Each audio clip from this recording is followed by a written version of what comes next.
How am I feeling? That was an awesome cutscene. Okay, I gotta say, the cutscene was really good. Venat, what a badass. She said, "Let there be no way back. From that temptation I sunder us. No more shall man have wings to bear him to paradise. Henceforth, he shall walk."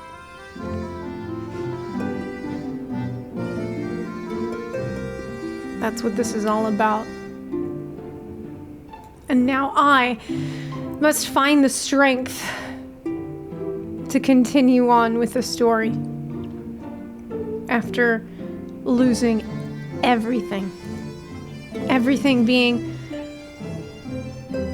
an opportunity to do G-pose with Emmetselk in a very pretty, on G-pose island.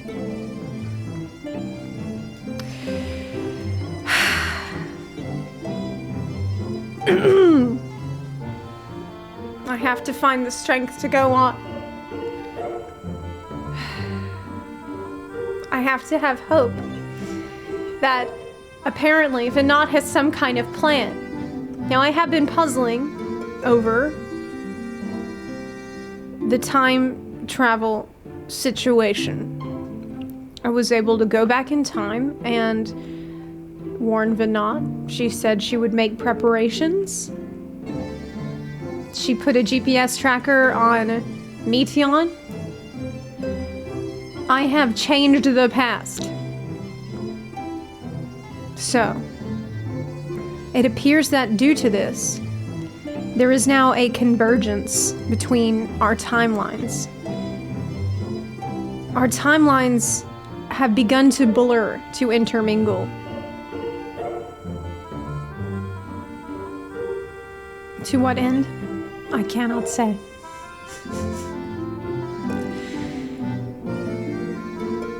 She promised me that everything was gonna be okay. Because she loved the people of Aetheris more than anything. So,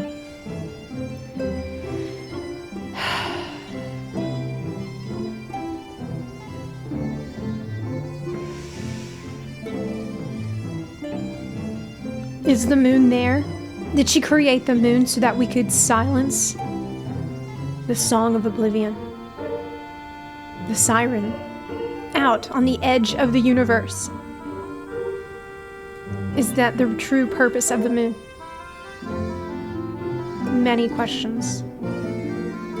I feel angry. I feel a sense of loss. I feel despair. But I am not ready to become a blaspheme just yet. I'm on the brink of that. But we must walk to the end. Zepla, impeccable timing as always. I've heard you were off in the first as a part of our efforts to investigate the final days. Well, as so often seems to be the case, while you were away, we've had some few developments, which we can discuss in just a moment. For now, however, I cannot tell you how wonderful it is to have you back.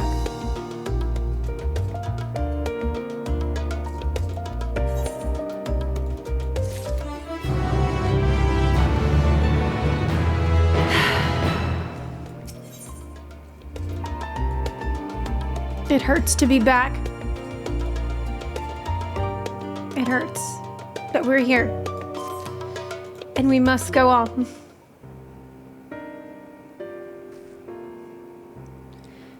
Have you learned aught more of the final days? Then the journey was well worth the risk. No doubt your newfound knowledge will be a great boon to us all. Unfortunately, during your time on the first, events here have taken a turn for the worse. The Scions are running themselves ragged trying to contain the spread of blasphemies, but it's a losing battle. To try and ascertain the where and why of it, Alisaie and Alphinaud have been traveling all over. Of all the regions they visited, Locus Amonis was one of the worst affected. Thancred, Estinian, and Graha took a detachment of allied soldiers there to offer aid and succor to those in need. But the province is vast. They only managed to visit a handful of coastal villages. It was an accomplishment worth celebrating still, but a drop in the bucket at best. In the meantime, Stola and Master Matoya have been making a concerted effort to establish contact with Hydaelyn in the Ethereal Sea, but to no avail. As for Tataru and I, we've been keeping a close eye on the Forum. From what we can gather, they've been constructing a vessel to ferry people to the moon, an ambitious project that has likely been years, if not decades, in the making. However, since we've seen no sign of it thus far, I suspect it is still incomplete. You will also recall the proposal issued by Master Fourchenault to the people of Radzadan. Following their discussion, Virtra declared his support for the plan and urged those who wished to evacuate to accept the Forum's invitation. So far so good, but that's where things get a little strange. Apparently, the Forum caught wind of the lunar teleporter in the Tower of Babel and decided to use it to deliver people to the moon instead of their mysterious ship.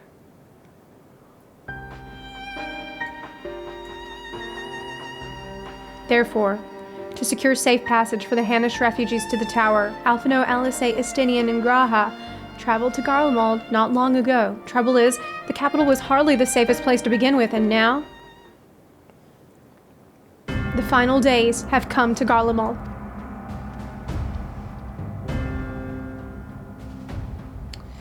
Shortly after our friends arrived, they were sent to rendezvous with Master Fourchenault. Then panic broke out, and our communications were severed. From what fragments we were able to make out before the link shell went completely silent, we can only assume the phenomenon has spread to the capital.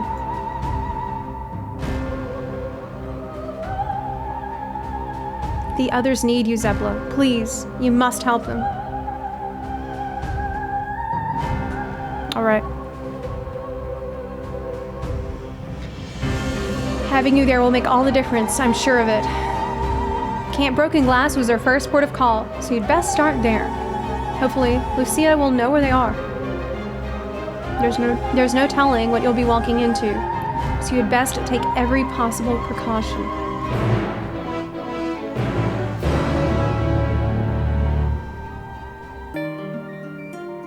Back to business, back to the battlefield. We walk on. Though my heart is heavy with the knowledge of all that has been lost, with the cutscene where I've seen Hydaelyn waving goodbye. Still, we must find a reason to continue. Zepla, and not a moment too soon. The skies over Garlemald are ablaze, but it's events on the ground that concern me. As you will have heard, your fellow Scions arrived ahead of you. We cut the customary greetings short after we received word from our troops on the Magna Glacias that the Forum's airship had landed. It was then that the heavens began to burn. I dispatched your friends at once to ensure the refugees come to no harm. I would have you join them immediately. Additional support is en route, but we will discuss them later. I trust you are ready to depart. Yes, I'm ready.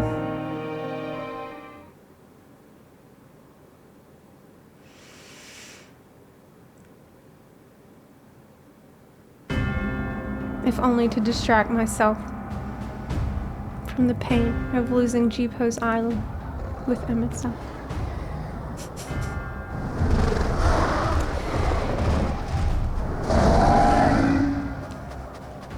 This is all from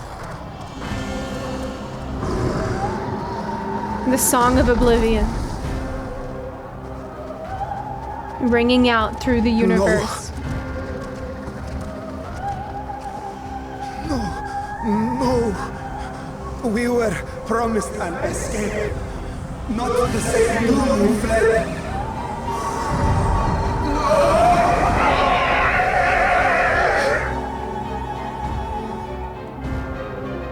I shall not meet my final days here in this blasted waste. Calm yourselves. Your panic is our greatest enemy. Come, we must build a line of defense.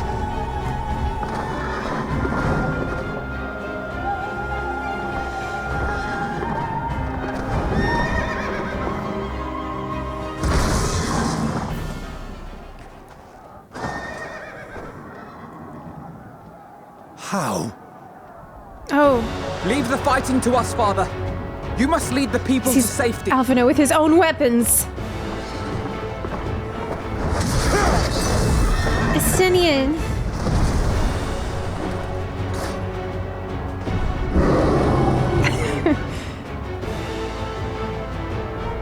Okay, this time isn't so bad.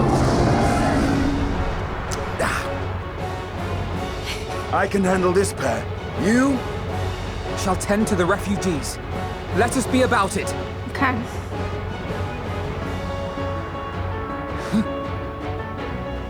As you wish, my little lord.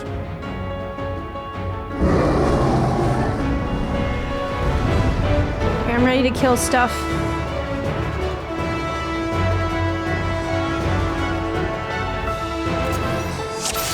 Oh, I'm Alfie. Oh god, I have to play Sage? I'll command the beast's attention. See to the wounded. Okay. Close at hand. Look, I'm just any button is a heal button. Every button is damage button and heal button.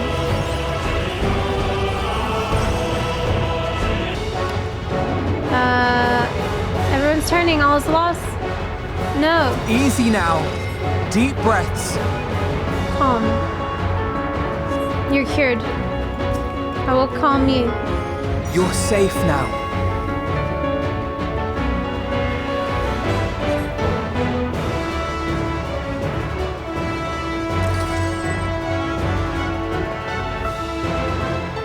Worry not for the refugees, but for yourself. Oh, it's the first, like, compassionate thing I've heard is Dad say to him.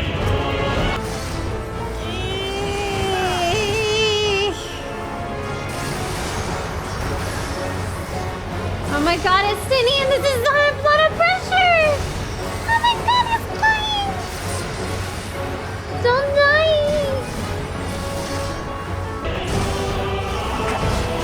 Okay. Grief of parting. Yeah, that's what I'm experiencing. I'm experiencing the grief of parting the other area I was at. But not hard enough! Not hard enough. Nice.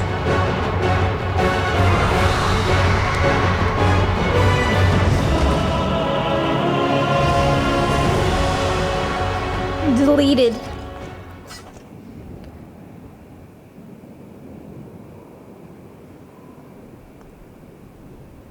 Help! Someone, please! What?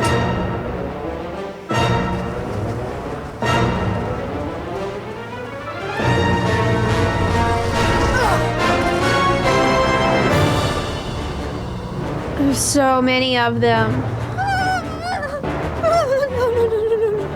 Don't. I don't want to die. Forward! Let not a single fiend escape!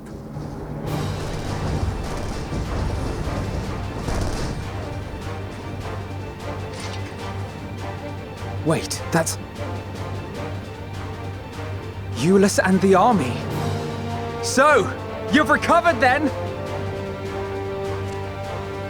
In time enough to be of aid, for once. So he's come around. We can speak of it more later. For now, we must fight!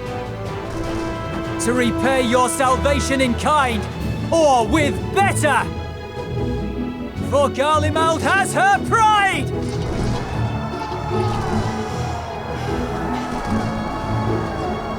He's a great character. I really like him. Euless. Of that I've no doubt.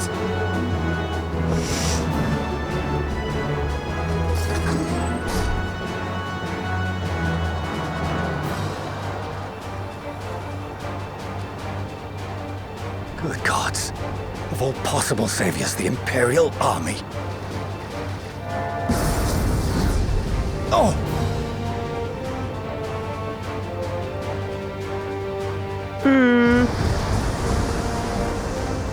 I had hoped to take all of them down at once.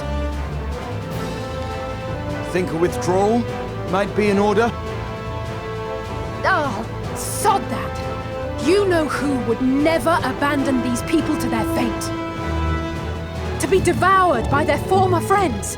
That'd be beyond cruel. These beasts must fall here and now. Well then, I'd say it's high time we threw caution to the winds. So long as you spare me the heroic sacrifices. Now, let's go! Oh, okay. Now I'm Alisaie. In the coming battle, you will fight as Alisaie. Cool. I really should have controller for this, but it's not near me, so... whatever.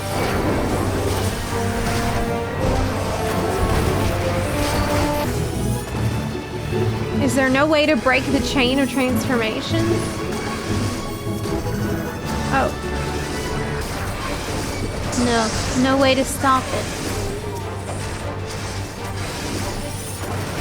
There's no way to stop the final days. All we can do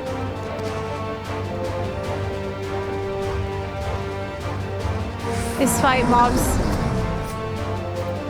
so we collapse. This one is not like the rest. I'm fine. It's not like the rest. It's not taking hardly any damage. We gotta actually avoid where they're coming from. I learned that lesson from the dungeon already.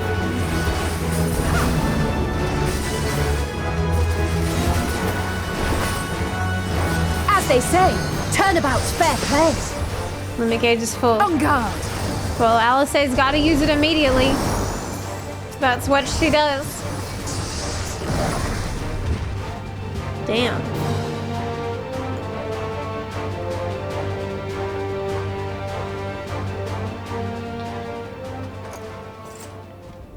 Did it, finally. Too bad there's a million more constantly being born. There's not the barest trace of ether. Maybe there really is no way to bring them back.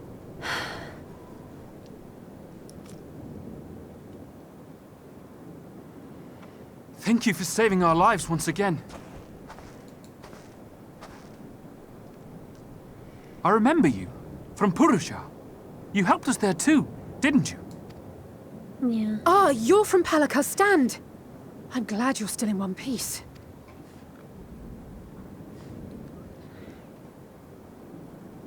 Or you will be, once I see to that injury of yours.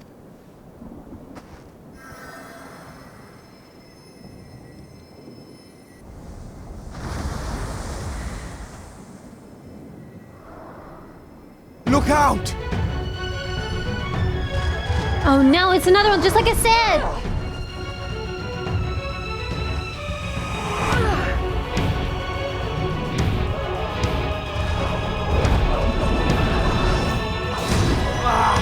Hey!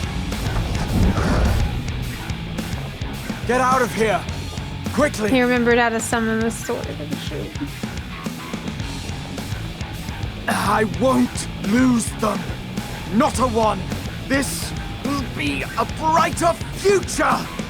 I won't let a madman's apocalypse ruin everything we've fought to achieve! Holy shit.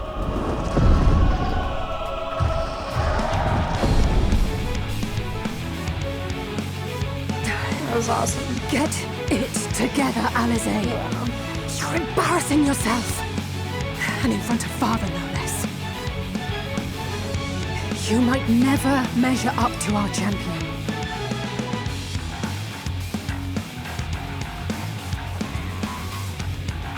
But we ask too much of her as it is. You mustn't let our sword in the darkness fight alone.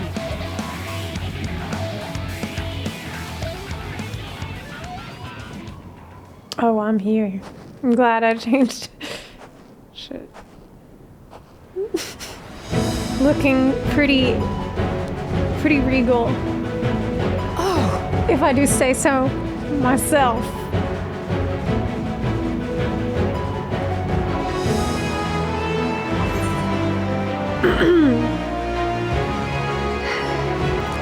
You've done well in my absence.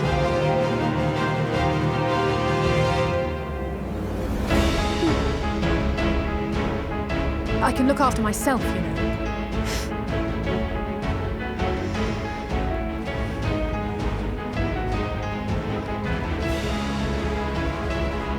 Everything's in order, I trust?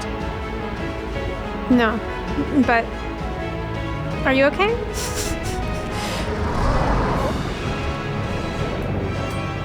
I've had enough of this rabble! Come on!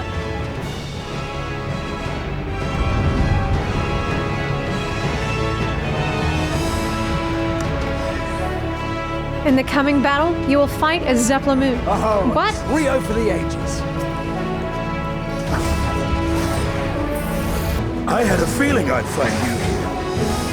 Oh, This should be the last of the worst troublemakers. With me! okay.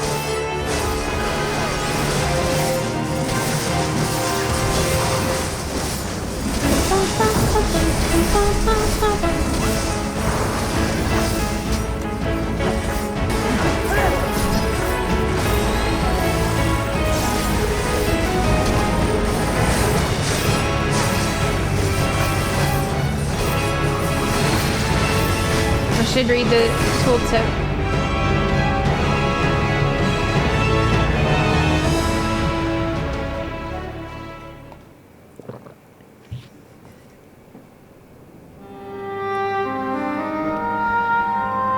Well, I guess it's not as cold here anymore, so that's... Look on the bright side. Isn't it warmer now that, it's raining hellfire?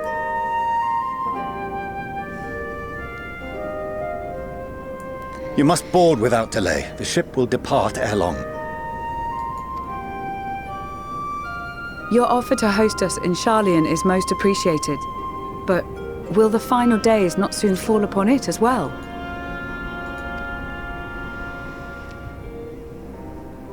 Your hesitation is not unwarranted. The satrap entrusted me with your lives, yet I have failed your comrades. Nor are you wrong to fear that this corruption will continue to spread. I cannot promise you complete safety, even in my homeland.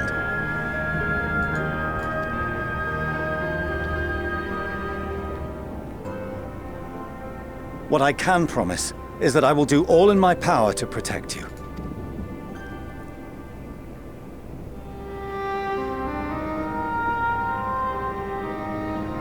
That power is not inconsiderable.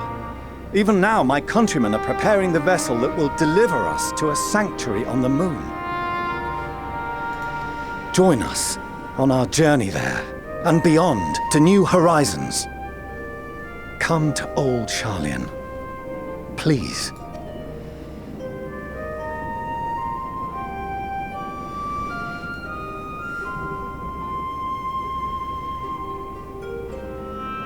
We would be fools to refuse such a generous offer made in earnest.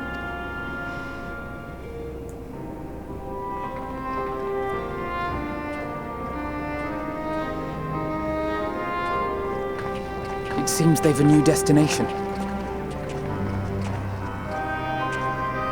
The people of Radzat-Han have known too much suffering.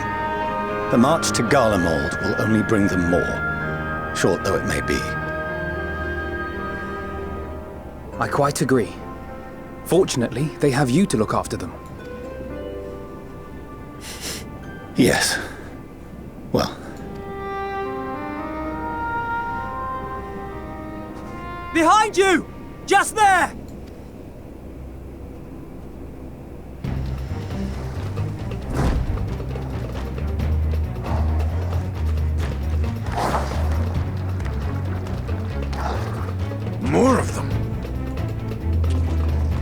course.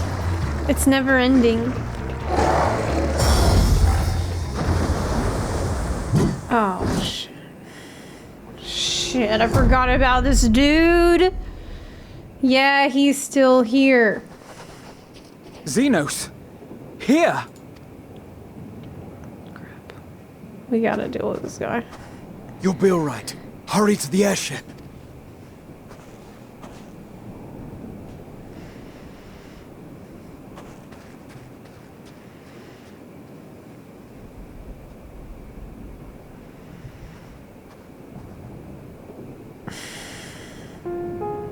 Why have you come? A heretofore unseen beast. 'Twas ripe for the slaying.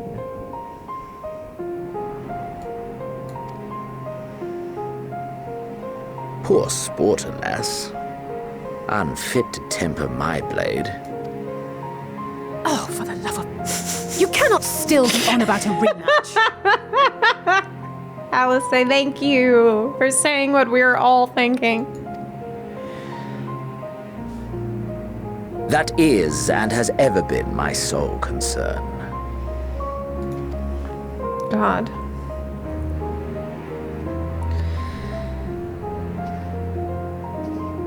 You, on the other hand, are fixated on a different quarry. Your passion pales before mine. Yet neither hate nor despair seems sufficient to recapture your misdirected bloodlust. I'm not giving him my full attention. So he's like really jelly and he wants the perfect date, like the perfect moment where I'm fully focused on him. This is not gonna work for him right now.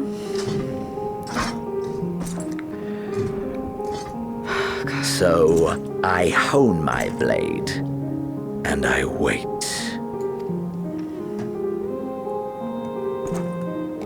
That's it. That's all you care about. Yeah.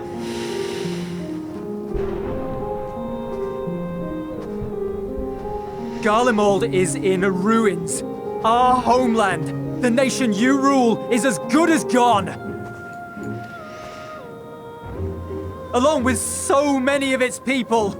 Not just soldiers like us. Not only those who fought and killed for power and duty. Innocent civilians. Murdered by their own flesh and blood.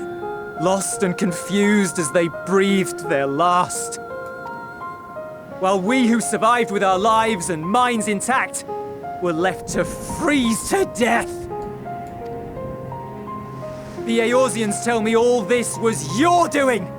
You slaughtered your countrymen. You did! For what? For nothing in the end. So much wasted effort. You bastard! For your own sake, Eulus, you must control your anger. It will serve no one should it consume you and see you transformed.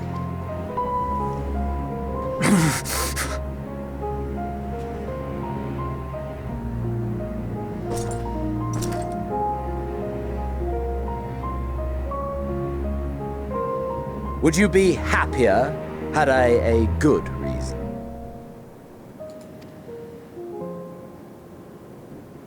What? If my motives met with your approval, would you no longer resent the outcome? If so, then perhaps a beast's skin would suit you better. Duty, honor, morality. All constructs of convenience when put to proof. Surely the war taught you how easily power becomes the tool of the self-righteous.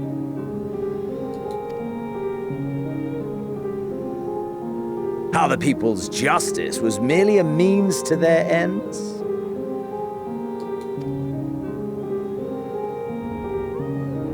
Yet you would ask me why. Ask any creature of this star and those above for answers, and they will tell you what suits their fancy.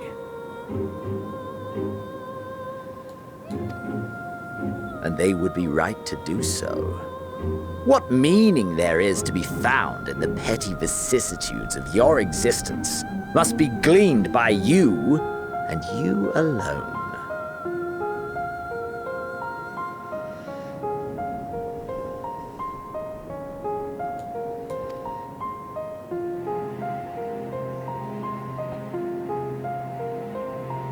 Should you seek it in battle in the fruitless pursuit of my demise, then come. Assume your rightful place as a notch on my blade.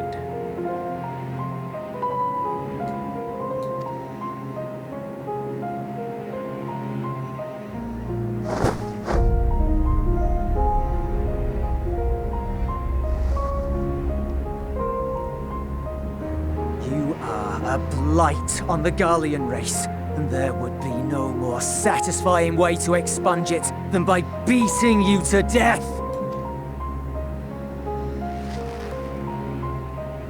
But I will not be party to another tragedy.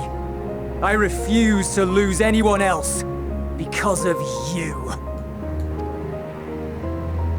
So go. Go! And may we never suffer your madness again!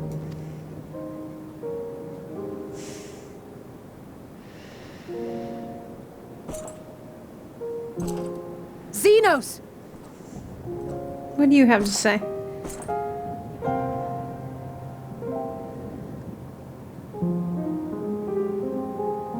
Perhaps you found meaning in living this way. I cannot deny you found strength. Yet if you only pursue your hedonistic pleasures and pay no heed to the plight of others, then no one will give you the time of day. He doesn't care about that. You will never get what you want. Not even the battle you pine for so dearly. You'll be alone for an eternity, and you'll deserve every agonizing second of it.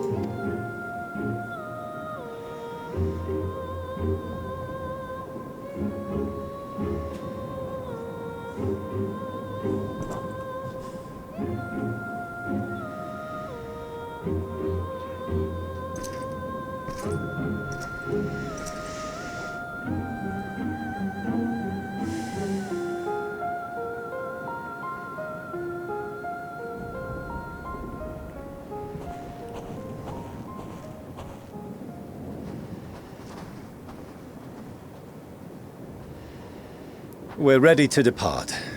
The refugee ships will be leaving shortly, but I've asked mine to remain for the time being. There's room enough for you to join me on it, if you wish.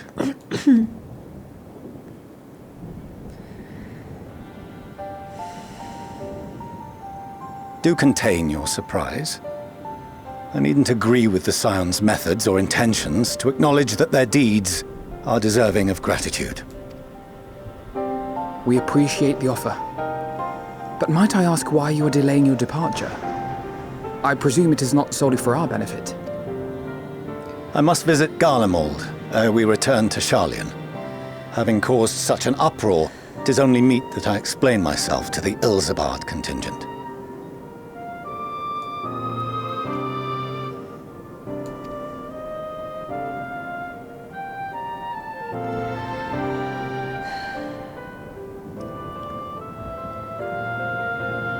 Allow us to accompany you then. We should be glad to facilitate, given our familiarity with all concerned.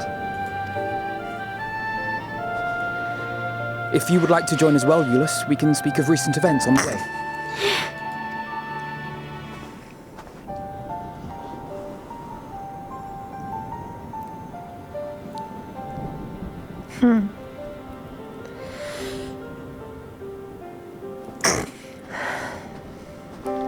He'll be after your seat on the forum next.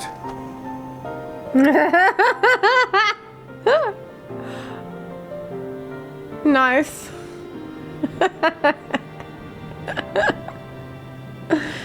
That's great.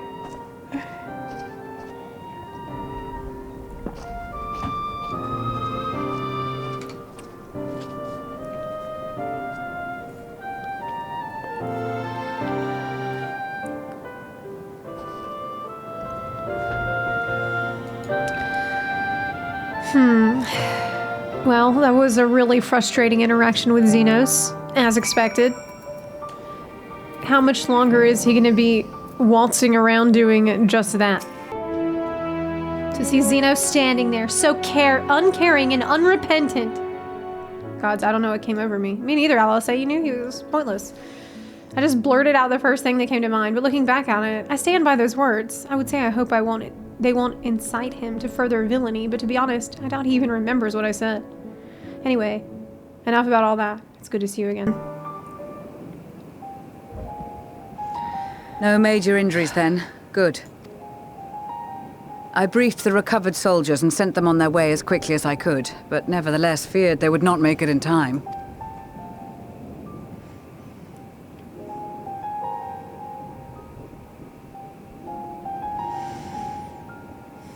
The additional support was invaluable. Your men saved more than a few lives.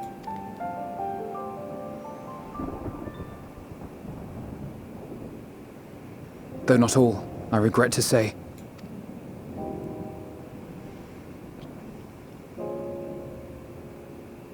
I take it that I'm addressing Lucia Junius. I'm the Forum's envoy, Fourchenault Leveilleur. And you are owed an explanation for these most dire developments.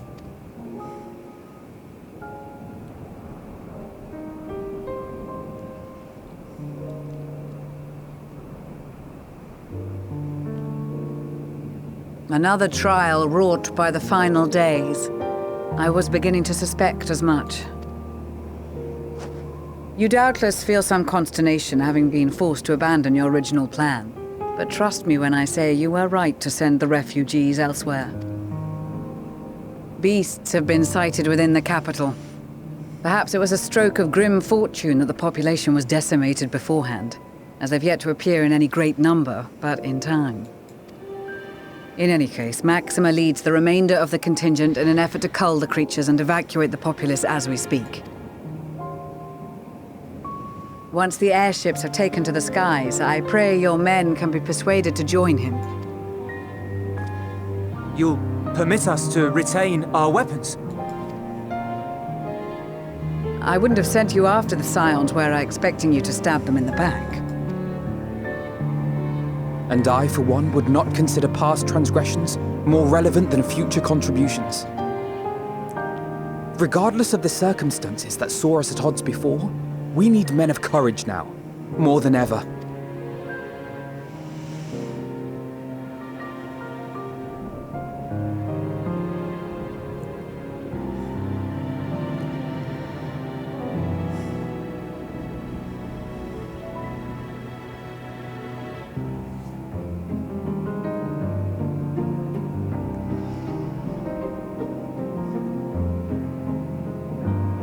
We swore to defend Garlemald, and so we shall.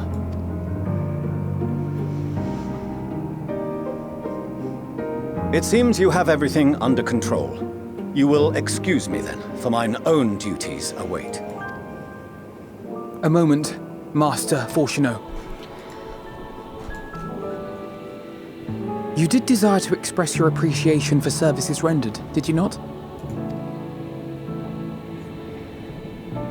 I did. Though if you intend to again ask that Sharlayan alter its course, you will find my gratitude insufficient. 'Tis nothing so onerous. I wish to hear the details of this grand endeavor of yours.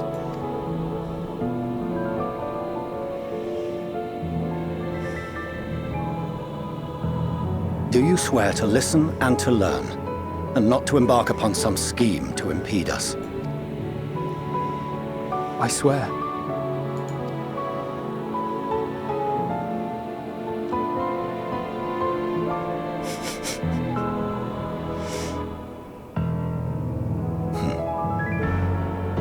Any other I would doubt, but you I trust to keep your word.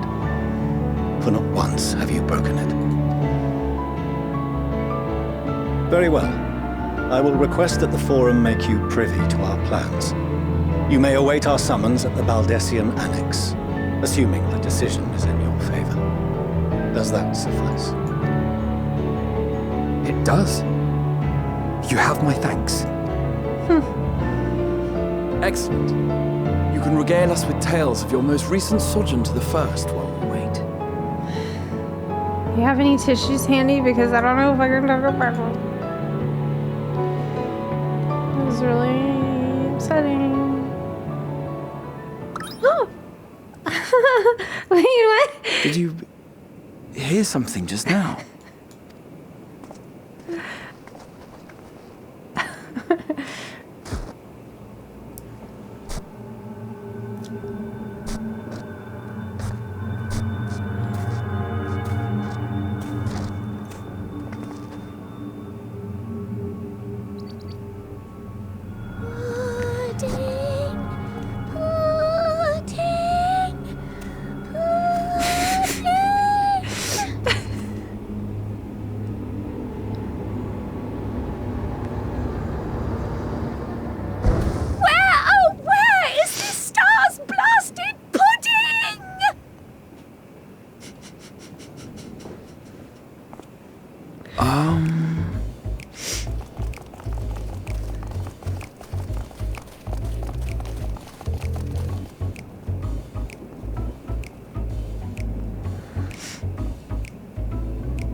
Dawn may banish even the darkest night, and to this bitter clime bring warmth and comfort.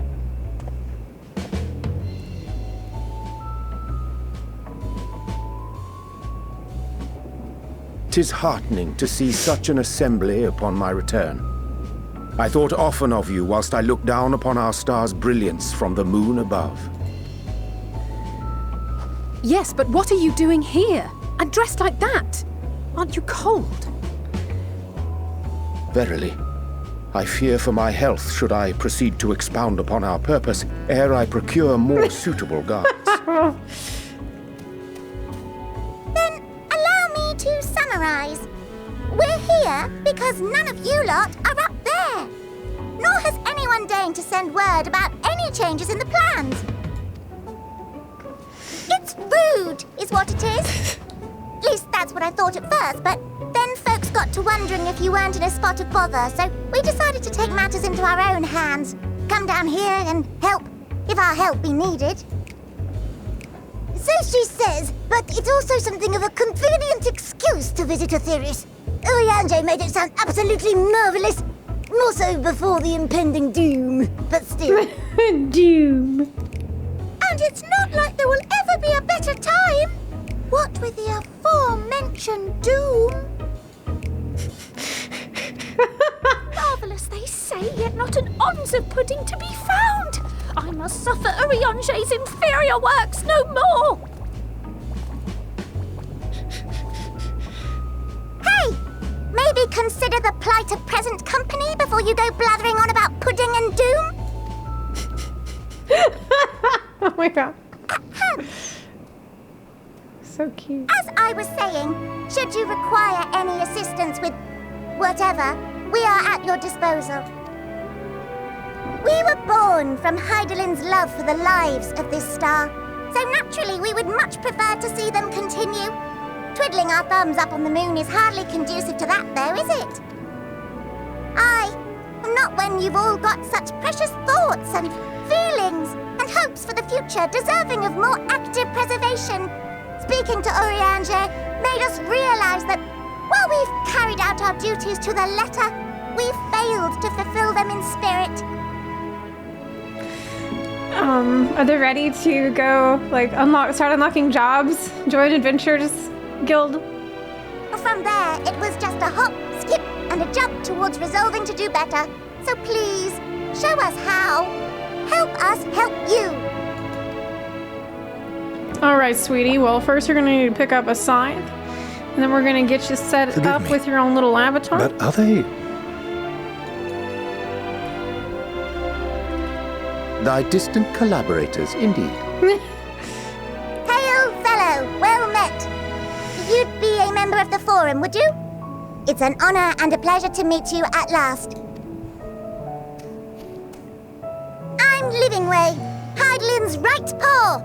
That last bit is very important. As am I, if I may humbly say so myself. I bid you welcome to our star, Livingway. On behalf of the Forum, I thank you for traveling such a distance to meet us. As you have surmised, preparations for the Exodus have not proceeded as smoothly as we had hoped.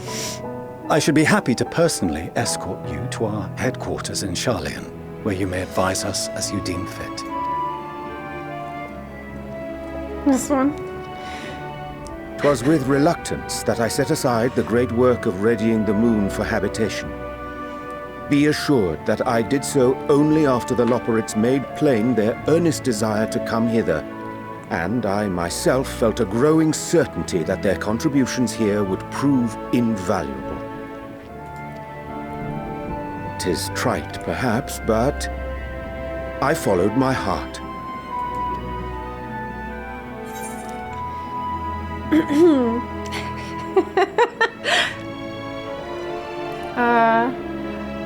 May thy disciples banish this darkest of nights.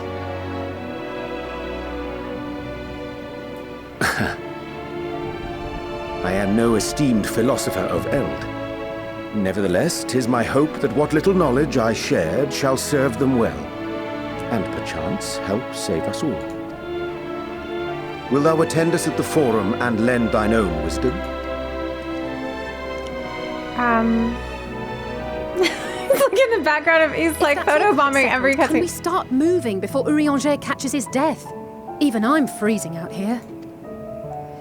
Oh, I dare say you'll warm up quickly once you're aboard the airship. Sat shoulder to shoulder with our fur-covered friends.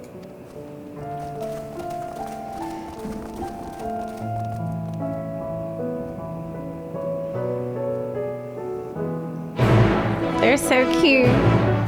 Of course, I love the Loporrits, okay? A surprise to no one.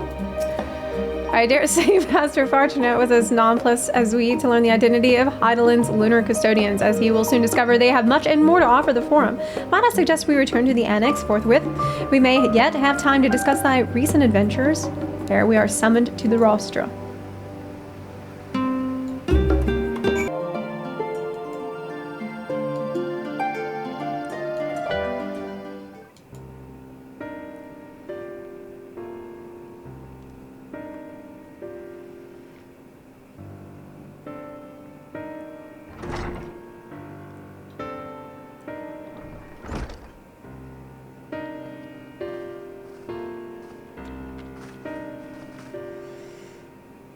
Not that I'm complaining, Urianger, but I wasn't expecting to see you quite so soon. Nor I thee. In extolling the virtues of Aetheris, I did inadvertently awaken in the Loporrits a desire to avert our beloved star's demise. Kryle tells us you have obtained new knowledge that might aid us in our ongoing efforts. I have news to share regarding our study of the ethereal sea, but your findings are certain to be of greater interest, and so I would rather hear them first. To what revelations did Hydaelyn's Elpis flower lead?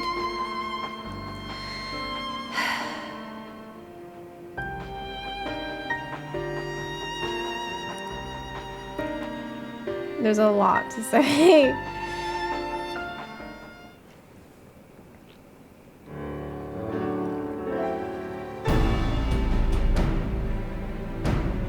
And this dynamis is what drives the final days. If it and Akasha are one and the same, this all but proves Nidana's theory. We're an entity through sheer force of emotion to channel this vast, dormant reservoir into a raging river. Its power might surpass even that of ether. Yes, it's broken the dam, so to speak. But if our star is so replete with ether, said entity would need to be outside its influence to effectively manipulate the dynamis of the great expanse. Meteon, or rather, the sorrow and suffering of fallen civilizations that she has been hoarding for millennia. Untold anguish and fear and hatred drawn from every corner of the universe, all for a single purpose, the destruction of Aetheris. That our foe is no longer some unknowable calamity. We have but one aim, to defeat Meteion. You make it sound so simple, but you're not wrong. Vanquish Meteion, and we deliver the world from the final days. But to even attempt it, there are two conditions. First, we must determine her location. Before Meteion escaped, an enchantment was placed upon her by Venat, the woman who would become Hydaelyn. Yes, the GPS tracker. We got it. The implications of temporal magics are not entirely understood, and so we cannot assume that our Hydaelyn and the Venat you met in Elpis are one and the same. Nevertheless, due to her intrinsic qualities as an all-powerful being, I'd wager that Hydaelyn possesses the knowledge we seek. Whether she would share that knowledge with us, however, remains to be seen. After all, she intends for us to flee Aetheris, not to stay. Do you suppose she has abandoned her pursuit of Meteion?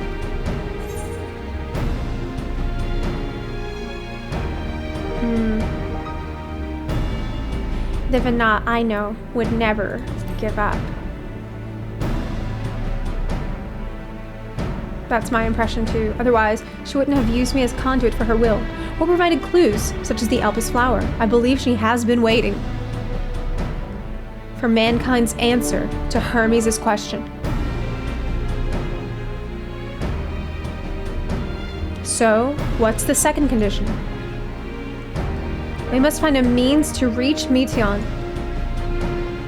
Naturally, our chosen method will depend entirely upon wheresoever she has made her nest.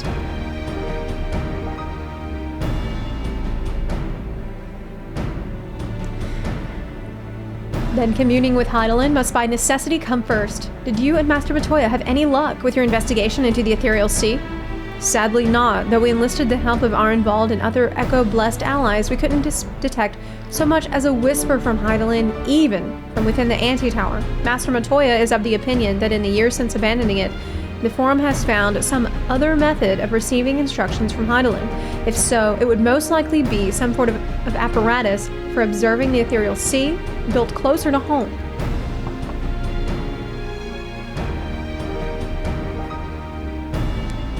Sorry to interrupt, but we've just received word from the Forum. Your presence is required in the rostrum, where they intend to discuss the Great Exodus. Then Father was able to persuade them. They're finally taking us seriously. Let's hear what they have to say.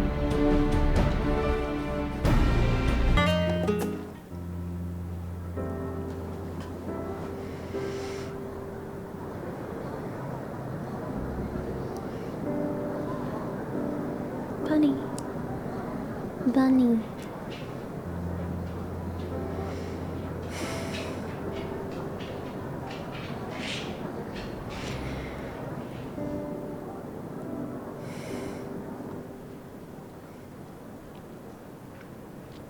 There is a matter I wish to raise with you before we enter.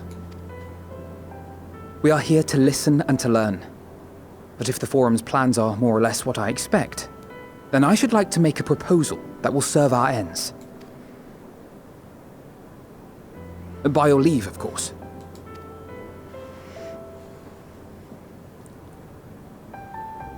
I don't see why not. Your words and wits have gotten us this far.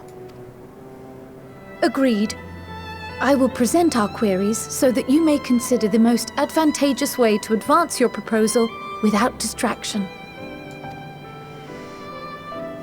Thank you, everyone. If I may have your attention, the ad hoc session will now commence. The purpose of today's assembly is to brief the Scions of the Seventh Dawn, at their request, on the Great Exodus. You may enter.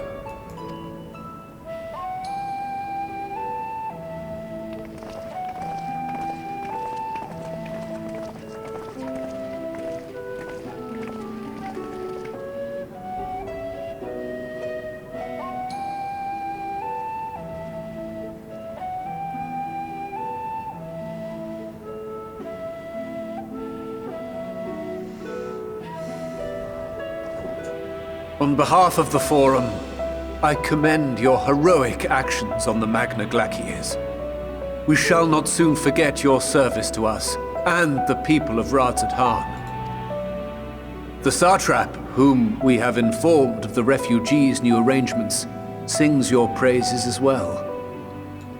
As an expression of our gratitude, we will endeavor to answer your questions as fully and openly as we are able. Then let us begin. First, it is the Forum's objective to ferry the life and knowledge of this star to the moon. Am I correct? You are. It is for this purpose that Sharlayan has labored these many long years. We have collected biological samples and scientific records from across the star. When the time comes, they will be moved from their places in Labyrinthos and Numenon and conveyed to safety. Once that critical task has been accomplished, we will begin transporting the Sharlayan citizenry, which has been categorized into groups. The earliest arrivals are to ensure hospitable environs for those who come after.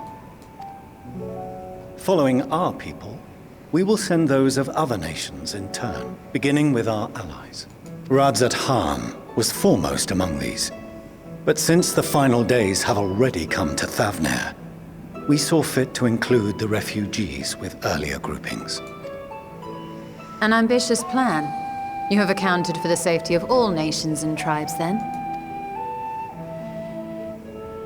As many as we can. And how, pray tell, do you decide who to leave behind? To journey beyond the sky is an unprecedented and immeasurably difficult endeavor. Introducing sources of inevitable conflict would condemn all to certain death.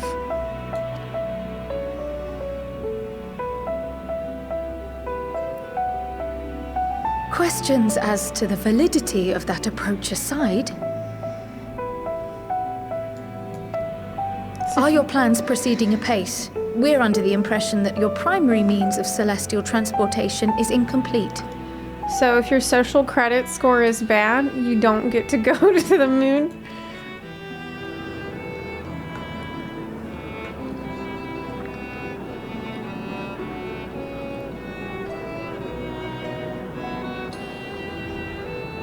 If only in that it does not meet our optimal parameters, that is correct.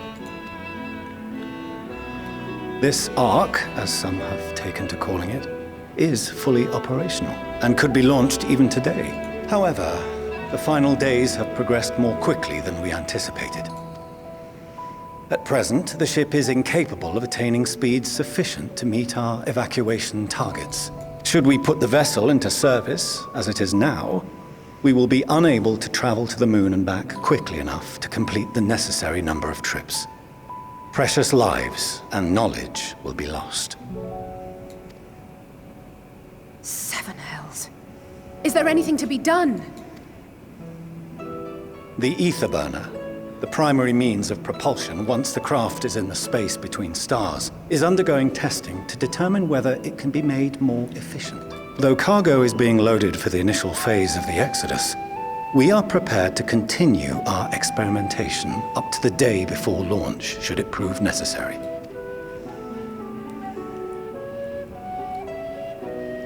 What if the Scions were to solve your problem?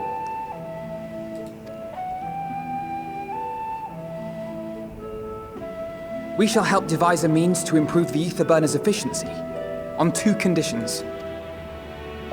If we succeed, you must allow us to meet with Hydaelyn. Good idea. Nice. It was smart. 'Twas simple enough to deduce. You have a Concord, and so you would never have abandoned the anti-tower had you no other means of communication. True. One far more convenient, I suspect.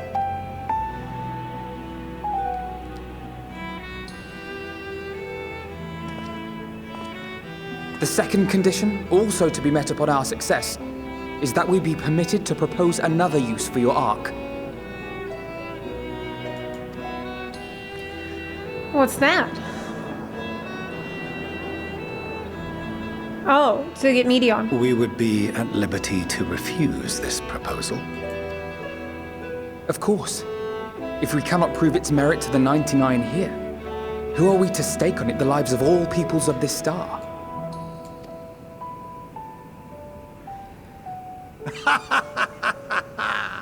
Delightful as always, Master Alphinaud.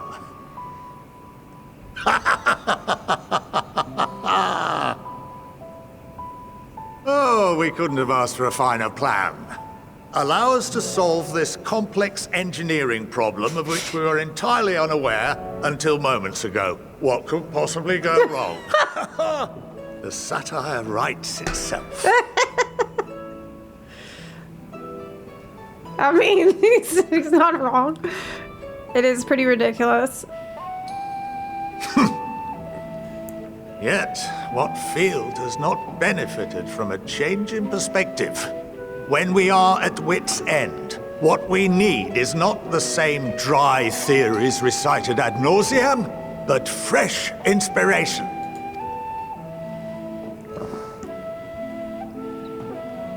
I, for one, have faith in my erstwhile students to provide it, and I find their terms to be perfectly acceptable. Okay. Order! Order! We have no time to waste on debate. I call a vote. All in favor of agreeing to the Scions' terms?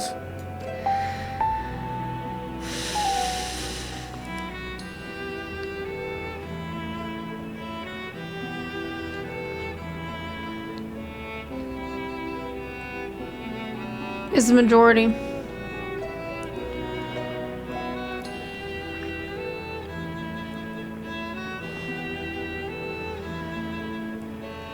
"71 in favor, 28 against. The ayes have it. Fourchenault, as the architect of this project, you are the best candidate to show them its current state. And bear in mind that regardless of your personal misgivings, this is the will of the Forum.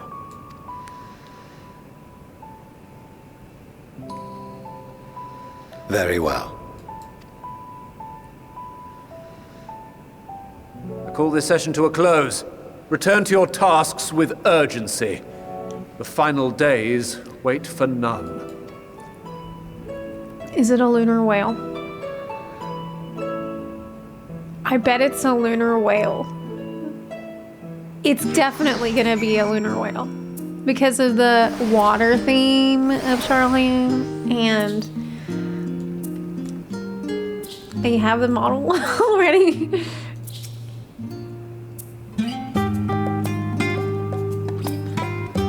Sorry about not letting the rest of you in on my plan.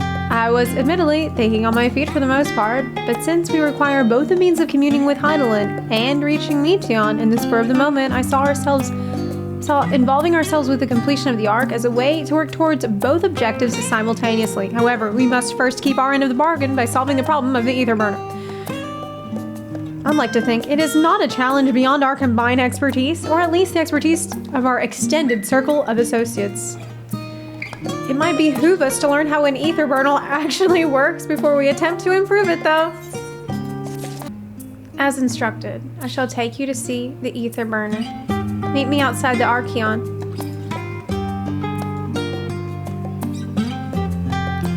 So the Ark is being built in Labyrinthos. Hardly surprising, or else could they conceal such a massive undertaking?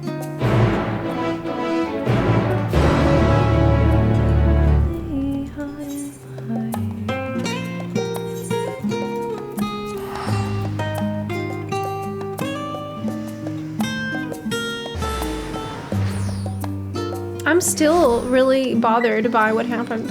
Like, I'm not over that. I might never get over what happened in Elpis. Our destination lies in the lower levels. The Forum, in its wisdom, has granted you access to the Archeon's lift. Step inside and have Alphinaud take you to the medial circuit. I'm still on my mount that I was using only in Elpis.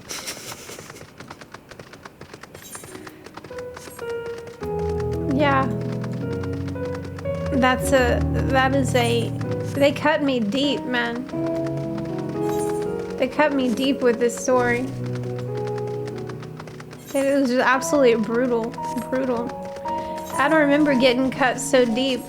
Oh wait, no I do. Shadowbringers. Yeah, okay, I do. Never mind. It was the last time they cut me so deep. So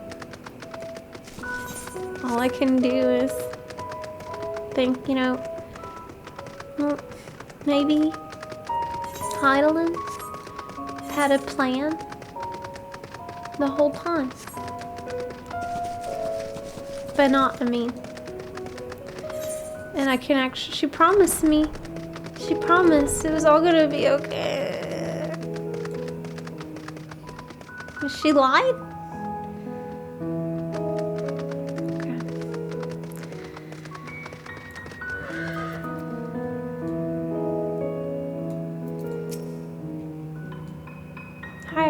There you are, having words with Master Fourchenault. Yeah, knowing the Forum. Even the people working down here are probably kept in the dark about the true purpose of this place. We must be close to the central circuit. This is where Sharlayan's greatest secrets are held, if the tomes I perused told their whole story. On our journey here, I was filled with an inexplicable sense of elation to see vegetables other than carrots being cultivated. What are you talking about? I don't understand. The further underground we go, the more surprises we find. The fields we passed along the way brought back memories of Ferndale. Unfortunately, we were never blessed with such abundant crops. Wow, that's a callback. Damn. I wonder what this place is actually for. We are to wait here while our father arranges for us to use the next lift. Here, being Logisticon Alpha, where the atmospheric conditions of Labyrinthos are regulated. Water is drawn from underground and dispersed as vapor, simulating the formation of artificial clouds and rain. By manipulating the temperature and air circulation, they are able to create the ideal environment for the growth and preservation of the biological samples kept here. Hold on, how do you know so much about it? Why, Father brought me here as a child. What? And left me behind? Actually, you're the one who left me behind when you went off somewhere with Grandfather. The night before, I've been asking Father how clouds are made, so he decided to show me. It was fascinating. I peppered him with questions the entire time. It is all too easy to take for granted the many interweaving aspects of the natural world, to grow inured to the wondrous. But having gained an understanding of the complex mechanisms employed by the Loporrits in recreating a similar environment, I have come to view such processes in a new light. The subterranean gardens of Labyrinthos, the lunar prison forged to contain the ancient Zodiarch, the habitations built for all mankind beneath the moon's surface, each unique, yet undeniably similar. 'Tis no mere coincidence.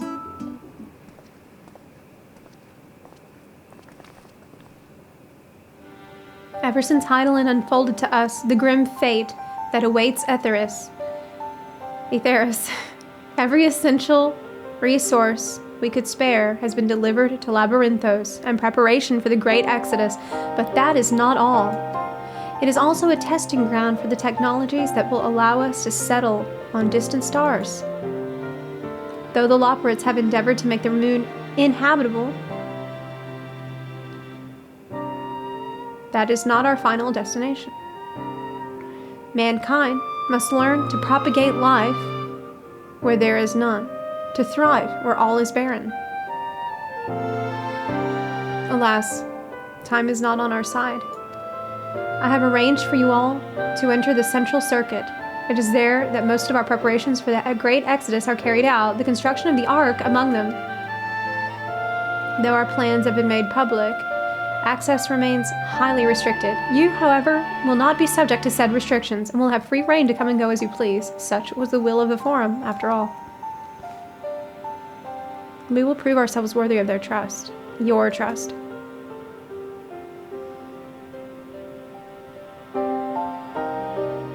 Then let us proceed.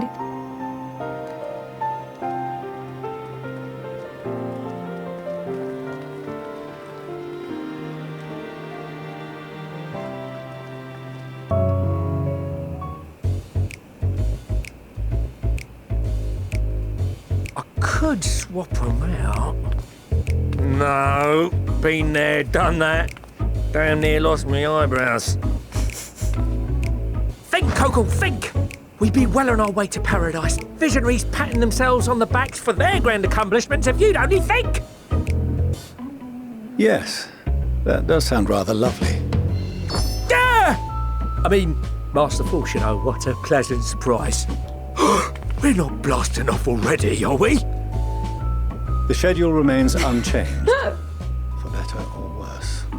Which is why the Forum has elected to accept assistance in resolving the ether burner conundrum.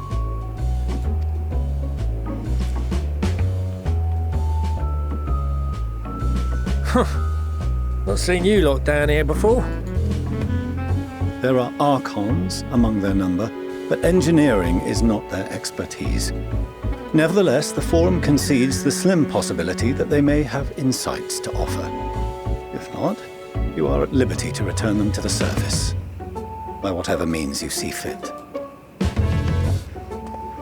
I assure you that won't be necessary. Now, about your troubles with the ether burner. Aye, aye, I'll walk you through it. Suppose I could do with a change of pace. As the name ought to tell you, the ether burner burns ether, ambient or otherwise, and transforms it into motive force. Think of it like a giant bomb that never stops exploding. But why doesn't it immediately spread to the surrounding ether? Even out in that black void where the ether's right sparse, it's strong enough to move our arc. And it probably won't kill you like an actual bomb.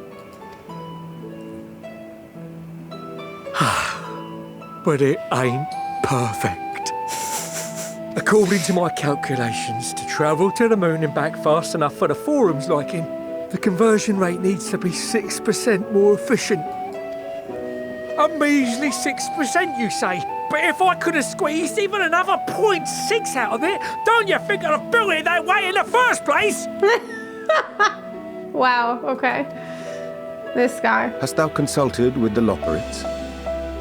They would be the ones to ask. Yes, they too are conducting their own research, for lack of a ready answer. The moon's propulsion systems are considerable, naturally, yet they are commensurately massive. True. It is no easy feat to convert their technology into an efficient means of propulsion for a teeny tiny toy boat, as they say, and as I most certainly do not. Yes, exactly! Damn it all, I asked for refined adamantite and they send me uppity rabbits with inscrutable, ancient, incompatible technology! You're trying to drive me mad!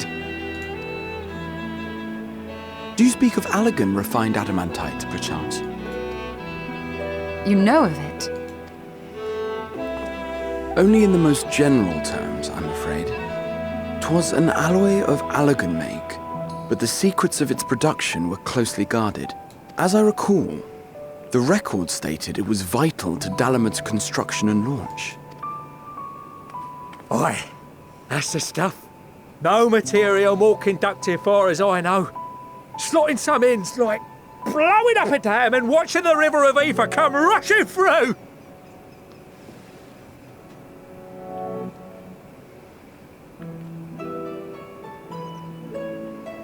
But wouldn't that make the problem worse with the corruption? Like,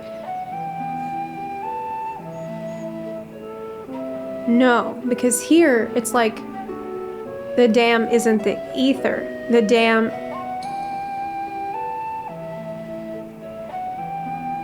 is the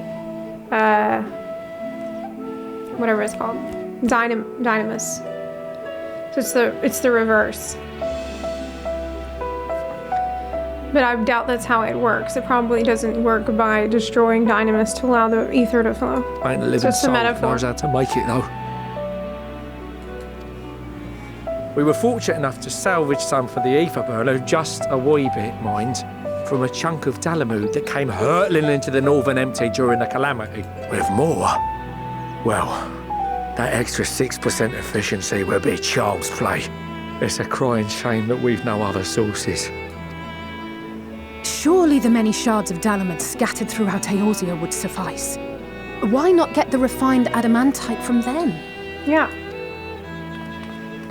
Oh, we tried, believe you me.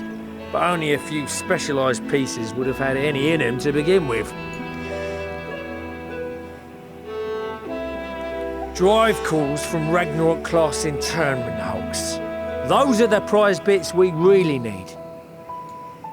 According to the Gleaners, getting to them means delving deep into the shards.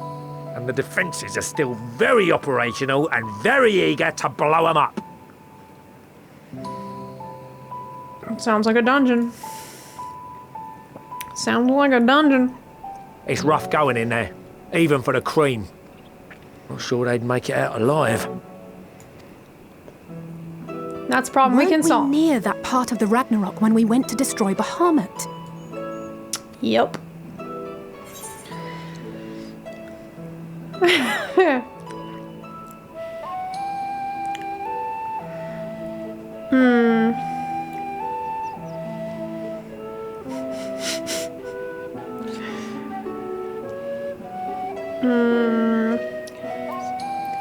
The White Raven's ghost. It haunts me. Heavens, are you all right? You look pale as a... Well... Let's put that battle from your mind for now. Deep breaths. That's it.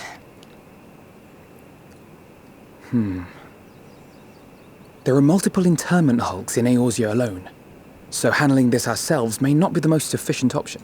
Rather, if we could salvage adamantite from the shards simultaneously... Thancred, is the link shell we established before you went to Garlemald still active? Of course. The floor is yours.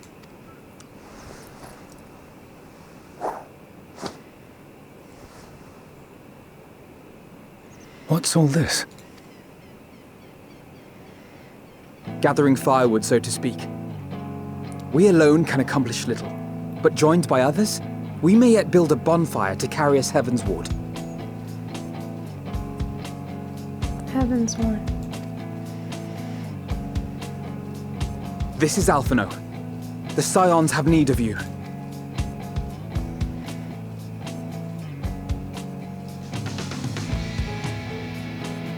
Understood. I will contact the Lord Commander and dispatch our finest at once. My sisters are somewhat preoccupied with the final days, so I will lead the 12-Sword expedition myself. Are you aware of any other sources of refined adamantite?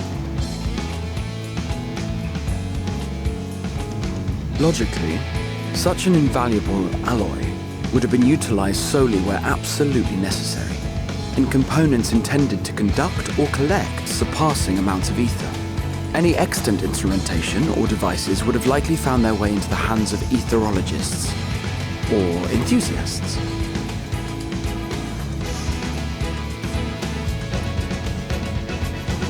Magical artifacts of Allagan design?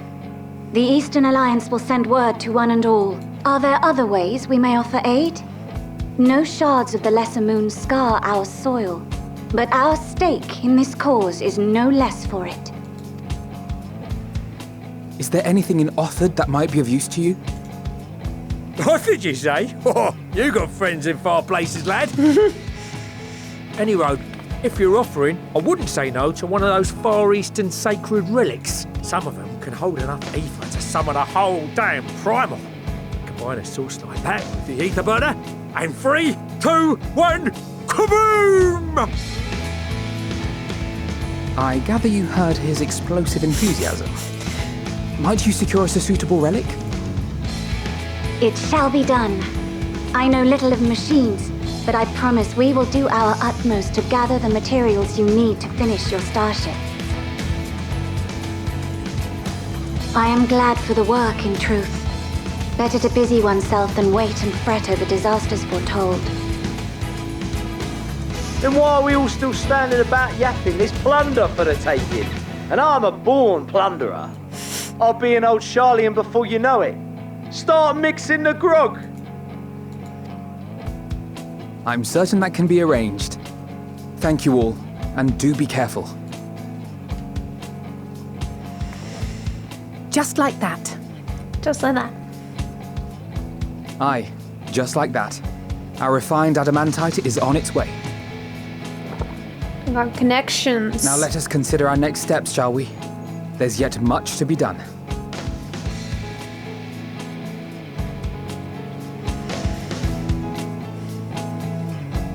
Okay. We're gonna rescue everybody. Help him get to the moon. Help him get to the moon. Oh, he's proud. Oh, he's proud. But he can't even smile.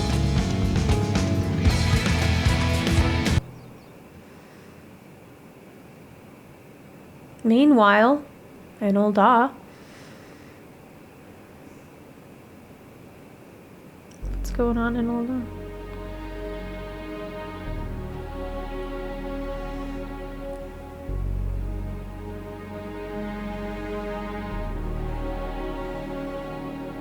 Our course of action is clear. We must harvest refined adamantite from the shards of Garlemald and procure arcane relics of Alagan make. Summon the best and brightest of our immortal flames and form an expeditionary party at once. Call upon the Sultan Sworn and brass blades for support as you must. Papashan, send word to the guilds. We will require the expertise of master artisans if we are to have any hope of identifying and recovering these elusive materials. Viergeist, we have need of your stone torches. They are to assist the immortal flames in scouring the ruins and to help secure the surrounding areas. I trust I can count on your support. As commander of the Stone Torches, my son Zimberk will personally see it done. Pippin, I would have you lead the raiding party. Assemble your finest, and with Tizona's blade, clear the way. Lord Loporrits, I pray you take charge of the search for Alagan relics. Surely you know of some being traded on open or clandestine markets, or sleeping in collectors' vaults. Of course, I ask not that you do this out of the kindness of your heart. By all means, profit on the transactions. I wish you the joy of it. The final days descend upon our world. If circumstances are truly as dire as they say, Uldah's best efforts may be for naught. And yet, when we Eorzeans rose from the ashes to rebuild our broken realm, did we not learn one simple truth?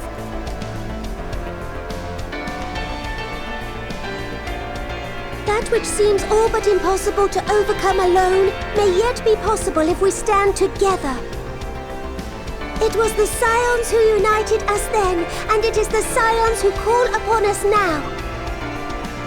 Ul'dah will answer that call. We will summon our courage and join the fight for our world's future. You know your duties. I, Nanamo Ul'Namo, 17th in the line of Ul, bid you good luck and Godspeed.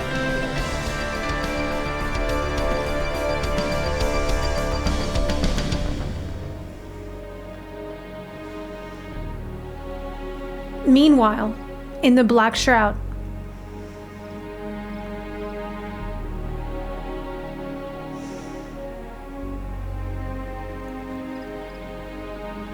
This is my grain company.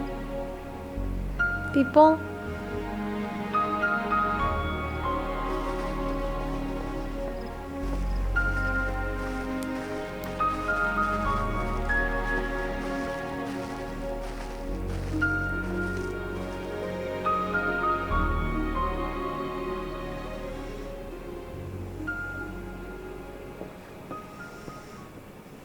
We fielded a goodly number, but our ranks are heavy with healers, and an abundance of restorative magics will be of little help in destroying Dalamud's defenses. Still, it has ever been thus with Gridania. We must steel ourselves for a protracted engagement.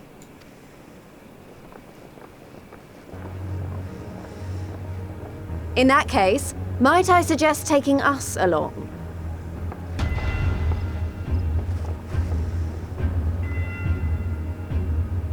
Commander Hext, what are you doing here? None of the shards in Girabania are big enough to hold an internment hulk. So we said to ourselves, why not lend our neighbors a hand? We thought you might be short on people with a talent for breaking things. While it pains me to admit it, you are right. Are our deficiencies so plain to see? It might have been a lifetime ago, but I was once one of the Scions assigned to the Shroud. She was, huh? She was. I know this forest well. I know your people. And I know we will be stronger if we fight this fight together.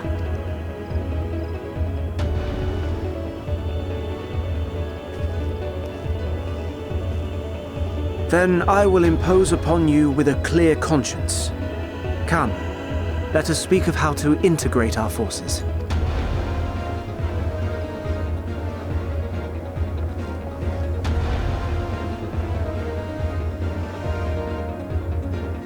This is actually really significant because in the past, Alamigo had not a great history with I won't let Gridania. it all be for nothing. I promise you, Papalimo. Oh, Papalimo. Papalimo.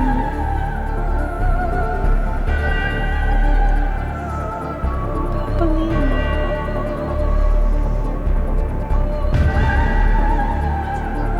Remember.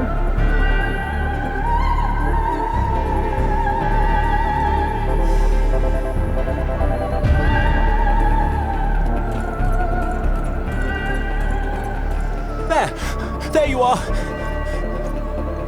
We've no time to waste, brother. Everyone has already... Portugal.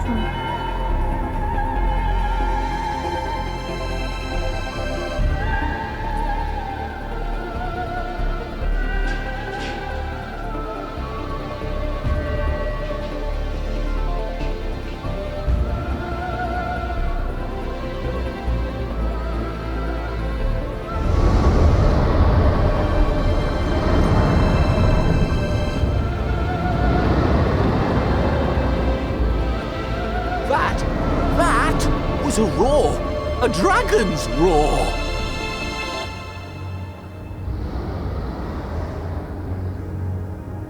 It was, yeah.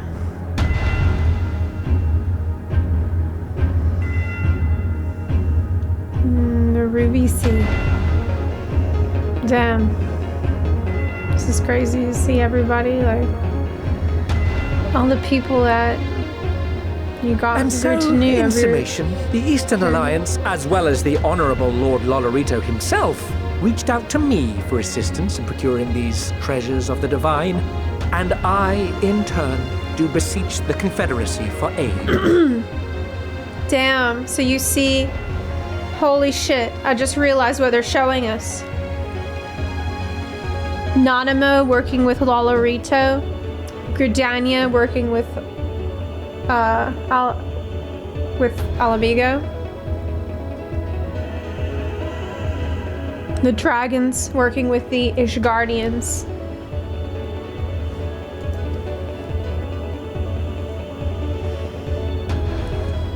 Basically all the people that used to fight each other. Is that? Coming together. Hancock?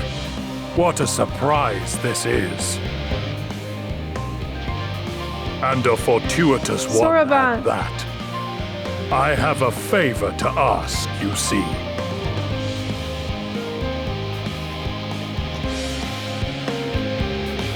Is that Sariu? Though our friends are searching for refined adamantite and sacred relics, We will only know if they meet your requirements once they have arrived. In the meantime, is there aught else we might do to be of service? You've already done more than enough. If I had to say, though, I could use someone who knows a thing or two about elegant technology. You there, the lad with the red eyes and matching hair. You seem to know more than the average scholar. What's our elegant guy? If only Master Corporal knew how right he was. While he and Graha establish a rapport, why don't we help with preparations for the Great Exodus? Indeed. This would mean going above and beyond the terms of our arrangement, but I propose this not to curry favor. As confident as I am that we will succeed, we must be ready for every eventuality. This would also be an opportunity to familiarize ourselves with the logistics of traversing the Great Expanse, and if nothing else, it beats twiddling our thumbs while we wait for the Adamantite. Yeah. Oh, growing weight. Crikey, I wasn't expecting to see you here, Zepla. I'm sorry I didn't have a chance to say goodbye. And for having those other Loporrits attack you. Terrible misunderstanding that. Not to worry though, we've all recovered from the rather savage beating you administered. They bear you no ill will. Perhaps little on account of the savagery, but time heals all wounds. I mean, I did attack them with a chain scythe. So, yeah, it was pretty bad. Not only did I attack them with the chain scythe, but I summoned a voidsent to like eat parts of their souls. So I could have gone a little easier on them, like maybe a little bonk would have been just fine. Fancy meeting you here, Zepla. Our friends in the forum brought us to see their teeny tiny toy boat, which was quite impressive considering they didn't use any creation magics. What we're really interested in is Etheris itself, though we now find ourselves in a sort of funny underground miniaturized version of it. We were hoping the forum would give us a guided tour, but it appears they're rather preoccupied, honestly. All that time to prepare, and they're still not ready. I suppose we'll just have to show ourselves around, or at least that's what we were planning to do, till we chanced upon Urianger and your good self. Since you're both dawdling about, engaging in idle chit-chat, perhaps you could show us a few points of interest. Won't that be fun? What a marvelous idea. Might we begin with that great big Watson over yonder? Oh yes, the Watson. I shall leave this explanation to Zepla. Search the apparatus for points of potential interest.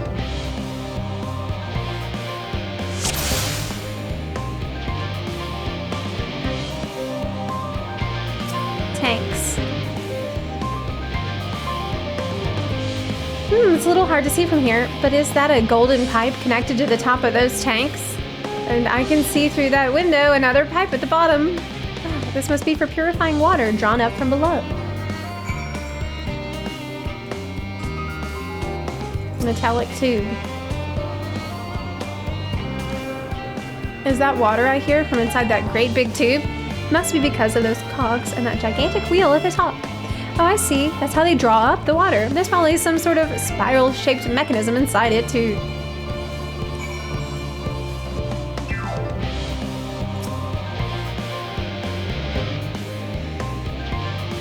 And that looks like the trees in Greatest Ensvale.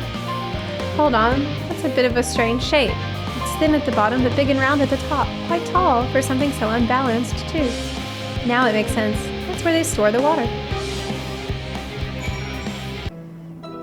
Well, if I were to hazard a guess, water drawn from underground, presumably with some other mechanism, is purified here and stored in that tower before being distributed elsewhere. I'm right, aren't I? I knew it. A design brilliant in its simplicity. I dare say it would take only a moment to install it in even the harshest of environments. For us Loporrits, that is. Indeed, securing a reliable source of water is of the utmost importance for any fledgling settlement. We have read, however, that peoples of Etheris sometimes make their homes in arid deserts and such. How are they able to survive?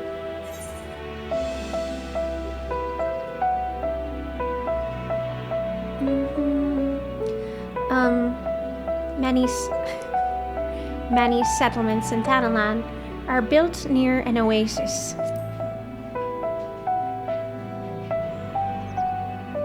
So wherever you choose to live, you're never far from water. Oh dear, I worry we won't be able to procure the necessary amount. We can provide enough water to keep them from drying out completely, but it would appear they rely on it far more than we had anticipated.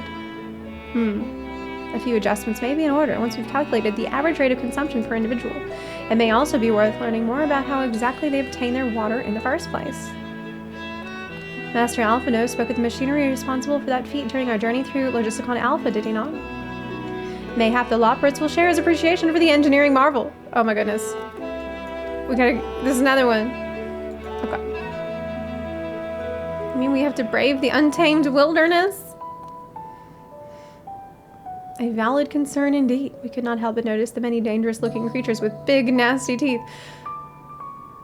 lurking beyond the safe confines of the settlement. Is that a reference to... No. Were we not escorted here by burly custodians, I dread to think what would have become of us. Regrettably, to many a hungry predator with the aforementioned big nasty teeth. Yeah, it is. It's like quick, very sharp. It is the rabbit. Loporrits may appear to be a potential and rather appetizing source of sustenance.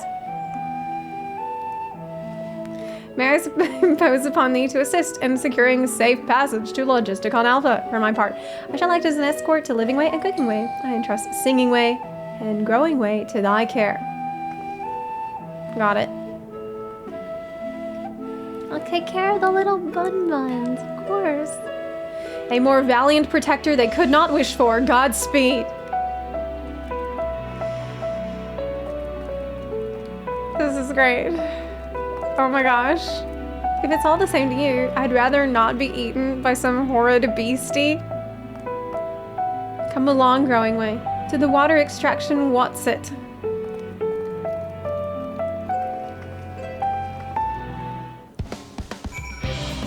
I will keep track of the little bun-buns.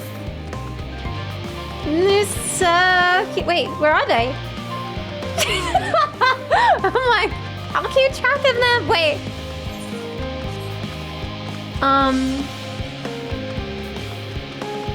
Oh my god, where are they? I lost them. They were gone. They were so fast. Okay, I found him. What are you doing? Why'd you run ahead?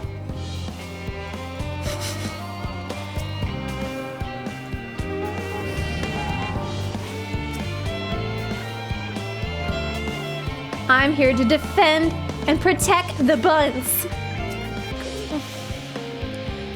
Thank you so much. I really hope this water extraction is worth these harrowing experiences. Harrowing experiences. All part of the fun, some might say, but I'd rather not be burnt to a crisp if it's all the same to you. Well then, stay with me. My friends, I bid you welcome to Logisticon Alpha. Our destination doth lie at the lift's top. Pray, follow me. Marvelous, simply marvelous. So, this is where the magic, or science rather, takes place. The perfect environment to sustain life, artificially created. The knowledge we'll gain here will be essential when we start looking for new stars for your kind to inhabit. Apparently, most of them don't even have air for you to breathe. You're all very lucky that Aetheris just so happens to provide everything you need to thrive. Or did mankind turn out the way they are because of the available resources, I wonder? Either way, it's nothing short of miraculous, and I cannot wait to see more of it.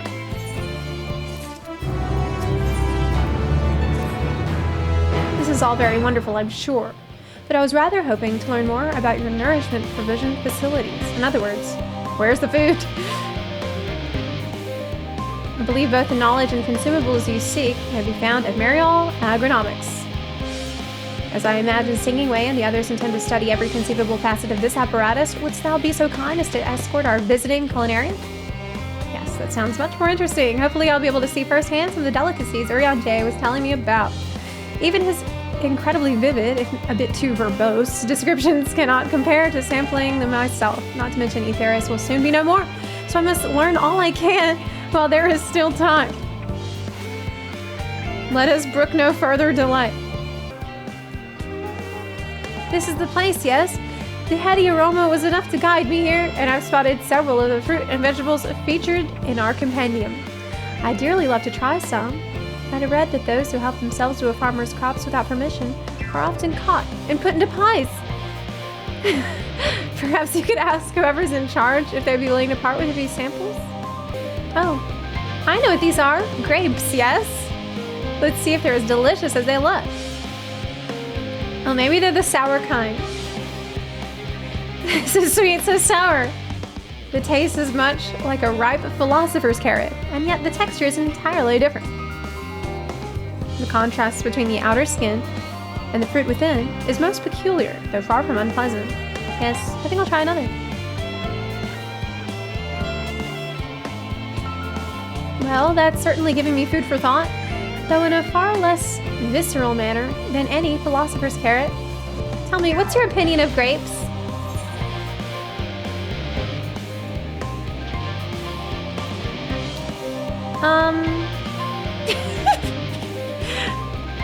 I'd brave an erupting volcano for a choice sponge. Yes, they are rather Moorish, aren't they? And from what I've read, quite versatile too. Something about people stepping on them and make intoxicating beverages, as I recall. Anyway, that's enough about grapes for the time being. On to the next treat. Orange by name, orange by nature. What came first, the fruit or the color? Who cares? Let's see. Yes, that's equal parts sweet and sour as with the grapes, yet nothing alike. I may have to consult Urianger about expanding my vocabulary. I simply cannot find the words to describe it.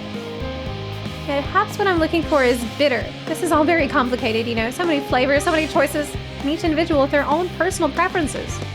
Now I see why you all turn your noses up at the idea of eating nothing but carrots. Well, I didn't. Marvelous though they still are in my estimation. Let no one say I said otherwise. But speaking of carrots, I have yet to sample any of the vegetables. Let's see what's in that field over there. This is great. I am sampling carrots. Just 2 buns out trying, well, no carrots yet. I'm thinking about carrots, but we're sampling vegetables. Where's the bunny? Oh my gosh, I lost him. Cooking way, I see you. I'm sorry, sweetie. I was too fast. Now hold my hand this time.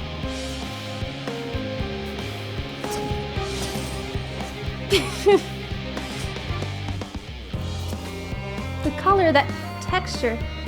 Are they some sort of enormous round carrots? No? In any case, proper nomenclature is less of a concern than the taste. Blech. It's so hard and flavorless. I may as well be chewing a piece of wood. That all but confirms it. These are nothing more than misbegotten failures, masquerading as goodly carrots. Stop. Can't you see these are pumpkins?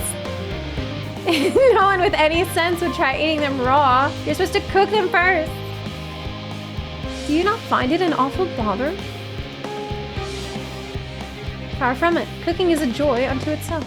And what's more, it broadens the range of ingredients that we may safely eat. But above all else, cooking allows us to draw out the full potential of our produce. Pumpkin stew has been one of my favorite dishes for as long as I can remember. Then perhaps even these hard blocks of plant matter can become as delicious as the orange I sampled. I wonder though, if there's anything even more delicious. How about the yellow fruit over yonder? We're just trying every vegetable there is today. What a wondrous fragrance. Oh no, it's lemons. With luck, it'll have flavor to match. I have no idea how these are eaten. I'll just bite into it. Oh no. No, don't. My tongue. Is this poison? Oh, sweet baby. A lemon? You mean it's supposed to taste like this? How can something so similar to an orange be so revolting? Heck, it may be some time before my palate recovers from this ordeal. As such, I had best call an end to this round of sampling. Let's say our farewells and return to the others. Okay.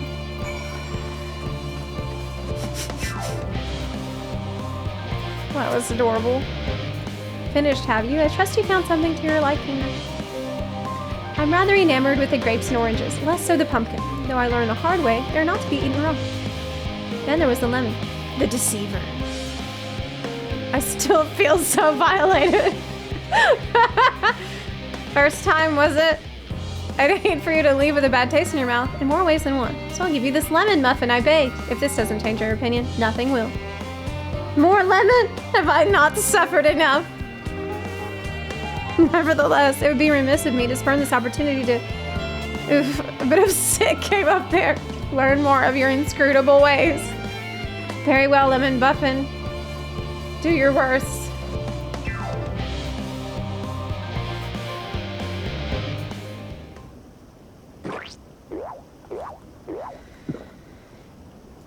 This is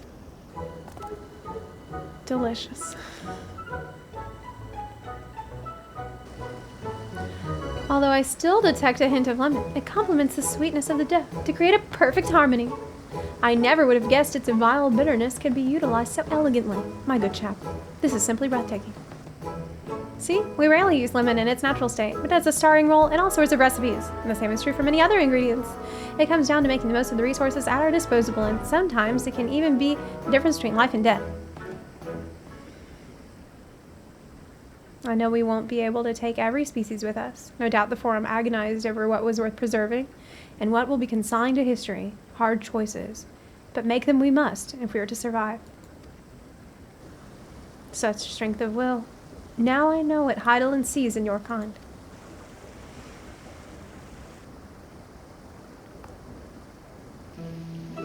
Mankind, the Loporrits, we were both born from the accumulated knowledge of the ancients. I learned all there is to learn about the nature of sentient life and the fates of the stars themselves.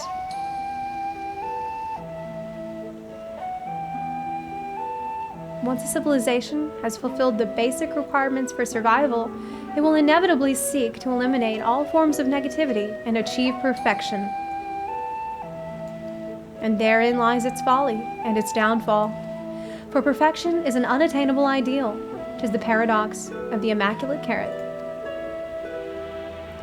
Yet civilizations since time immemorial have deemed the pursuit of perfection as progress. They pay no heed to the costs incurred in their futile quest, and all too often become the architects of their own demise, their dreams forever unfulfilled. What then is the alternative? The answer lies in knowing that our existence can never be perfect, to be content with what we have and make the most of it.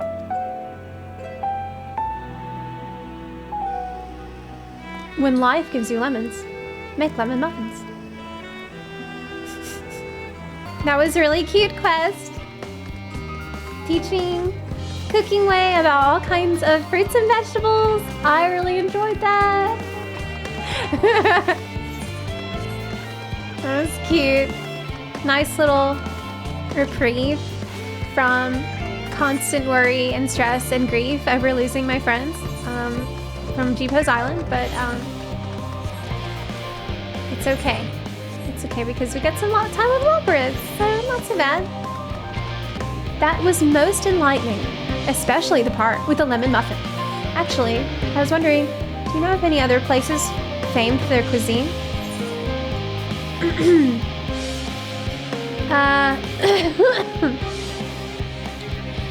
Limsa Luminsa is home to the Culinarians Guild and many less than savory establishments. Would that I had time to visit.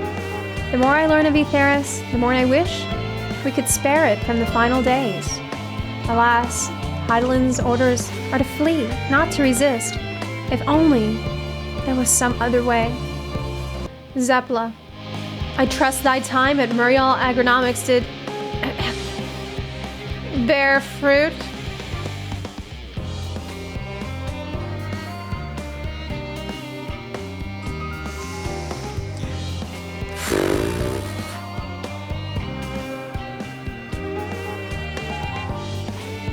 Our own efforts, too, were rewarded. We now possess an embarrassment of educational riches. No doubt, our guests' relentless pursuit of knowledge could occupy them and us for a fortnight. Alas, time is of the essence. Let us return to Sharlayan Hamlet forthwith. I shall gladly attend to each and every Loporrit here, should further questions within my power to answer arise.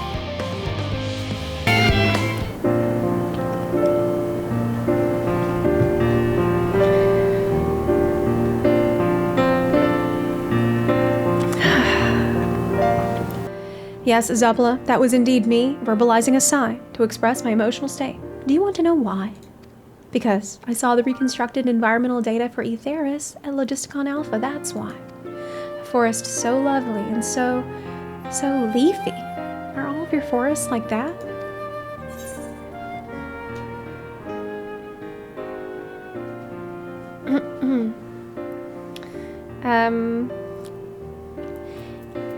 You should see the forest of the first. One was purple.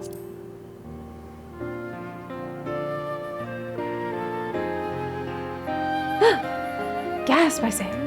With a star so wonderful, it comes as no surprise that you're reluctant to leave it behind. I was a fool to think otherwise, to assume that the moon was something worth being proud of.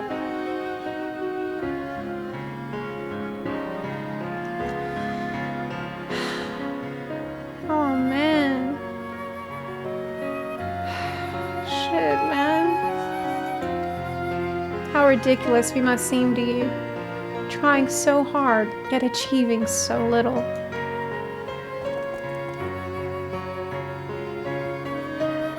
Not at all. Thy works are no less worthy for their uniqueness. Uniqueness. I thought I heard tiny voices. Thancred.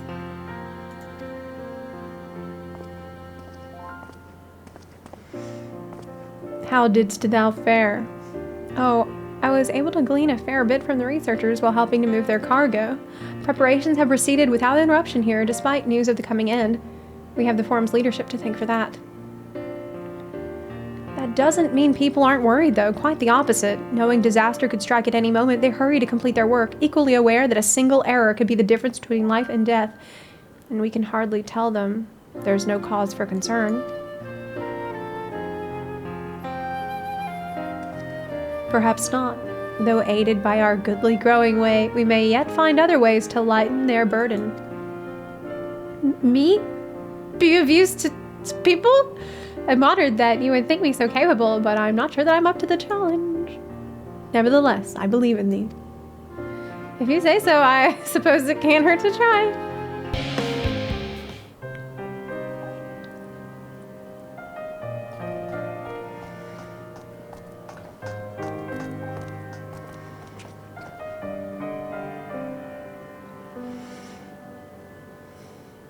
Oh, can I help you?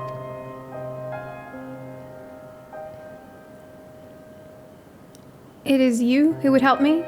Is my anxiety truly so obvious? A burden shared is a burden eased. Pray, tell us of thy troubles. Those little fellows do look like good listeners. It's the ears. It's the ears. I'm an engineer, you see. And what they say of the ship, that it's the sum of decades of Sharlayan ingenuity, that it's built with peerless, elegant technology, is all true, but I know that none of that's a guarantee. We've never before launched a star-faring vessel, let alone flown it in the great expanse. All the tests we've run have been on the ground. Only operational personnel and cargo will be aboard for the first voyage, but even so, if it fails us then, what can we do? And if it doesn't, it could fall apart on the next flight, or the one after that. We've done everything we can to prevent that from happening, but it hardly matters. We thought the ether burner's design was flawless too, and look how that turned out.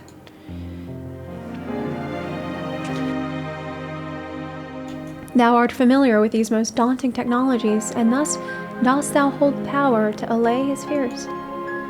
Oh, I'm not sure about that, but well... Maybe you could tell me if there are any aspects of the ship's design that you're especially worried about? Our ability to walk about and perform our tasks, for one. I've devised a means by which to employ gravity, a spatio-temporal spell, to regulate the environment. But what if it's not strong enough? What if everyone floats away and begins crashing into things as soon as we've left the star? Aha, gravitation. Maybe I can be of help after all. Up there is not so different from down here, you see. The same rules apply, and if you consider them as part of one great big cosmos rather than separate places... That's why these are so cool. That's why the Loporrits are so cool, because they're experts on space travel. I suspect both parties shall find comfort in this conversation. Yet if Thancred's tale be true, still others would benefit from insights born of experience. Might I prevail upon the Loporrits to attend them? An excellent idea, if I do say so myself. There is naught we'd like more than to ease the hearts of the fine people of Etheris, and learn more about them while we're at it. Yeah.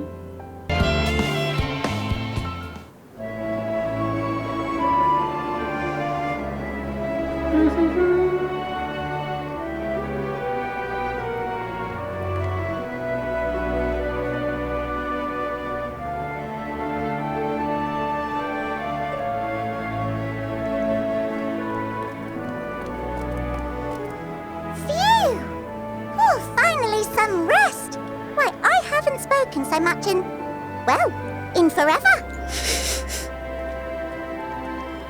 Lively, isn't it? The town is abuzz. Everyone eager to meet with our friends from the moon.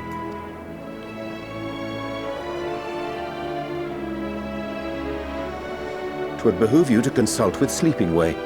As our moon's pilot, his advice should be most pertinent. What? That's our pilot? I'm impressed. Truth be told, I struggle to tell one from another. No offense intended. It's probably on autopilot, okay? None taken. After you and your friends left Mare Elementorum, we spent no small amount of time with your Urianger. Oh, the conversations we had. He told us all about Etheris, answered our every question, no matter how trifling or trivial. Look! Every page filled to the margins with knowledge. When I first arrived, I was struck by how little I knew. It was daunting. But then I realized that, were it not for Urianger and his teachings, we'd still be stuck on the moon, gazing at your world and wondering what we've been missing.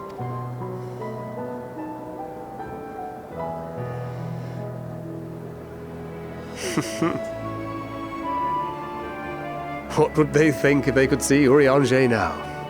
I dare say they'd be more than a bit surprised. And impressed, no doubt.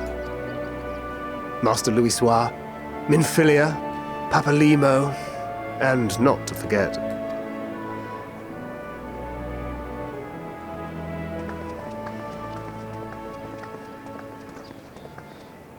Oh there. Heard there was a visiting expert who we might bother with a few questions. I take it you'd be the one.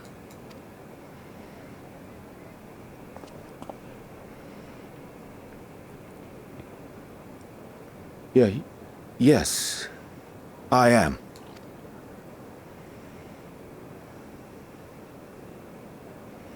Wilson and Moenbryda, Sharlayan's foremost researchers in the field of teleportation magic, and Moenbryda's parents. Right. This conversation. It hath been some time. 'Tis good to see you in good health.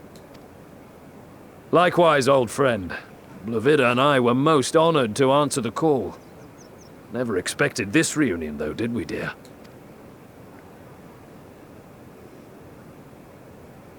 Alisaie, the nerve. Sending that letter, then running off to the gods know where.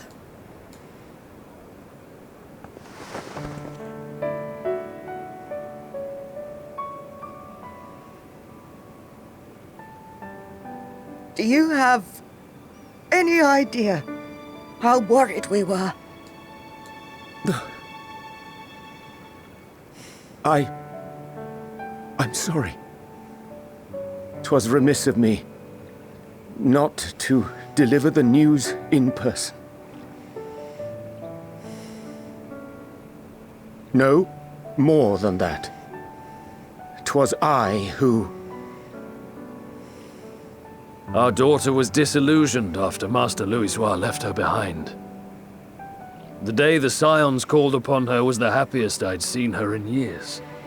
She made her every choice of her own free will. No one could have ever forced her to do otherwise. Don't blame yourself for her death. Celebrate her life. You know that's what she'd want. If there is one thing we resent you for, it was that we could not be there to mourn her with you. Reading the words you penned in that shaky hand, we must have cried as much for you as we did for her.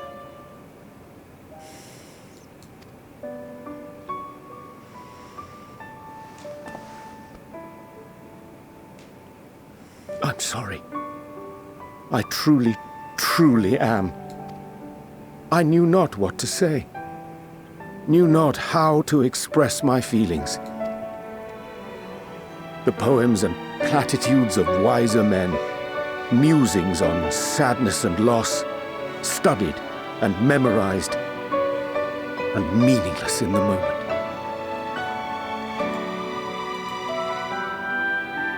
Silly boy. We are all powerless before such grief. Even now, try as I might, the words escape me. But in our hearts, we know, we always know.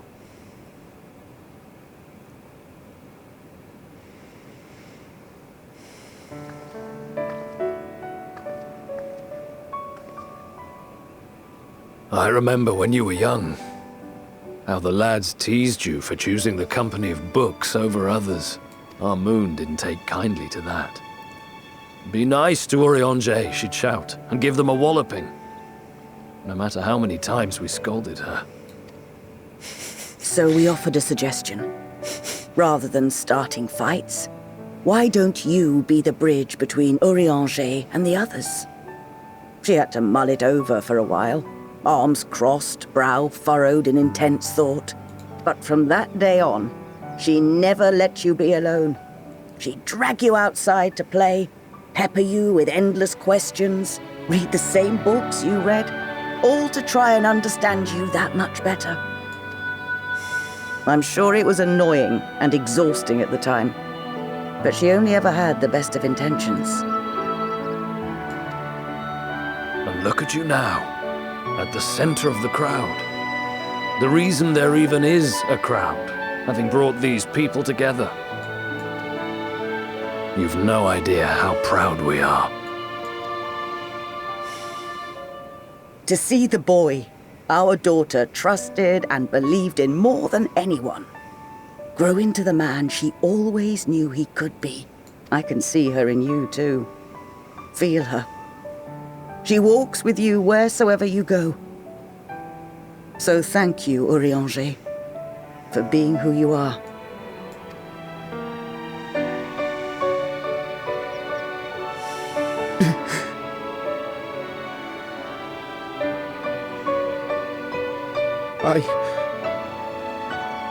I think I can feel her too.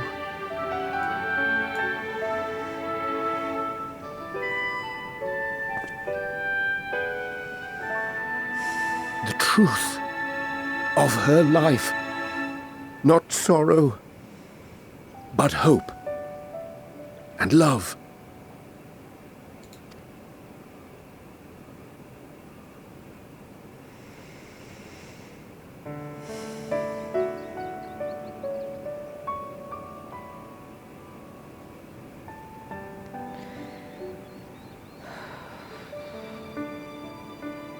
This Moenbryda, she was important to him, wasn't she? You could ask the man himself. Oh, no. But watching this exchange reminds me how much I've yet to learn about your world. And its people. You can live here your entire life and hardly learn a thing. And that's why it's too soon for this to end.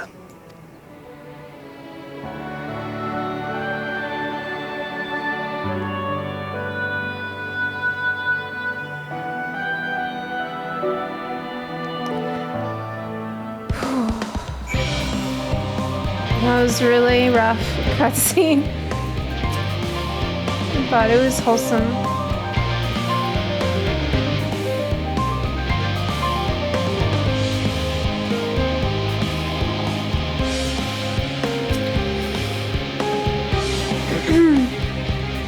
Did you ever wonder why we named our daughter Moon's Bride?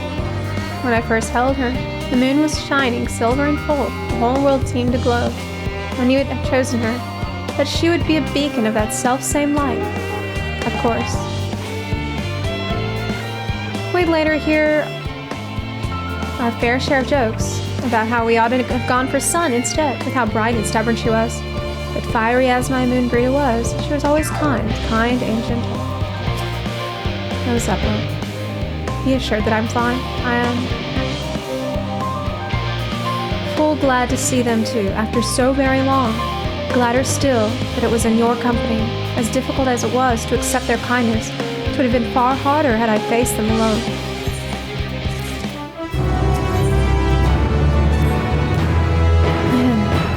Thou hast my gratitude for lending courage to the Loporrits. Not disposed to rest on their laurels, several of our guests have elected to accompany my countrymen to their stations. Some few may still come hither seeking counsel, and so shall I remain to aid them as need be.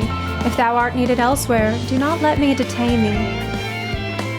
As a matter of fact, I was hoping you might check on Alisaie. Last I saw, she was struggling to carry an enormous pile of boxes out the west gate. I could go myself, but we both know whose help she's less like to scorn. Not to mention that, much to my misfortune, I can think of several other things I ought to be doing. Until later. Zepla, what are you doing out here? No, I don't mind if you help with the boxes, but it's far from the most exciting of tasks. Appreciate it. We need to get these to Aporia. Time is short, of course, but they're full of organic specimens and samples, so try not to be rough with them. Alfie should be waiting for us when we arrive. You have my gratitude, but how did you come to be involved in this?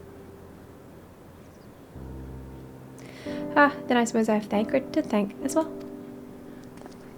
Thanker.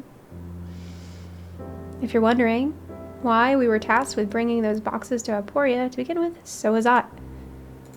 It turns out that this is a base of operations of sorts. Those with final say as to what is included in the ship's manifest can be found here. Father included, I suspect.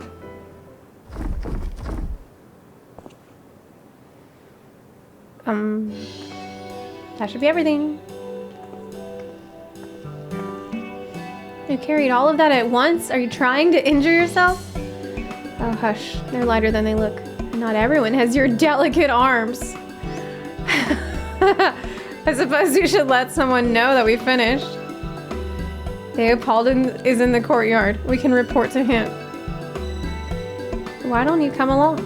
You should get credit for your assistance at least. You might even learn something interesting.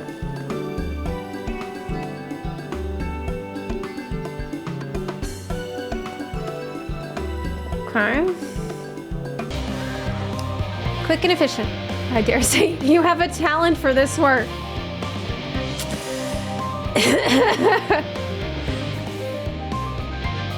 When it comes to delivering items to the quest NPC, I'm the best. The twins' papers only needed to be delivered to elsewhere in the facility, so they should be returning any moment.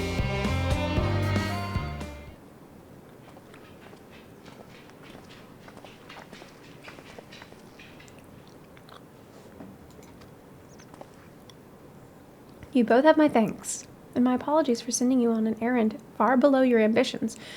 Why, even as a babe, you struggled out of your swaddling clothes. That's quite enough of that, thank you. It was compromising stories of our parents that we'd ask to hear, to reiterate. Of course. I've known your father for so long. I must have something. Well, as you know, part of why the love of your name garners such respect in Sharlayan is your family's storied history. You too can trace your ancestry directly to those who came aboard Moenbryda's Hope, a lineage few can claim. I've never thought much of it myself. It's not as though our forebears founded our nation. They were simply there when it happened. Nevertheless, it has traditionally been a point of pride. 'Tis why Moenbryda's pronouncement, renounce the ways of war and pursue enlightenment through knowledge and reason, has ever been our family's creed. Until your grandfather's time, Archon Louisoix looked not to Moenbryda's words, but his deeds. He asserted, in defiance of his peers, that choosing to save the great and the small from the rising tides was the true mark of our founder's virtue.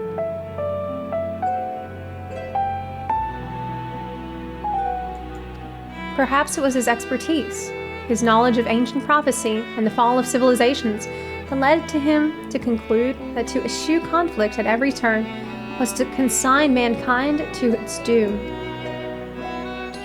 There will ever be conflict, and calamity will follow. Thus, to ignore the plight of those one might conceivably save is not wisdom, it is indolence.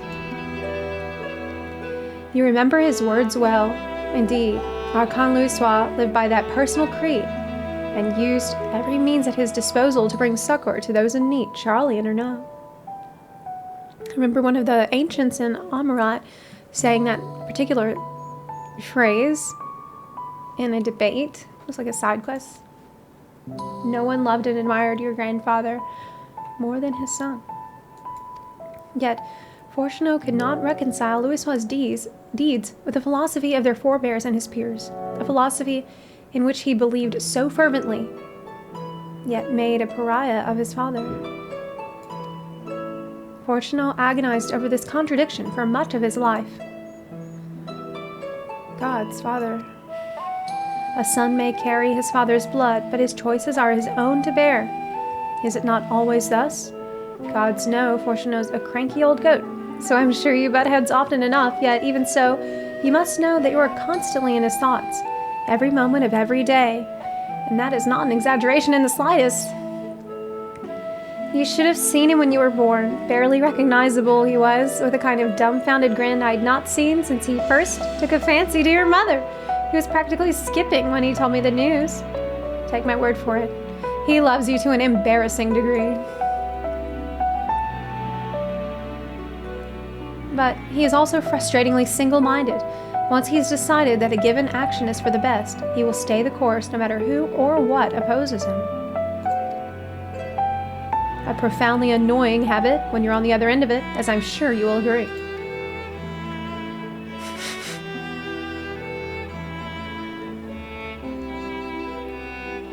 I'll say, thank you for your insight. When next we meet our parents, I shall mention that we spoke. Try not to get me into too much trouble now. I need the forum on my side. Speaking of which, I ought to be getting back to work. I have to make sure those specimens you brought make it to their proper places, or the cranky old goat will have my hide. We can speak again later.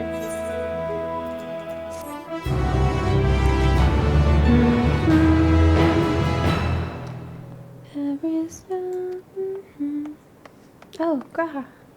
Graha, surely Kokol hasn't driven you out of the forge already? For better or for worse, no. However, he has set me a task that requires more than my single pair of hands. And here you are. I could use at least one of you.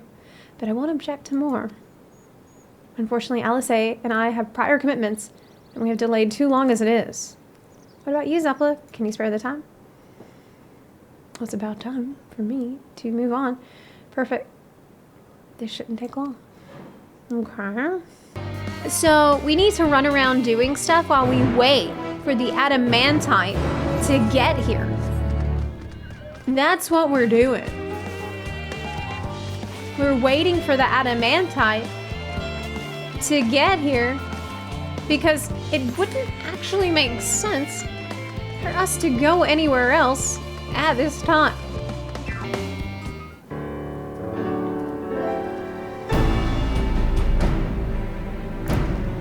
Did everything go smoothly out here? Yes. I thought as much. No major complications to speak of inside either. And the water ether appears to be venting properly. I expect Kokol will have seen a difference in his forge flames by the time I return. And since I have you, there was another matter I thought to discuss with you. Nothing terribly important, merely something I've been considering. Part of this I shared with everyone, yet you, and only you, have been to Elpis. Okay, finally, you want to talk about something that actually matters. Well, everything that doesn't matter. As we've established, refined adamantite is a product of Alag, of the Empire's twilight years, in fact. It was a material which saw much use as part of the Allegans' efforts to extend beyond the bounds of this world, Dalamud, of course, being the most prominent. Of those who would push further, expand Alag's empire to encompass the heavens and the stars above, perhaps the greatest was its infamous technologist, Amon.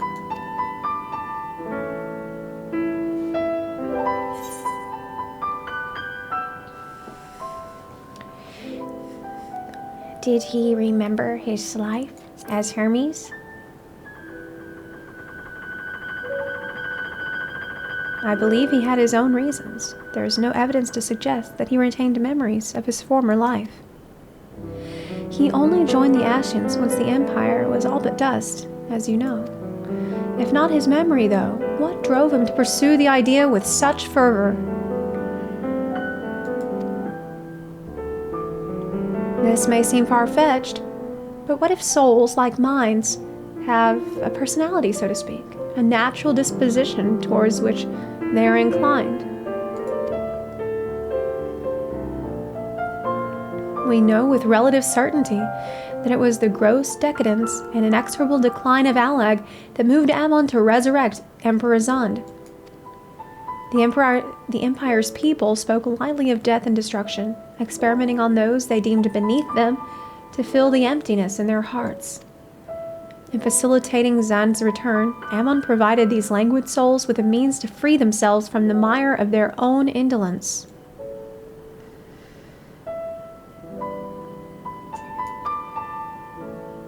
Or would have, had not Zand been convinced by his own death that life itself was meaningless. Amon's desire for his countrymen to conquer the heavens could only be a means to the same end, to instill the people with new purpose. Like Hermes before him, Amon was appalled by how those around him lived, but could never bring himself to believe that those lives were devoid of meaning.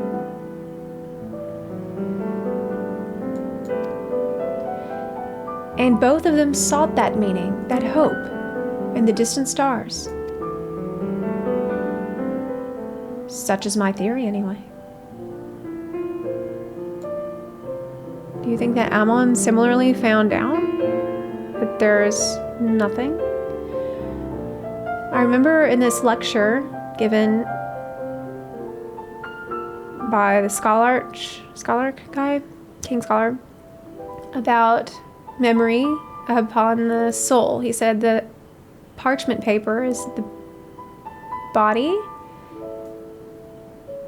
the corporeal form, the ink is the memories. No, the parchment paper is the soul, and the ink is the memories. Yeah, okay, I got it wrong. Parchment paper is the soul, the ink is the memories. But there are some memories that are etched indelibly upon the soul and never go away. They're like engraved upon the soul. Ultimately, it is the consequences of their actions which matter. Their motives are of no moment, and yet, to reach those stars on wings of adamantite, to travel to the ends of creation and beyond, the promise of hope everlasting, that much I do understand.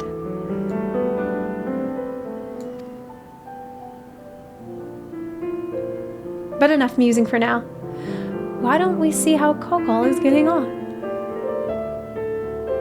Graha is so wise. He's very wise because he's really very old.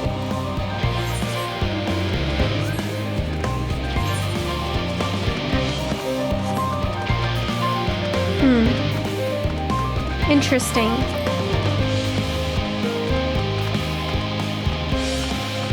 To reach those stars on wings of adamantite, he said. Wings, what an interesting phrasing there.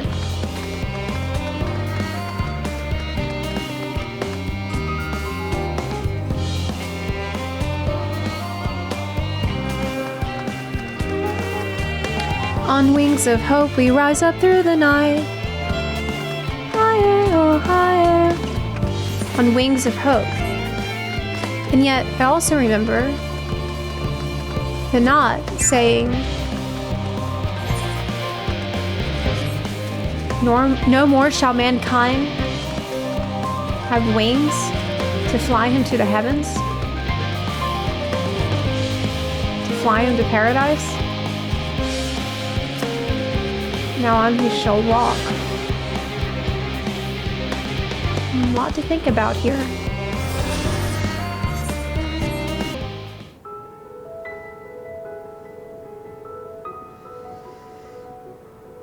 All set, I take it? We finished what we could. Delivered supplies, tracked down escaped animals. Trivial tasks as they may be. Yeah, for us standing in. Not hard.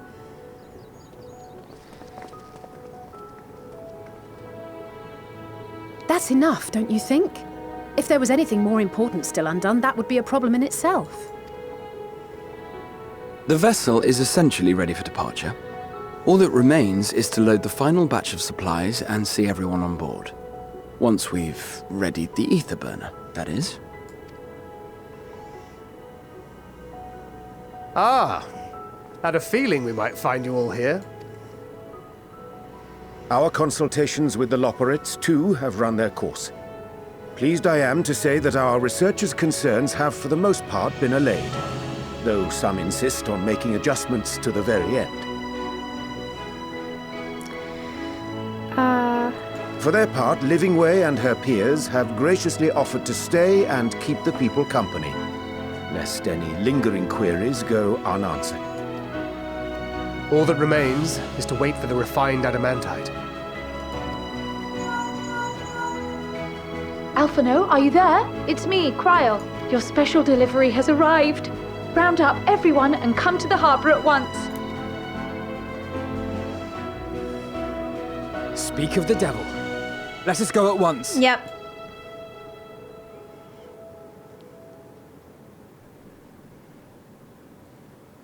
We got it.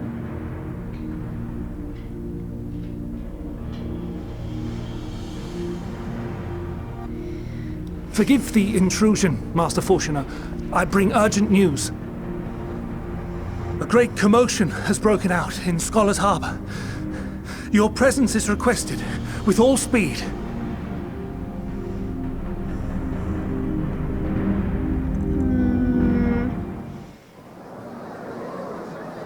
Now, where might this delivery be?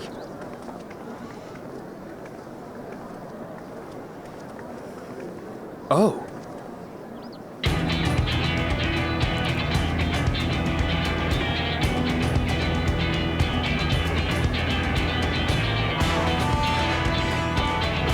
Oh, right. We invited literally every single ship.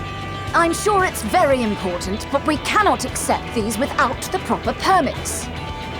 By the 12! Surely, these can't all be. Oh my god. Holy shit. Oh my gosh, it's even the Sky Pirate people. What? Bleeding hellfire! They're bringing them by sea and by air. All these folks in these crates.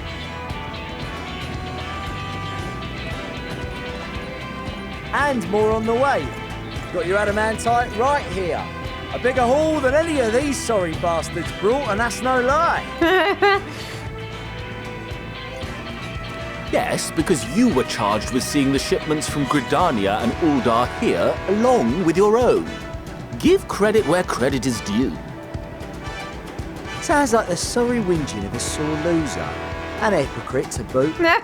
Ain't no way a scrawny whelp like you took a dozen steps inside a Dalamant shard. I'll have you know I went all the way to the entrance. Furthermore, 'twas my contacts that enabled us to enlist the cooperation of the Sky Pirates. Left you outside so you wouldn't get anyone killed, did they? Well then, credit where credit's due, you did a right fine job sitting on your ass. Oh my god. Take that back. Make me. I will not stoop to your level.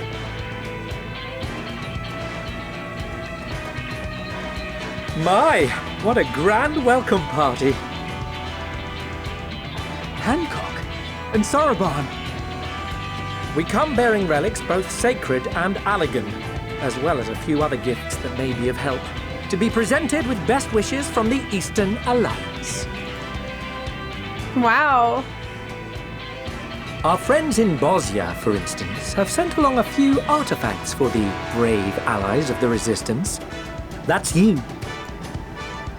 And we brought a number of items from Eureka as well, courtesy of one Ejika Sunjika.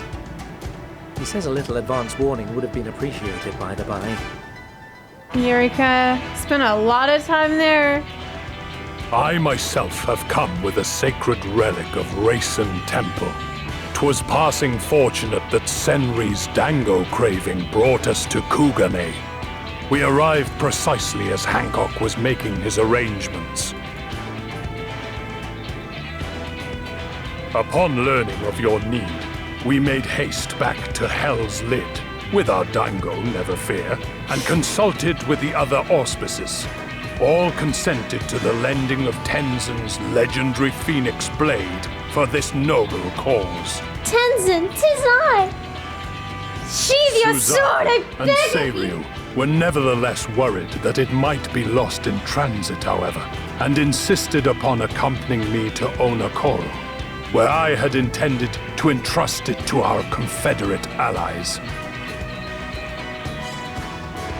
I thought instead to give it over to Hancock when we chanced to cross paths yet again. But alas, Seiriu remained ill at ease, and ordered me see the blade into your hands personally, or die trying. Oh. We did, of course, need quite the impressive vessel to get it all here in time. Fortunately, our majestic associates have been more than helpful. 'Tis an honor to join the Warrior of Light on another adventure, they tell me.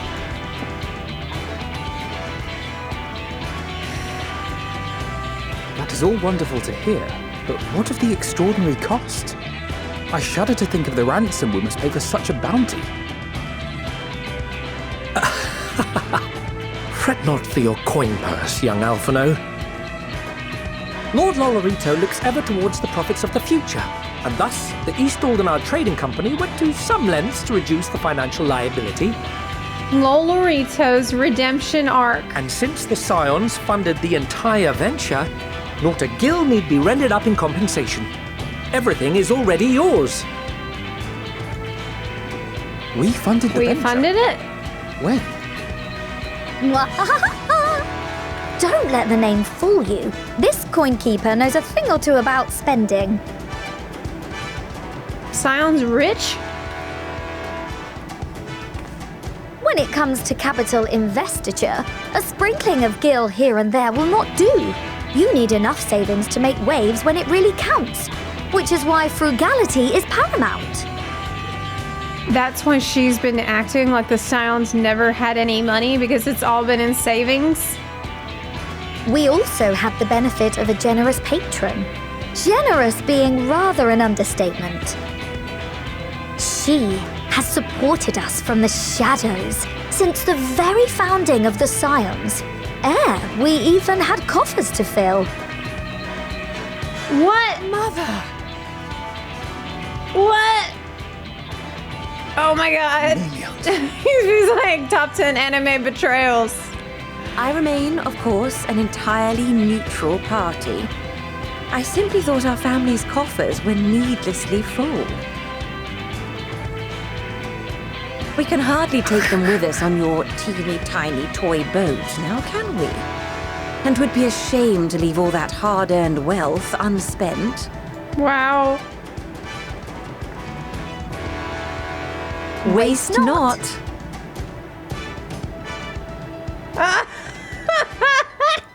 Holy shit. Wow. However did you manage so much in so short a time now? We expected word to reach only a fraction of our allies. Did I not tell you I have my ways? Hey, Erenville! Erenville? you were involved too. I received a letter from Cryo after we parted ways in Labyrinthos. She explained what the Scions were trying to accomplish, and why you might soon require the services of the Gleaners, spread across the world as we are. I pray you do not interpret this as a betrayal of Sharlayan. I accept that the Forum's aim in pushing us to our limits was to preserve what knowledge we have, and I bear you no ill will for it. Yet, in collecting that knowledge, what I came to appreciate most about our star is that there remains so much we do not know. That is why I chose to help the Scions, to combat the obliteration of those countless, undiscovered wonders. I held no illusions that they would be less demanding taskmasters. Though, rest assured, if I had, I would have been sorely disappointed.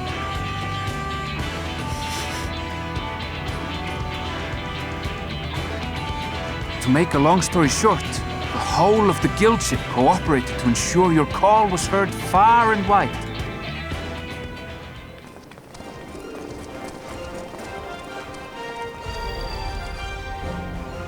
What's this about a ship that can fly to the moon? Sid! And why didn't you mention it sooner? The one time you don't beg my aid, your problem's a bloody ship that can fly to the moon. Sid, you brought the team. Of course. Garland Ironworks' finest. You need only point us towards my new favorite ship. Oh, I nearly forgot. We stopped by Whirlit before coming here and picked up a package from Gaius. He's still of the mind that actions make for better penance than words, contrite or otherwise, so we offer none of the latter.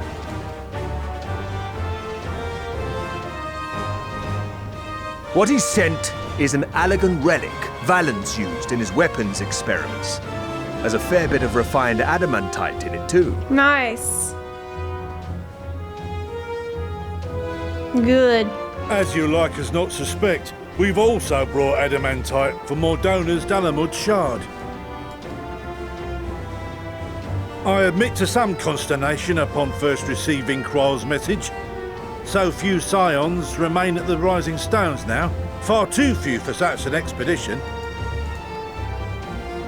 However, the Gleaners were able to secure us reinforcements. Idleshire's treasure hunters, not least among them. I know. How the gobbyflop thought. Slowfix's gratitude for the safe return of his daughter has not waned, and he gathered his kin to our side with an astounding quickness. The clash between their machina and the Allegan defences was a sight to behold.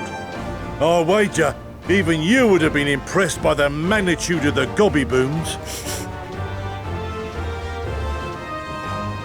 Fascinating as all this is, I fail to see how it explains your presence here. Yeah. Does Razathan not have more pressing concerns?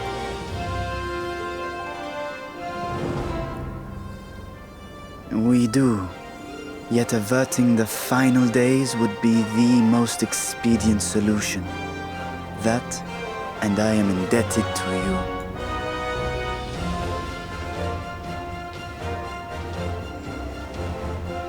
Though they chose to take their leave of Thavnair, those you saved in Garlemald remain my people. My gratitude is beyond words. 'Tis appropriate that I aid you in kind. If in the doing we bring salvation to others of this star, so much the better. You will recall that I spoke of my father, Midgard Summer, and his journey across the great expanse. As he traveled betwixt the stars, his resplendent scales drank of the ether in those nigh empty surrounds, and imparted to him the strength to persevere.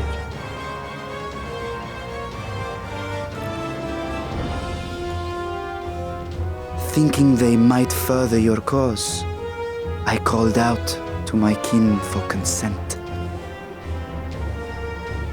Hydaelyn's answer was silence, as ever. Tiamat and Chrisvelgre, however, responded favorably to the suggestion.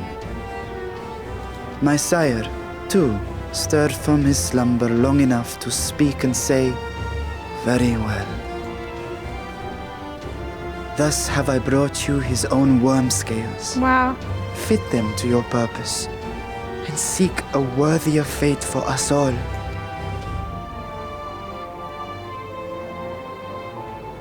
You'd be hard-pressed to find someone else so familiar with the unique properties of dragon scales. So I invited myself along. I'd invite myself along too if I was living in Tavner. Look at me, this is so unbelievable. I've gone right back round to believing it again. If we get a 6% gain in efficiency, with all these goodies we could get 7, no, 10, no, 14 bleeding percent. Think of how far we could go! What we could do with that much power! What we could blow up! If Kokol is duly convinced, then it must be true. In which case, the Scions' end of the bargain has been fulfilled. Would you not agree?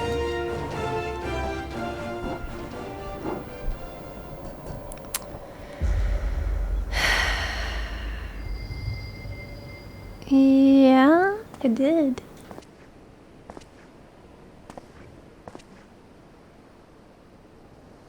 Yes, Father?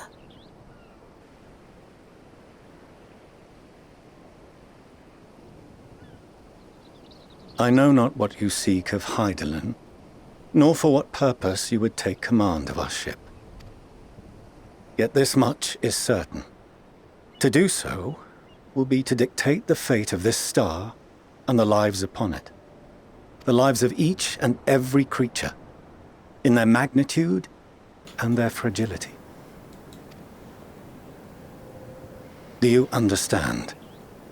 And are you prepared?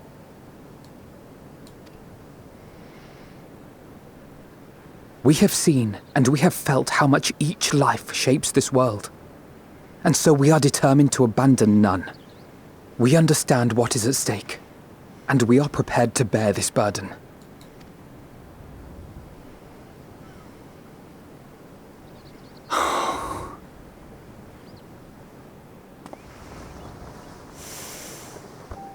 Then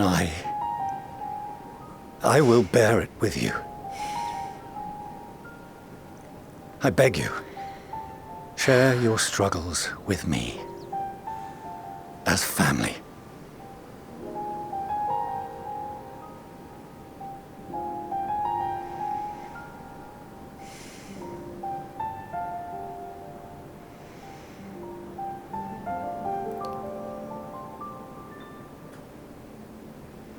You grasped my fingers with such tiny hands the day you were born.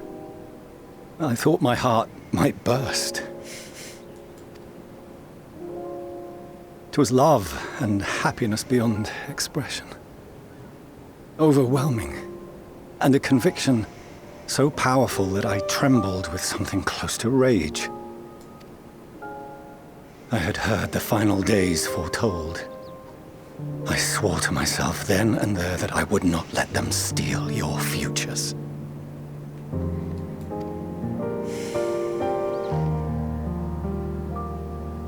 The great exodus would succeed, must succeed.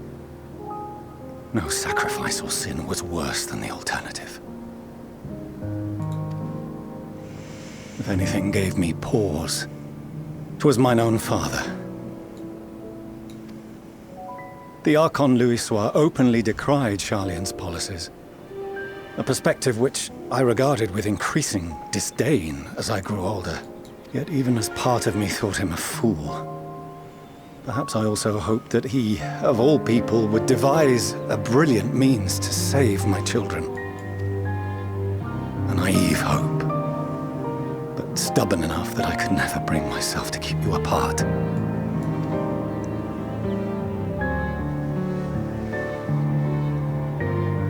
No, that was his doing, when he perished at Fourchenault.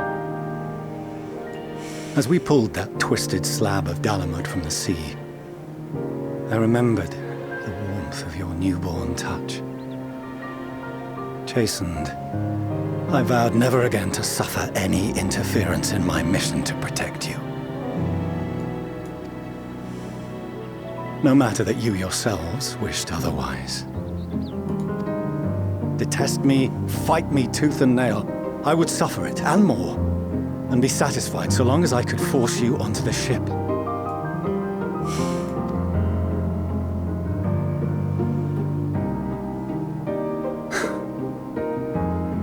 I was wrong. You two have grown so much stronger and so much wiser than I dared dream. You have earned the right to walk your own path, and already begun to do so. Good. Because there are things we care about, and people we love, and none of them is replaceable. Not a one. It cannot have been an easy journey for you to have come so far. We shall be glad to acquaint you with the finer details someday, once this danger has passed. All that we have seen and heard, that we have felt and learned in our travels. Ours is not a kind world, but it is beautiful. Always. Oh no. Are you quite sure that's wise?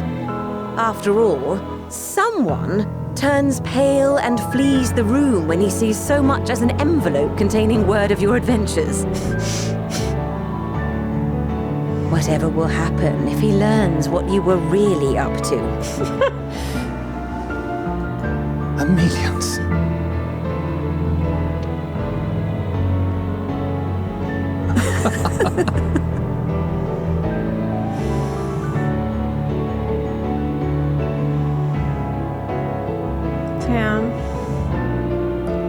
Though I have wronged my children most gravely, I owe you an apology as well. I assumed that it was the Scions' influence that made them so keen to charge headlong into danger.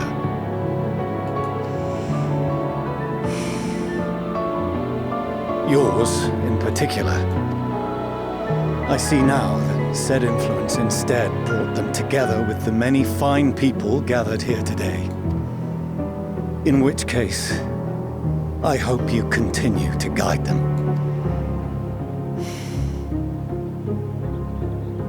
If we've finished loitering about the harbor, might I suggest we put our plans into motion? People are beginning to look confused. Perhaps you can spare a few words ere they resume the tedious lugging of cargo. You have no small number of friends and admirers here after all.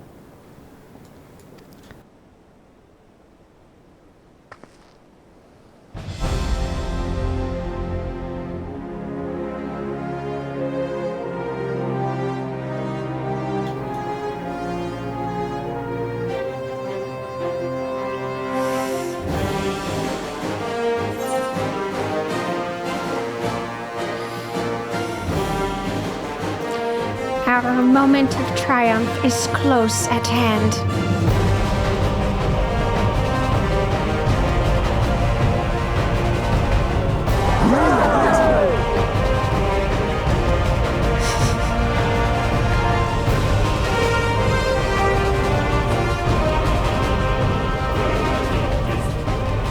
Your assistance is appreciated.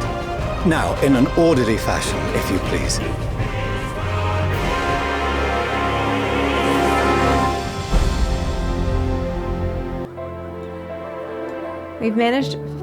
We finally managed to clear the harbor, which means the rest is in the engineer's capable hands. Meanwhile, Father has issued to us an invitation. As was agreed, he will reveal the means by which Hydaelyn may be contacted.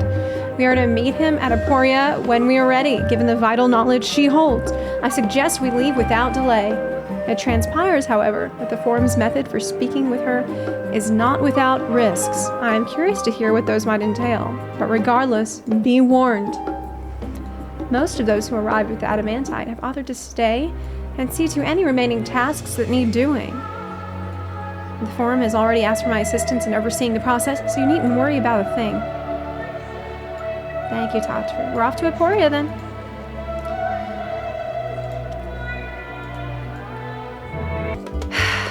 how do I feel right now? I don't know if I'm ever gonna get over what happened. I feel like I kind of have this feeling like I am supposed to be over it at this point. And I am not. But what can I do about that? Nothing. I can just pout about it. So that's what I'm planning on doing. Basically, Elpis was so magical and so good. And it's just, I feel like it would be really cruel of them to, but at the same time, I'm like, on the one hand, it's so cruel that they allowed me to get even closer to these characters I was already obsessed with and like explore their world and then have to let them go. And then on the other hand, isn't that kind of the point? Like, isn't that the message of, like, it's the whole message is about like letting go and moving on in spite of the loss. So I'm feeling a little conflicted about that. Also, it seems like no matter what happens, we are continuing with this plan to go to the moon, to bring a ton of people to the moon and live on the moon. This is the Loporrits' like life purpose. They're gonna be devastated if nobody goes up there to live on the moon or try to traverse the stars. So even if everything somehow turns out okay here on the source, I think there is still going to be some space travel happening going forward and exploring other stars and stuff. Like, that's definitely going to be happening.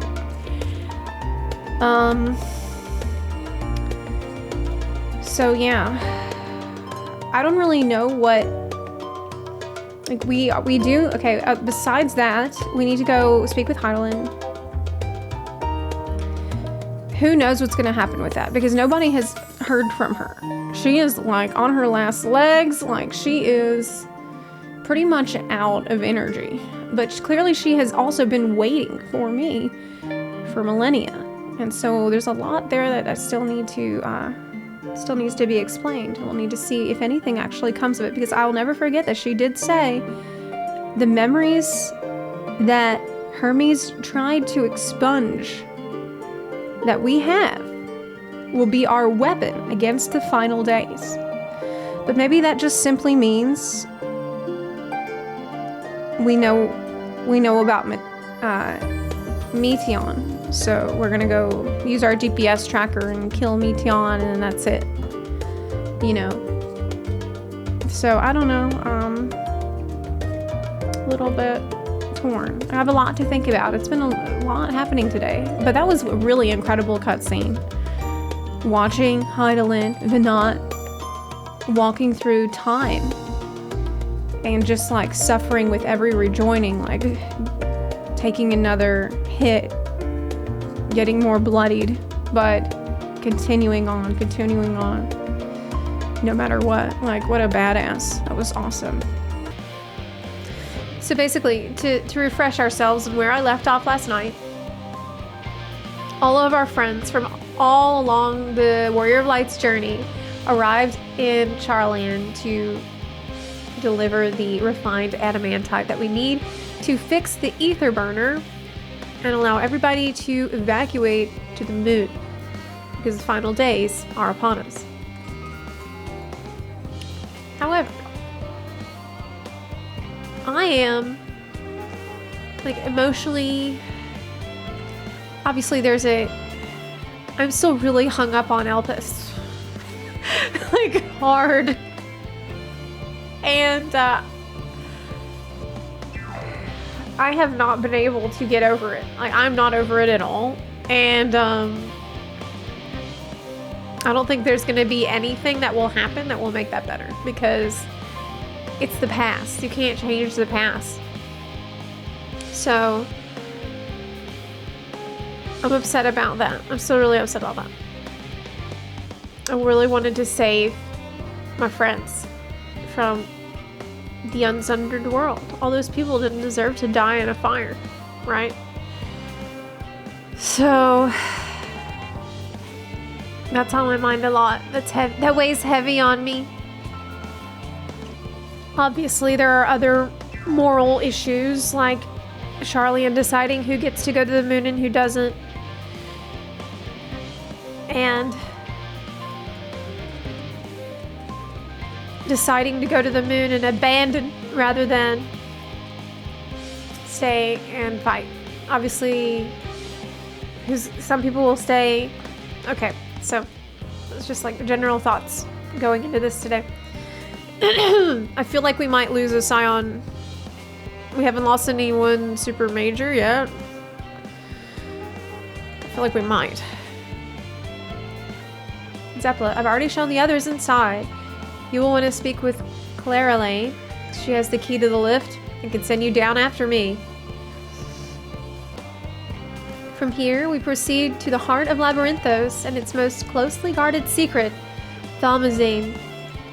It marks the beginning and end of our efforts, whence we delved to seek audience with the star, and whence we will embark on our journey to the heavens.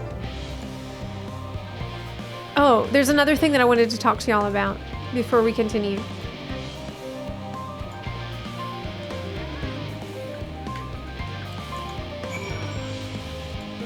Let me find it. Okay, so I was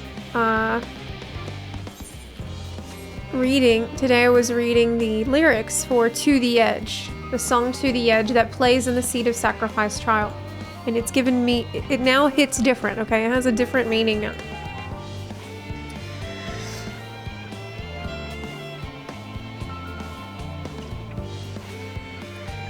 There's some parts here that really gave me some food for thought. All our splendor bathed black in silence, our surrender, a somber reverie, slowly drifting down into twilight, left us sifting through fading memories. So it's like after you died, and you're just adrift in the live stream, I guess. Now our places for worth is wordless, evanescent, this writing on the wall. I think this is referring to your memories that are upon your soul, most of them going away. Brothers, stay this descent to madness. Come and save us, and catch us before we fall.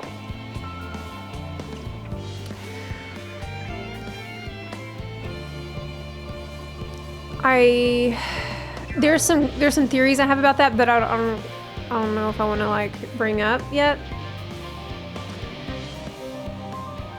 Like broken angels, wingless, cast from heaven's gates. Now this reminded me of when Vinat had said,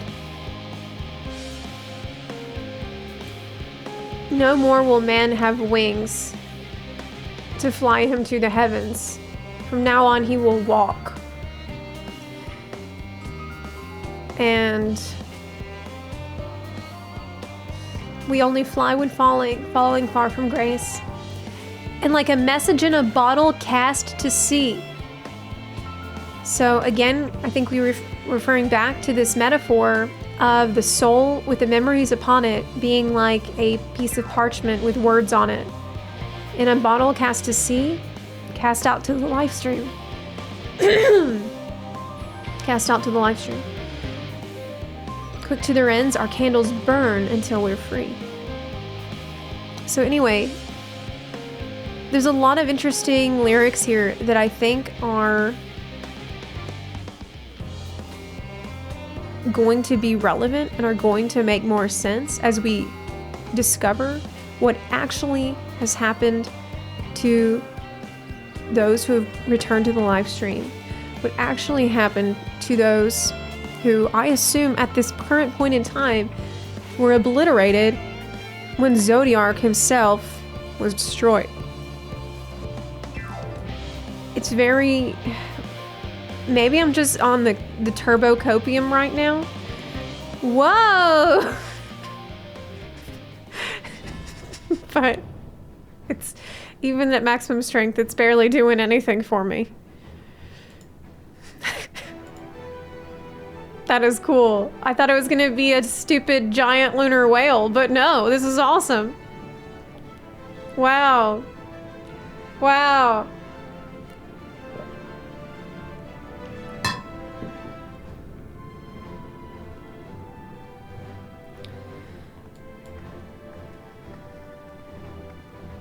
Cool. Cool. I bid you welcome to Thalmazine. Direct your attention toward its center to behold the ark over which we have long labored. This is so cool. Damn. As you can see, 'twas designed as a medium-sized craft, the better to reduce fuel consumption.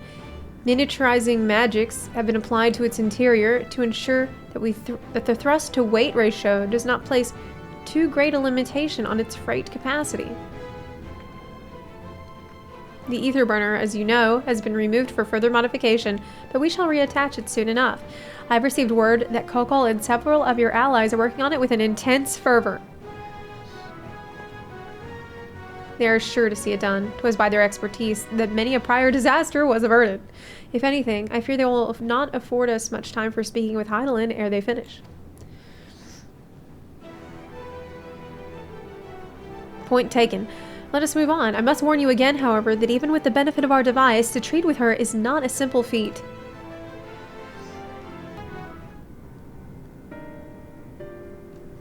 As you all know, alongside our physical world exists an ethereal plane, what we refer to as the ethereal sea. At the heart of the star, the physical and ethereal are one and the same. Thus, the deeper we go, the easier it becomes to pass between said planes. We utilized this principle in constructing the anti-tower, and once more here at Thalmazine.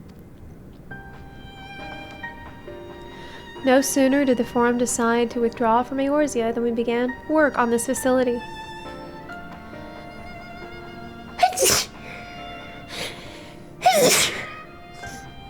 Excuse me. Our work culminated in a device that allowed us to peer deeper into the ethereal sea than ever before, in search of Hydaelyn's ever fainter echoes.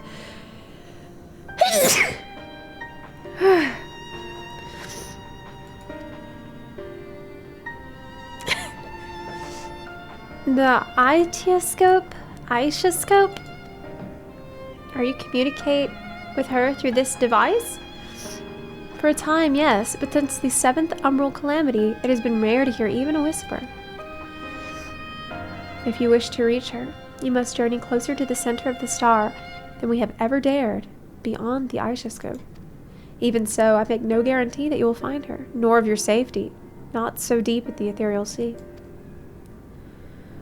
We understand, but if we are to deliver this world, we have no choice but to try.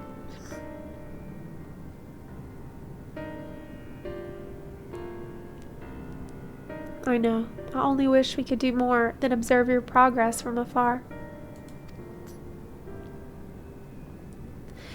The Aitiascope's ocular lens, by which we may peer into the ethereal sea without placing ourselves at hazard, lies above us.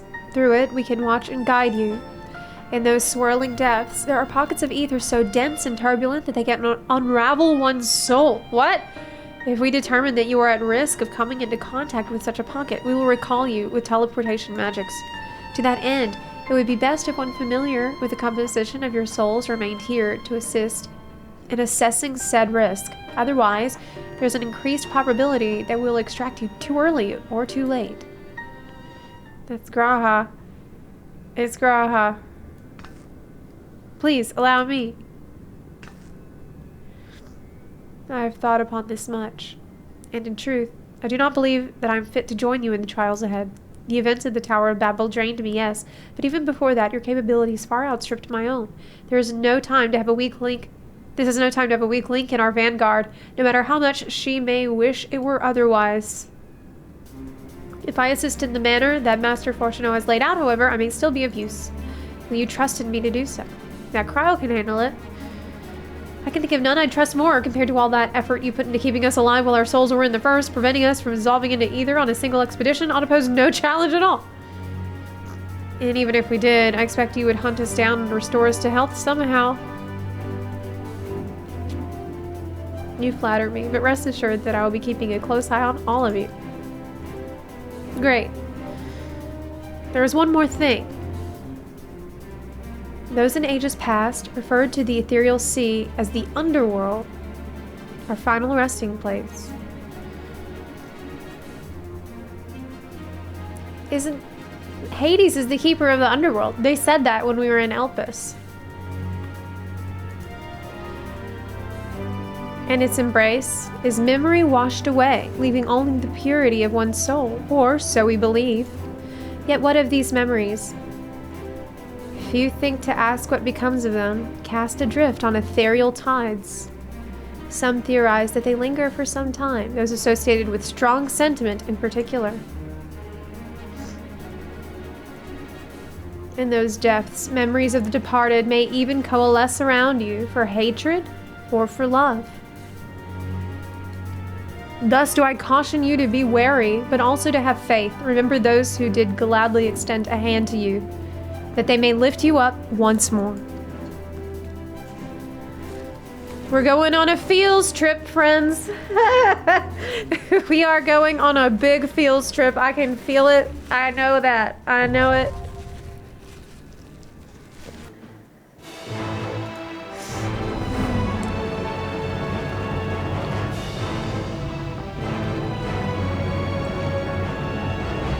Wow.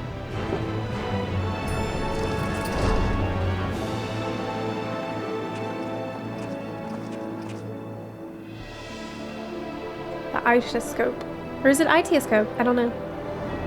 Haven't heard anyone say it in the cutscene yet. Wow, it's beautiful. They really built this. They really did it. All seems in order with the lens. And I trust you can hear me? Yep. Wow, cool.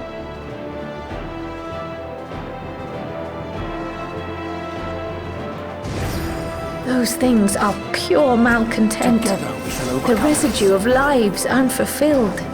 Sinking resentment. Shit. It's people that Be gone! look back at their life and were not happy with what it did. Ilberd? The Unrelenting. It's Ilberd. Well, we don't feel bad about getting... Well, the question is, like, what are we doing when we kill him? Like, where does he go? Does he get ultra purified? That's what I don't know.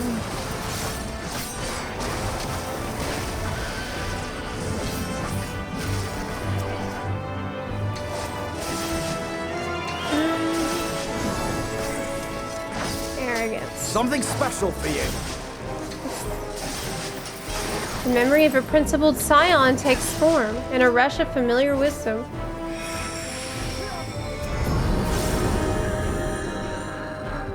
Is it Louis? What?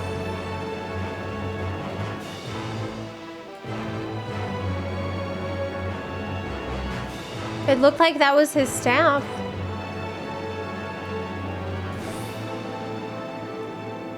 Art thou with us still, Papalimo? Oh no, it was Papalimo, because Papalimo used the staff. It was Papalimo. Never will I surrender. Together, My devotion, my love. Oh, it's Livia! Ooh, oh my god! Oh shit. Yeah, I remember. I mean, I killed her so many times. So I get it, I get it. It's really mad. You underestimate me! I wonder who else we're gonna run into here. Before, like right so far, we've only run into people that we feel absolutely zero regret about killing. Like, she had to go, okay? She really had to go. Hold still. She was very, very bad.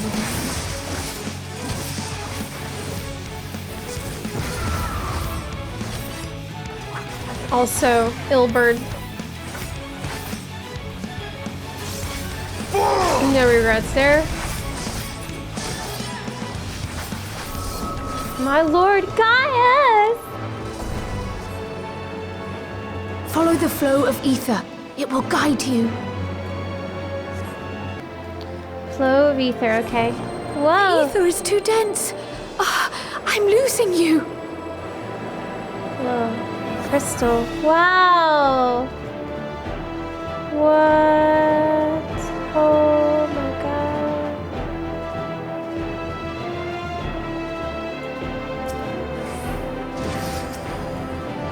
Wow, this is crazy. We're really here.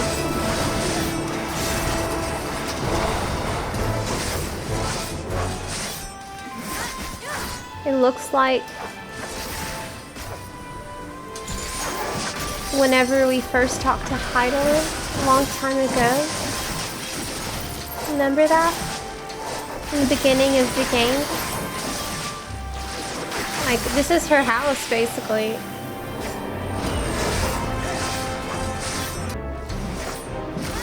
The memory of a valiant Archon takes form. Oh my god. Is it Moenbryda? He said, "Thou hast ever grantest me the strength to move forward."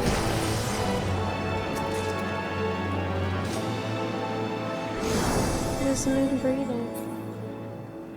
Kind-hearted, not. No! People of Ishgard won't forget you.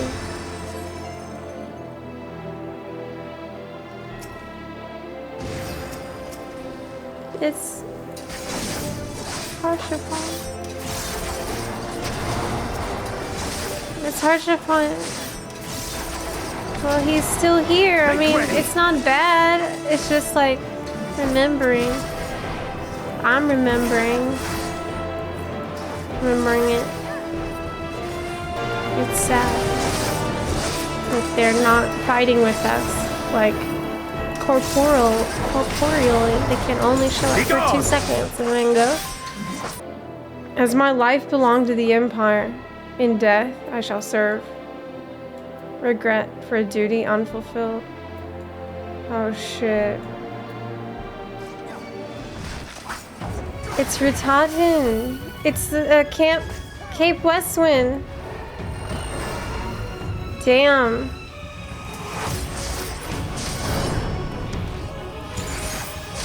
It's Cape Westwind guy. He was the hardest boss in the game.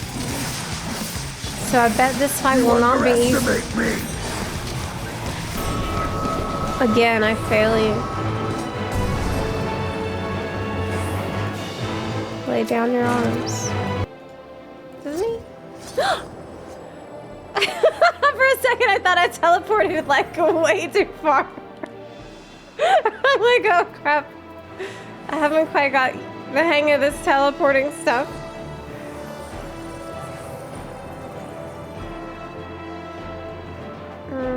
What's that over there?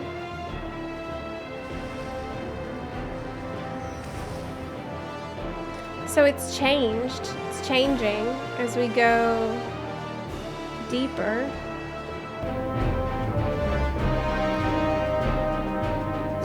Oh my god. Minfilia?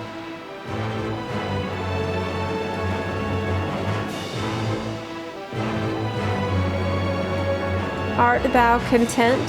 Asks Urianger.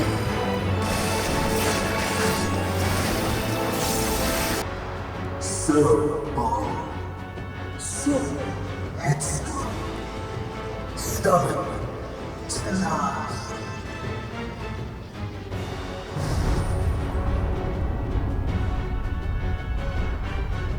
Oh no. But this is as far as you go. Oblivion beckons!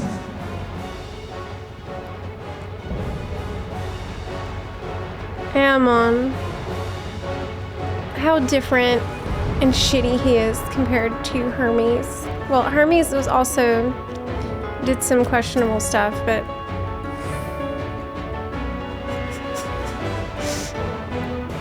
Many faces have I worn, but this is my favorite by far. it's just, it made me so sad to see what happened to sweet Hermes. Will persist in this folly no longer. He had such a compassion, such a radical compassion for all living things.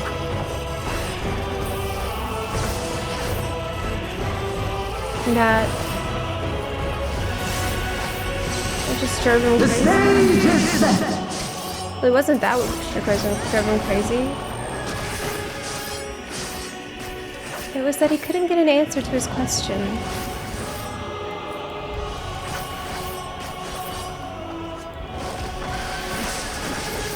Is there still hope for Hermes' soul?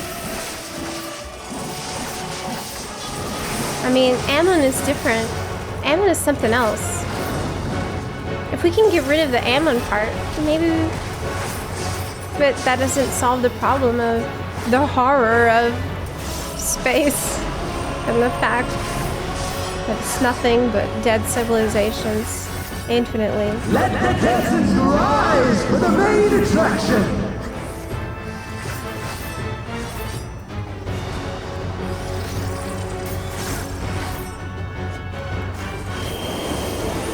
A bracing wind leaps from the pages of memory?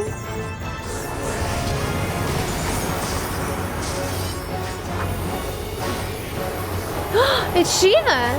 What?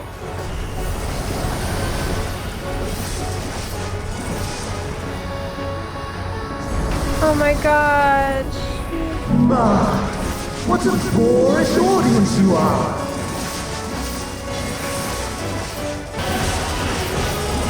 All right.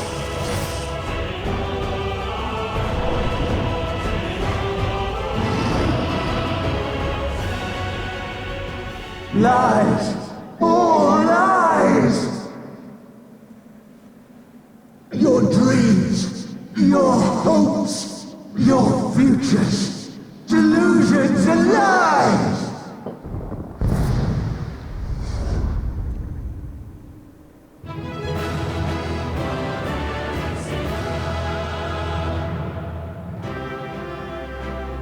Because apparently, by looking at space, at least in this universe, all civilizations end. Nothing lasts. So he feels like it's completely hopeless and pointless.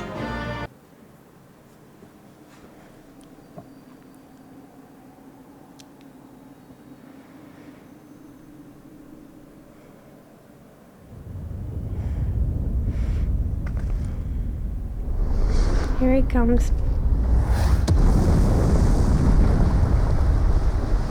So what happens when you're destroyed in the Ethereal Sea?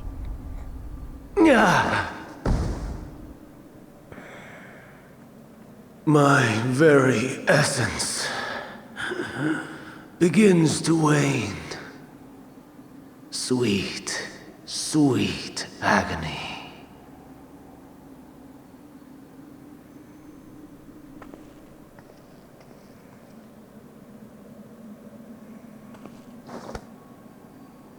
Leave this to her. Thank you.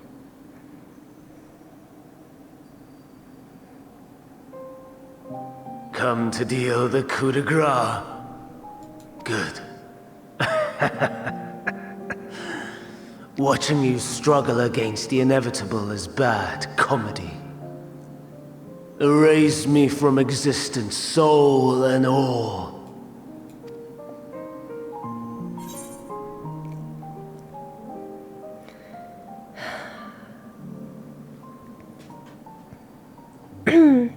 Do you recall your days as Hermes?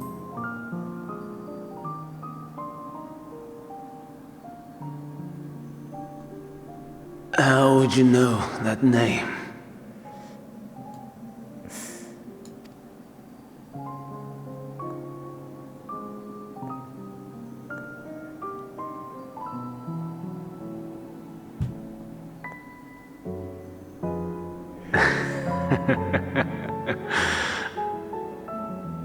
Then it was you. In Elpis. With Emmet-Selk. The final pieces fall into place.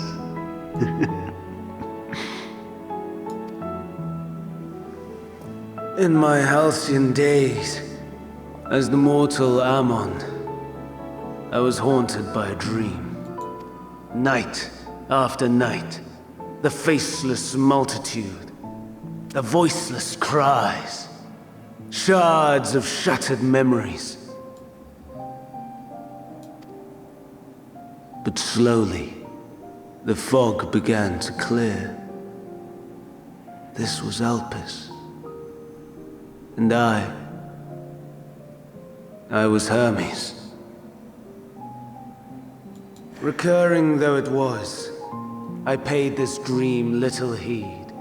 It was only when I was granted the seat and memories of Fandaniel that I knew these visions to be true. They were the memories of Hermes that he himself erased using the power of Kairos.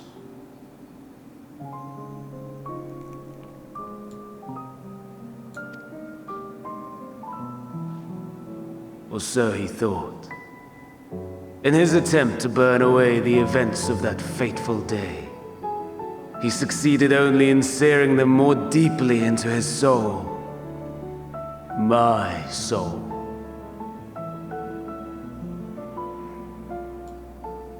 Death failed to expunge them, no matter how many times it came. Rebirth after rebirth, from one Fandaniel to the next. I wonder, is Emmet-Selk adrift somewhere in this ethereal sea?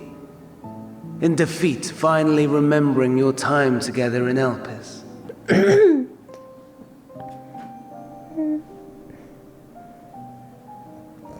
How it must gall him to be entrusted with knowledge of the final days, only to be rendered powerless to act upon it.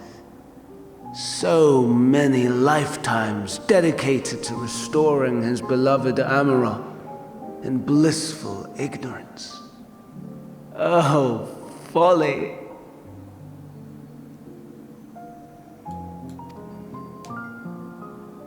But make no mistake, my life as Hermes is not the reason I invited the world's end. I have lived. I have struggled. I have dredged the very depths of despair. And in the detritus of existence, I found the truth. This is really heartbreaking because Hermes was one of my favorite people that I met.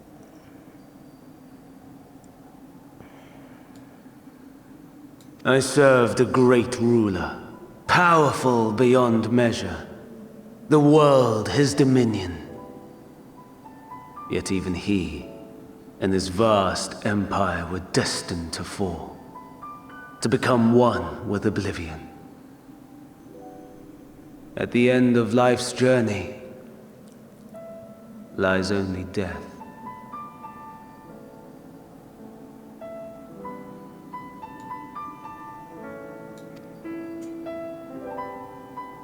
So I ask you, why live at all? That always was his question.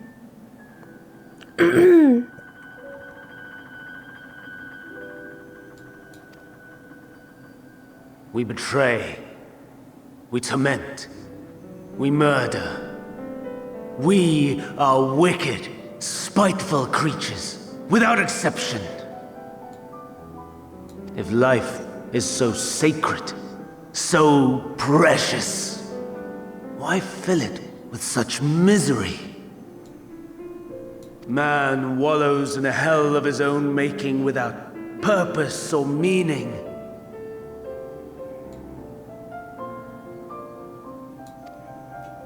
To live is to suffer. And I would end that suffering by my own hand.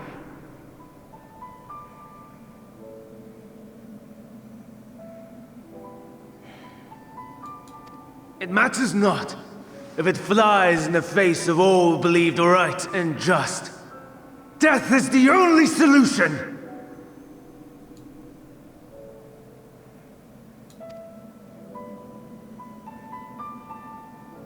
That is my truth.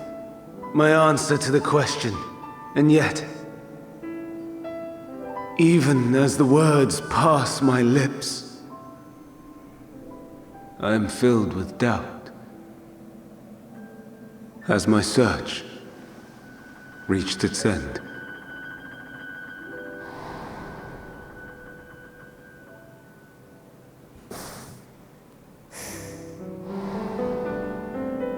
Was this the only way?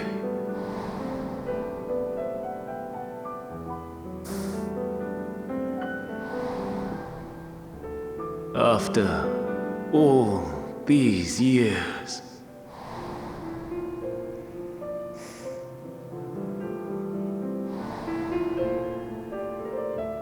Is this the answer I was hoping for?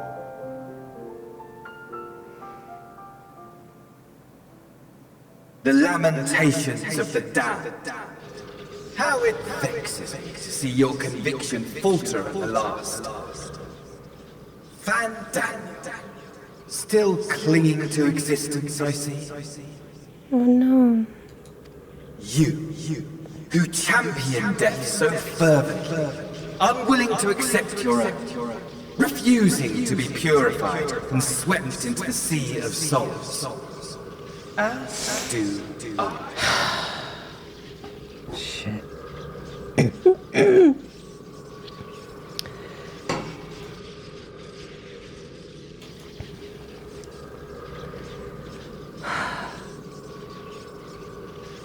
It's the flashback where he remembers his creation, the behemoth. It's like he's remembering that there were some things that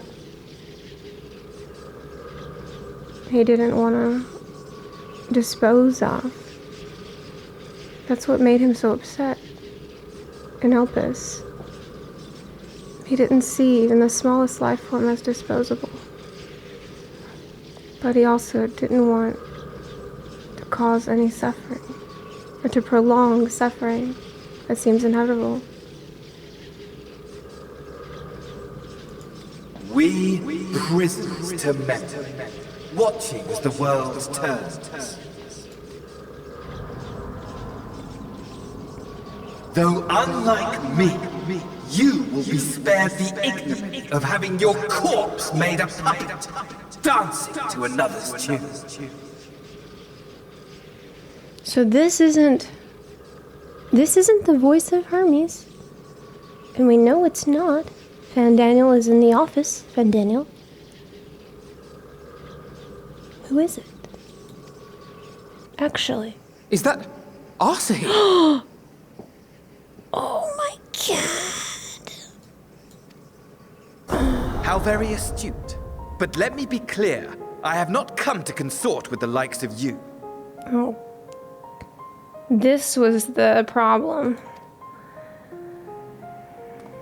Nor have I come to bemoan the state of the world following my untimely demise. In fact, I delight in mankind's downfall and the anguish it brings the savior of the savages. If I played some small part in the chaos, all the better. Not that I was in any position to resist. But to be made accomplice to the betrayal of Lord Zenos.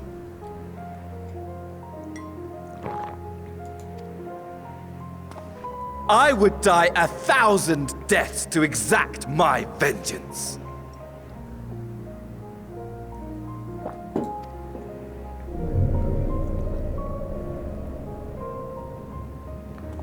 Now you are at my mercy. What? No. I shall drag us both into oblivion.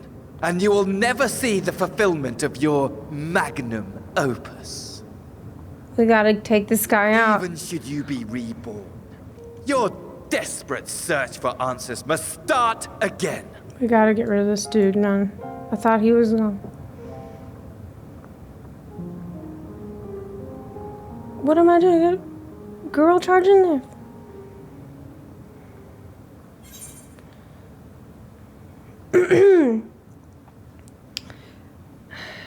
I'll do what must be done.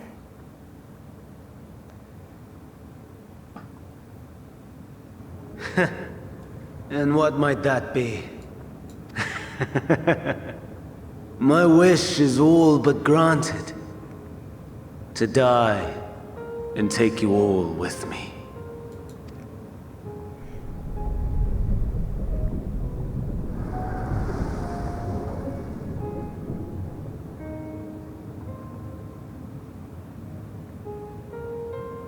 Don't try to follow me. I had more of you people than I could stomach in life. Never mind in death. Can't believe I didn't attack yet. Likewise. I pray we do not meet again. Attack. Attack. You had better hope not.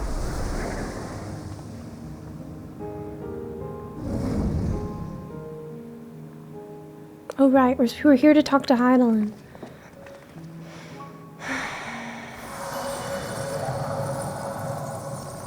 We're here to talk to Hydaelyn, but I feel sad for Hermes.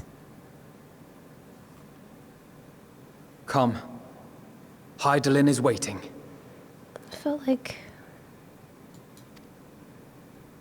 I don't know.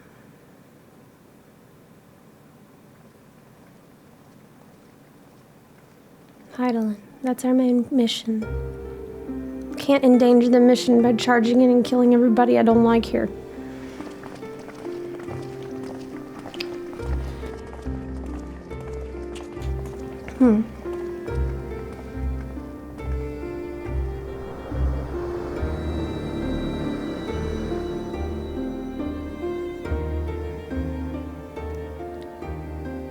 Brave travelers, I welcome you. Whoa, cool.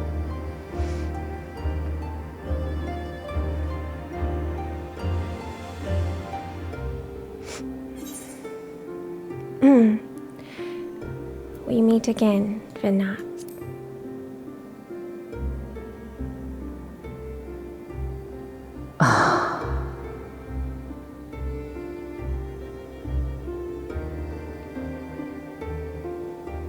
I see. Thou didst journey under Elpis. And now, the rivers of time converge. It's just as I said. The rivers blend.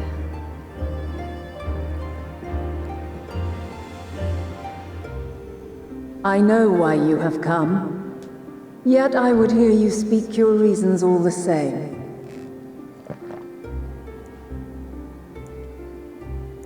Wow. Amazing model for Hydaelyn. You created the moon to deliver mankind from the final days. But is that really how it has to end? We do not wish to abandon this world. We want to protect the source and all of its shards. Have to protect the bunnies and Fana as well. To flee is but one of two paths. The other leadeth to Meteon, far beyond the stars, where she doth chant creation's requiem.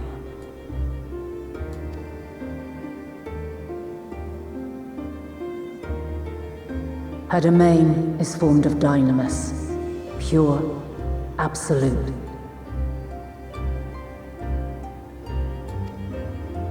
Where emotion and memory govern all, ether will avail you naught.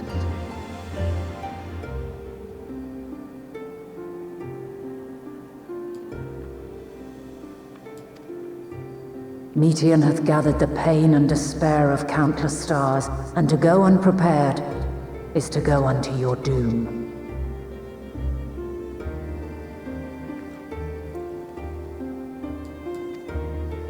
We'll beat her. We'll win. I swear it. Is what I might have said once. I was about to say, okay, what's your plan here? After everything I've seen, all the times I've succumbed to my own anger and fear, I can no longer pretend that courage and faith will be enough. But are we truly so powerless? That our only choice is to flee? Far from it, my child.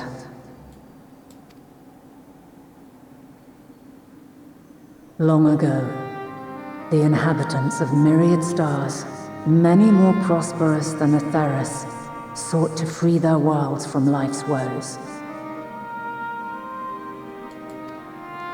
Sorrow and anger, conflict and hostility, despair, and even death itself. But as Meteon reported, every attempt ended in failure. Darkness abideth within every living being, and can never be cast out. Neither reason nor faith can challenge this immutable truth.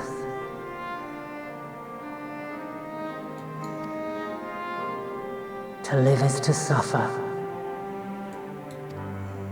And in suffering, find strength, and purpose, and hope.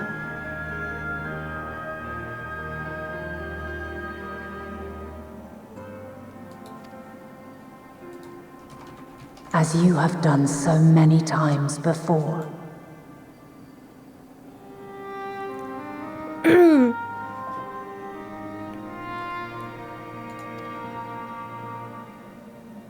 Thou dost pursue an impossible dream, yet knowing this, you pursue it nevertheless. And thou hast learned to depend on others as they do thee. Peace is a lie. There is only passion. In passion, I find strength. Thy yearning for the power to save the powerless hath ever driven thee to greater heights. Thou hast grown strong. Through strength, I gain power. Through power, I gain victory. Is Hydaelyn a Sith? Through victory, my chains are broken.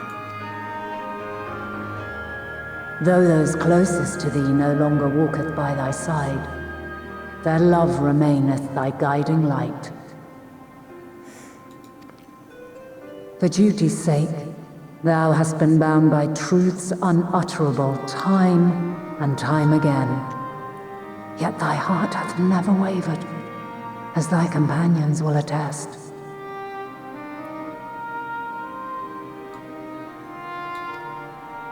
In thy pursuit of mysteries great, all thou believest is brought into question. Undaunted, thy thirst for knowledge remaineth unquenched. That's so kind, like everybody gets a word unique to them. The fires of hatred that once burned in thy heart burneth no more. From their ashes doth spring the light of love, warm and pure. As witness to black calamity, thou despaired at man's helplessness. Resolved, thou didst unite a distant world on the brink of collapse.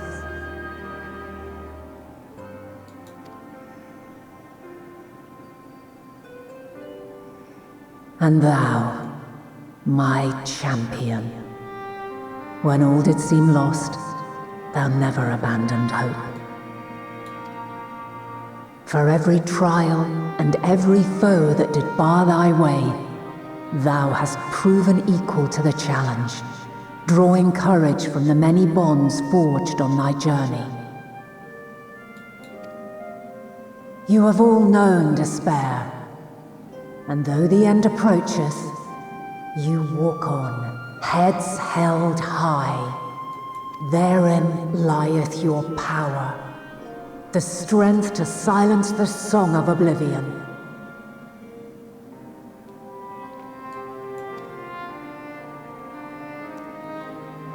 Then there is a means to confront her. Yes, if you should prove yourselves worthy. Hark!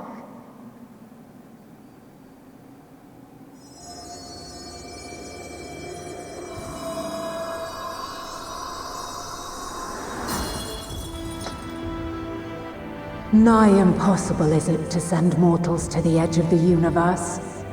Should you fail, there will be no second chance. As the will of the star, I ask of you this. Do you possess the fortitude to stand firm when all around you doth crumble? Do you possess the faith to vanquish despair itself? Should you lack the strength to best a supreme deity, I cannot allow you to make the journey. You must leave this star and never return. What?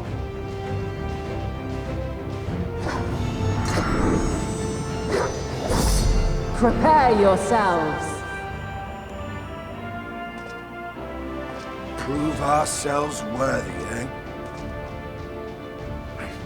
Sounds straightforward enough.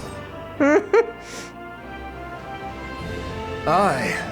No room for confusion there. Let's fight. In any case, we've come too far to back down now. It's just like when we first met Venata and she wanted the trial. It was also a test. The same mind. What power I have, I shall bring to bear. The three of you seem to be forgetting who we're up against. It's not every day we battle a divine being of untold power. Well, not quite every day. Do try not to get underfoot.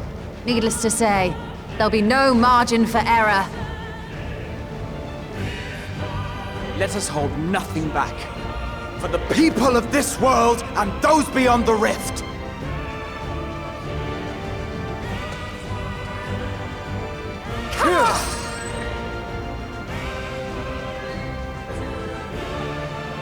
Alas, the question I posed to thee in Elpis hath remained unanswered these long years. I would hear thy response, warrior of light, shouldst thou emerge victorious. Okay.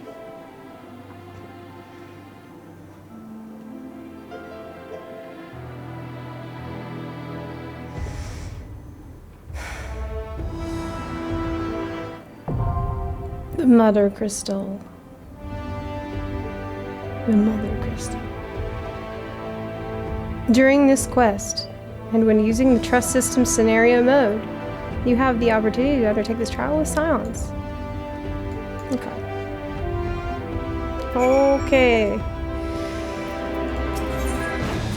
Never, in the past, present, or future, have I found only happiness. To live is to be ever beset by hardships, great and small. Yet it is in adversity we find the strength to strive for the next moment of peace, and the next, no matter what trials we face. By this strength have the will of gods been defied, and the fortunes of men been forever changed. May it be so again this day. What? Surprised to hear me and love mentioned in the same breath? I've not a heart of stone. Even in my darkest hour, there were people I cared for, mentors, comrades. That mad woman who gave her life for us. Then you and Alphinaud threw my eyes off a bridge, and I've never known peace since. If strength is the courage to confront your failings and accept that you are worthy of another chance to rise from the ashes while the fire still burns, bloodied but unbowed, then my friends have made me strong.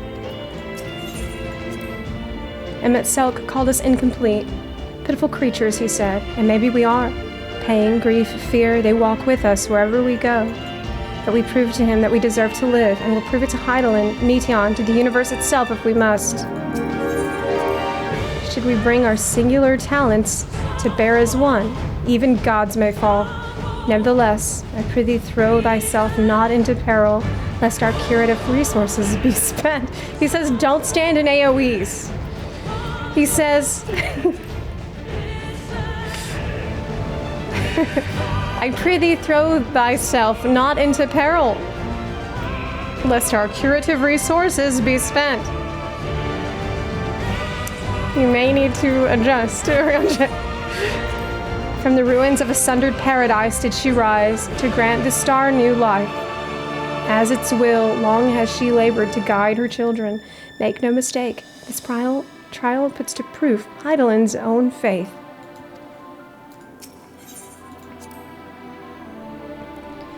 Pain and despair. Aye, we are old friends. I've lost count of the times I've cursed my own powerlessness, but it's the blessed moments in between that I choose to hold in my heart. Memories and possibilities, I fight to keep those things alive. And Philia and Reen, to say nothing of you lot I know, would never settle for less.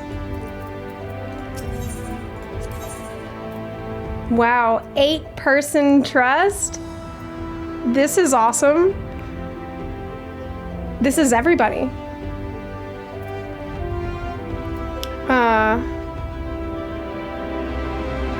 It's everybody.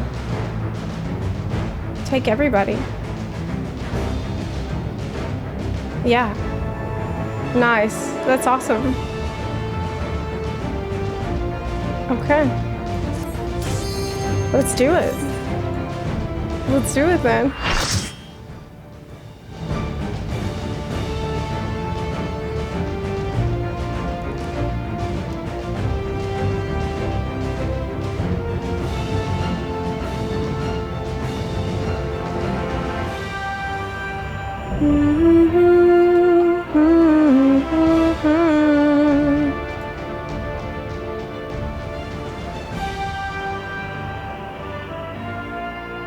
I, the last of my kind, shall test thee. Come, prove thy worth.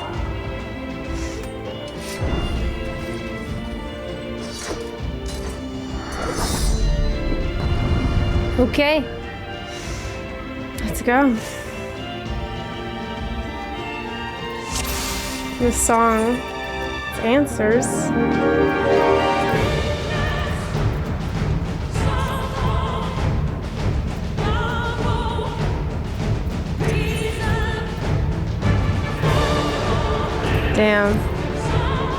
Damn.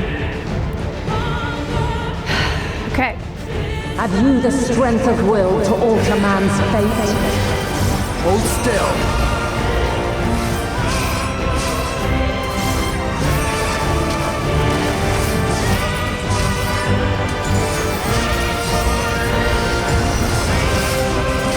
A change of arms. May the test continue. You cannot stop us! We're near or far.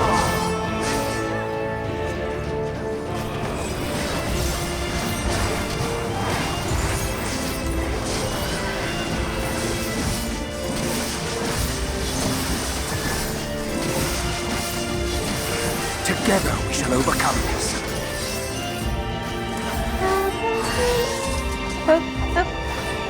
I should have teleported back. I need to get used to doing that. Crystals of light, to me. What is she planning? The elements in perfect alignment.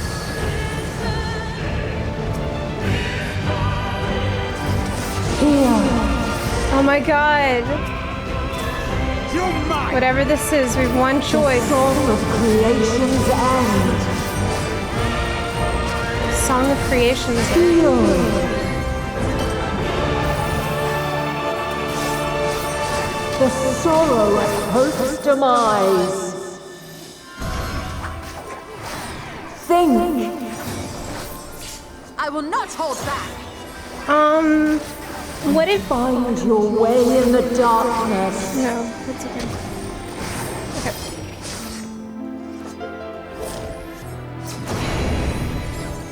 You underestimate me!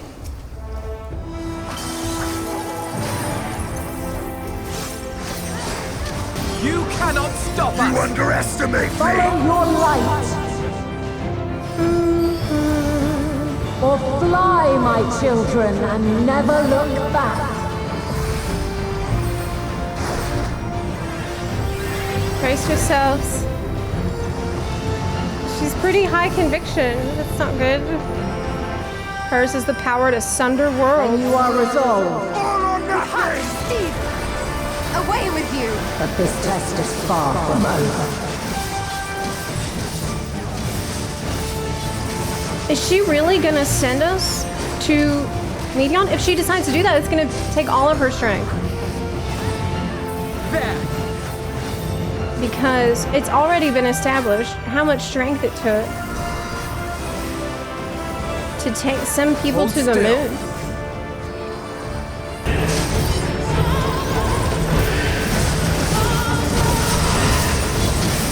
I will not hold back! Man, this is so epic. This is incredibly epic.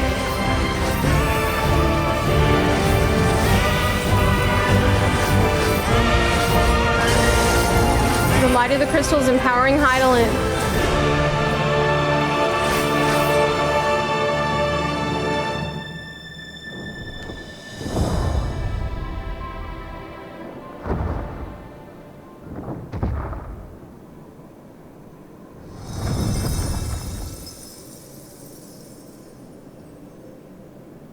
At last, man has the strength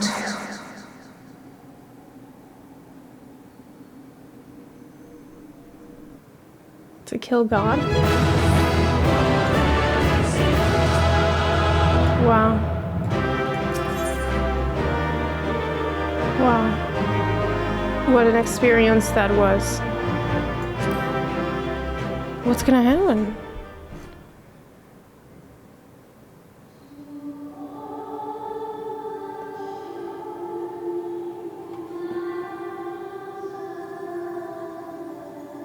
No! This can't be happening!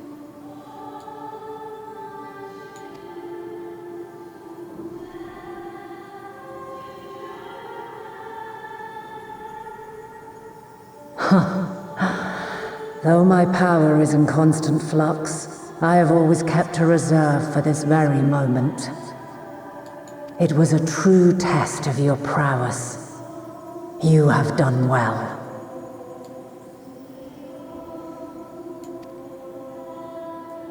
There is one thing I must ask. By sundering the world into 14 shards, the ether of all living beings too was divided. This reduction would in theory allow us to more easily interact with Dynamis.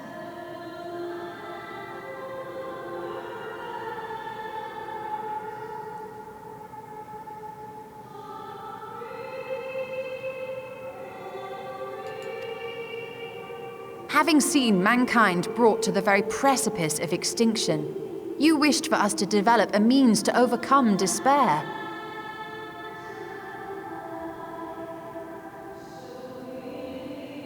You believed we had the potential, and sundered all creation to see it fulfilled, to deliver us to that swirling maelstrom of Dynamis in which our foe hides, and grant us the power to defeat her once and for all.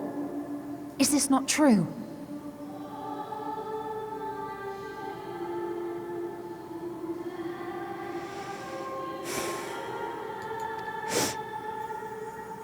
It is as thou sayest. 'Twas the trial to which I subjected mankind, and it hath led to untold bloodshed and suffering. There was no kindness, nor justice in the tragedy I wrought.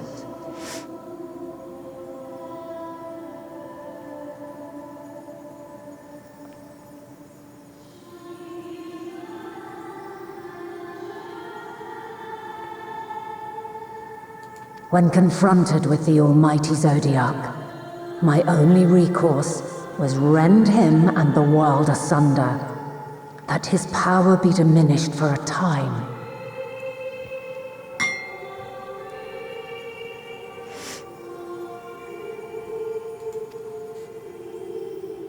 And so it came to pass. Now you, my chosen, have surpassed my expectations, surpassed me. I entrust the fate of the universe unto you.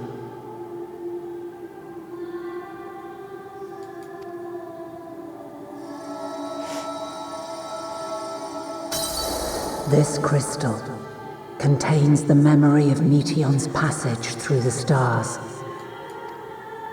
Deliver it unto the Loporrits. They will guide you to her.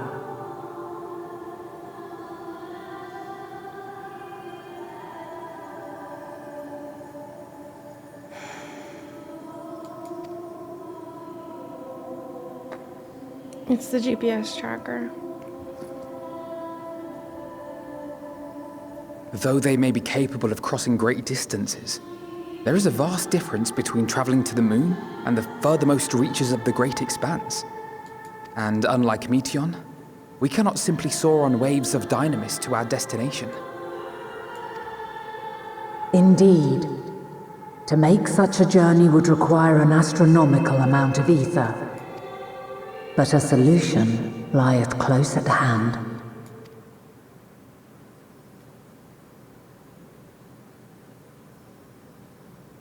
Of course. Yes, my child. Ever since I became the will of the star, the ether drawn here had slowly crystallized.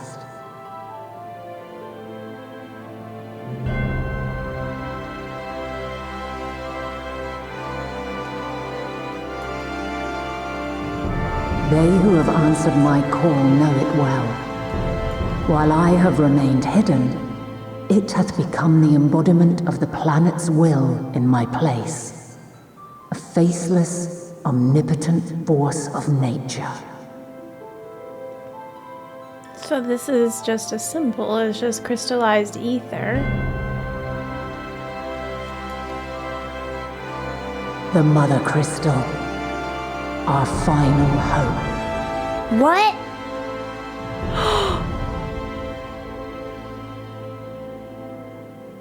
Mothership.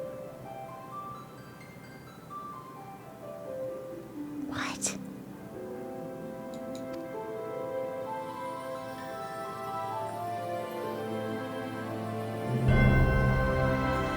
Alas, I can do no more.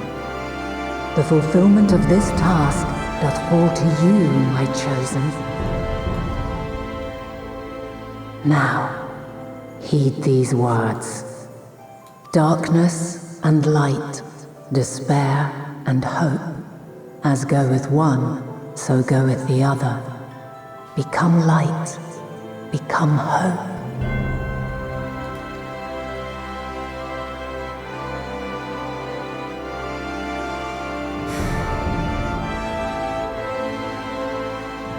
I have a gift for thee.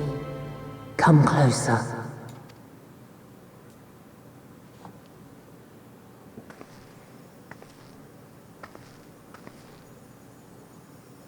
Long have I searched for a means to safeguard the future of this star. Though I knew failure after failure, by recalling thy tales and my promise to thee, I found the strength to carry on. Though the world is ever changing, thy thirst for adventure hath never waned.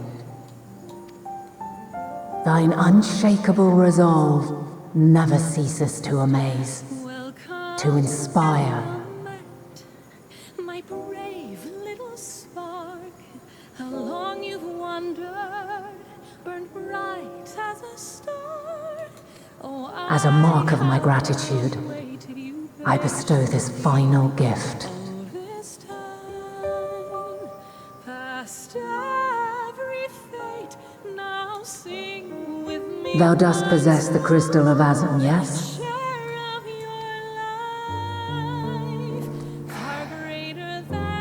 As Hydaelyn, I reside over the forces of stasis, tranquility, peace.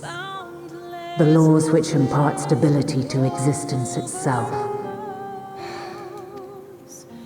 I will weave this self-same power into the crystal, granting thee mastery over matter, to give form to the formless. What? Use it wisely, for it will not last indefinitely. Each drop a blessing from heavens above, and how To give form to the formless. As thou hast seen on thy journey through the ethereal sea, souls are drawn to thee. Mayhap this trait will prove to be a boon rather than a hindrance.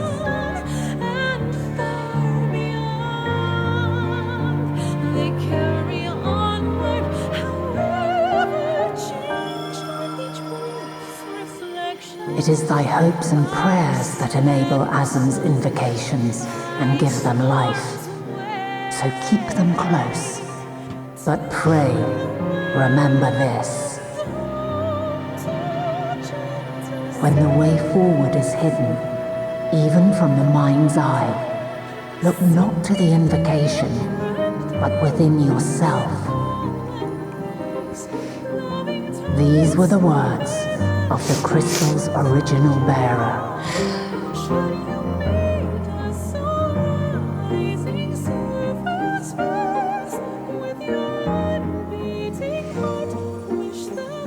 With that, my work is finished. Fulfill our promise. Right the wrongs committed when the world was yet whole. Silence the song of oblivion. Teach her a brighter melody. Show her our journey is far from over.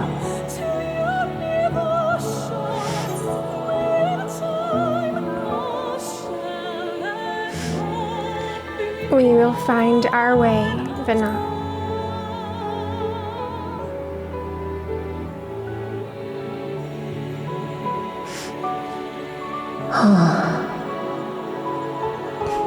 Of this, I have no doubt, for yours is a light brilliant beyond measure. Long after I have gone, though not even my soul remaineth, my love will be with you forever, my dearest children.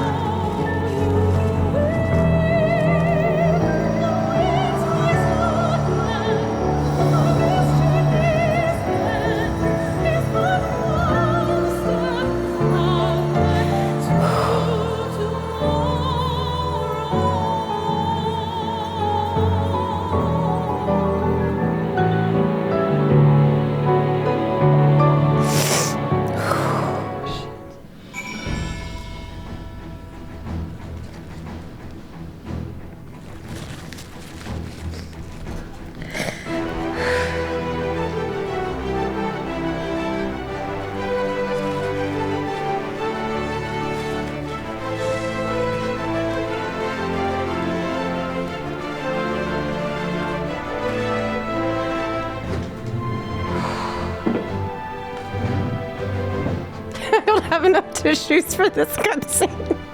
I'm like looking for more. Oh my god.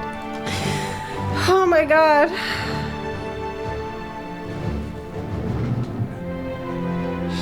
I didn't think that would affect me so much. How could you not? Thought?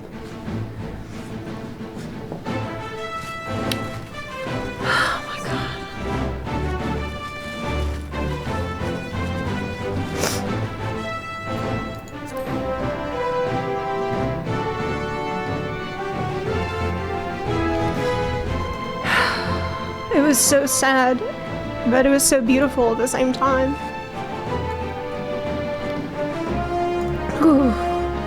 I need to get up for a second. I need some tissues.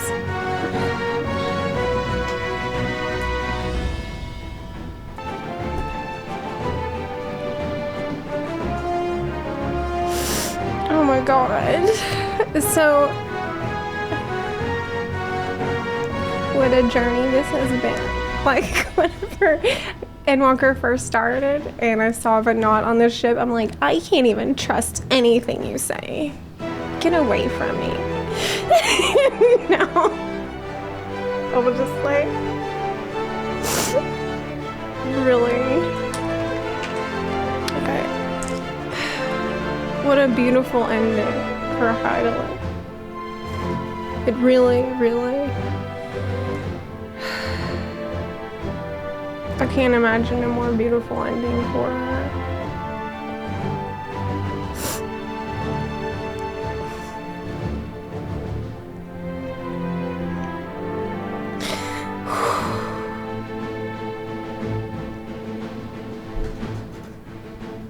I need like time to recover from that. Oh my god. Okay. I gotta pull it together here. We gotta continue.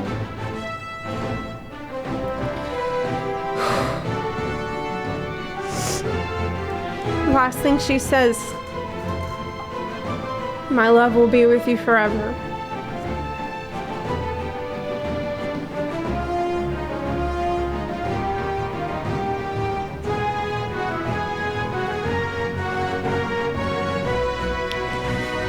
Okay, I gotta pull it together. It's hard, it's hard.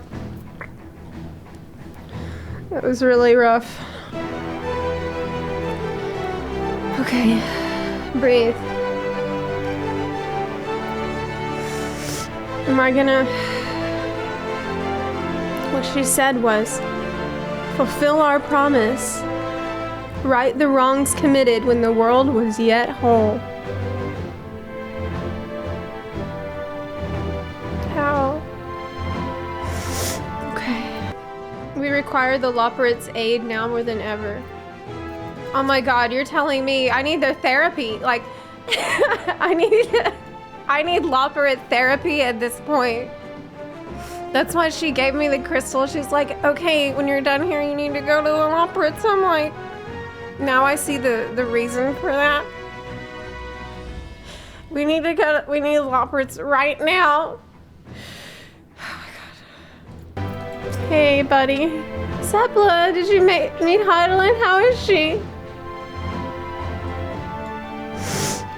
Oh my god, don't make me do this. Don't make me do this. Shit. Oh my god. Oh my god. I'm glad to see you well. Though we could roughly place your souls deep as you went, we could neither see nor hear you. The fluctuations in your ether near the end gave me quite a fright. What in the world happened? We killed Hydaelyn. We killed her.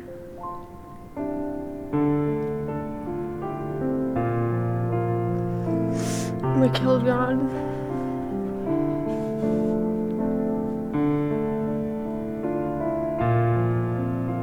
You mean to say Hydaelyn is...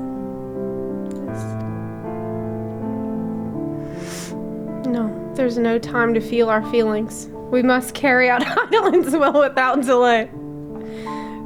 We're feeling the feelings, whether or not there's time for it, sweetie. We'll find Meteon if it's the last thing we do. If you wouldn't mind handing over the crystal, that is. The fancy navigatory one.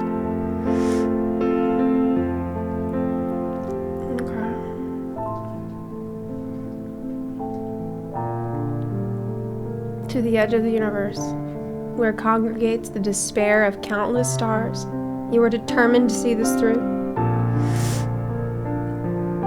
We are. Should words fail us, we will fight to the bitter end.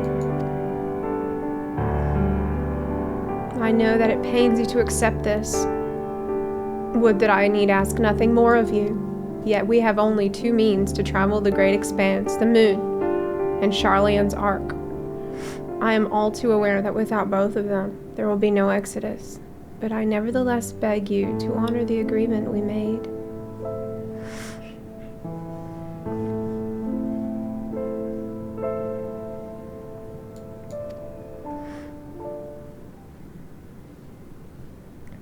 The Forum's decision will be honored. You have earned the right to use the ship as you see fit, and I could not rescind it, even if I wanted to.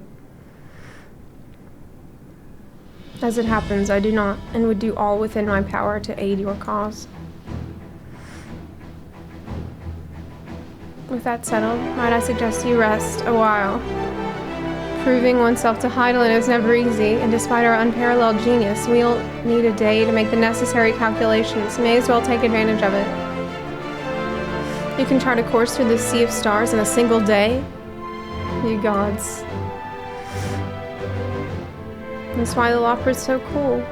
Shall we head above ground for some fresh air then? They assume the players need a break after this experience.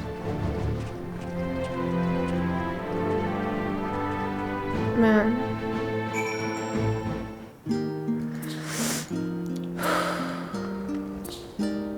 Okay.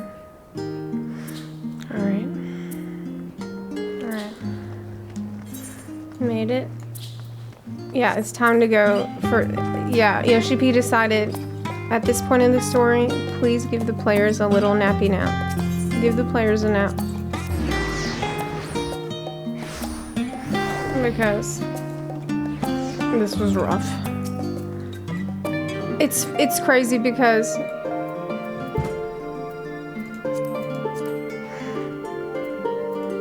they really did make it feel like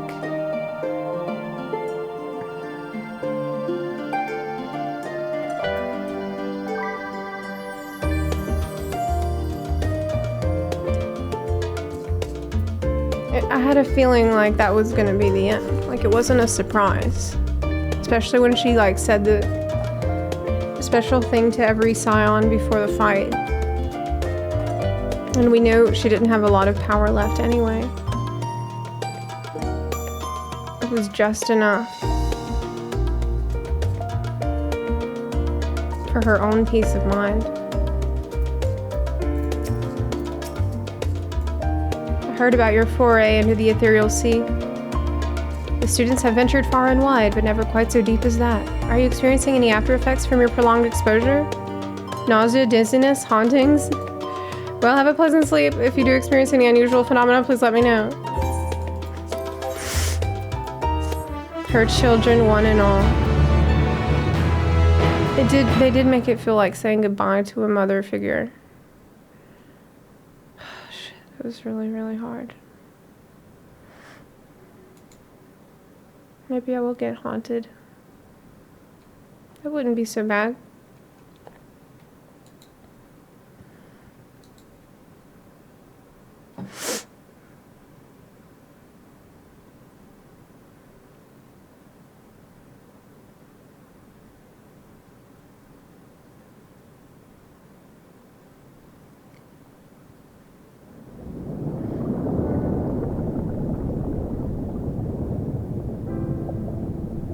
Oh, that song. There you are.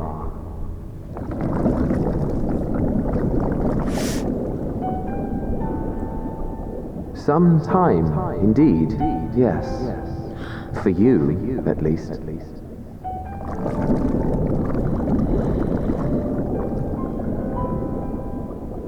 Believe me, I'd meant to get some proper sleep.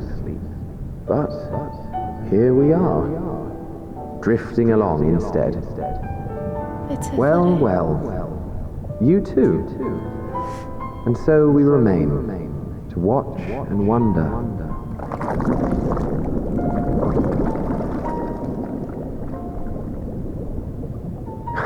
Yes, indeed. To begin, we first must see the end.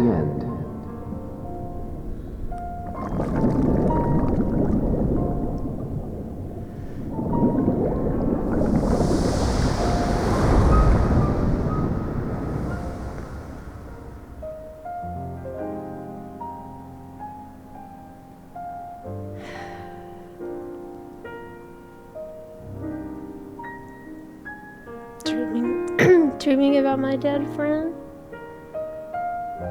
Sad.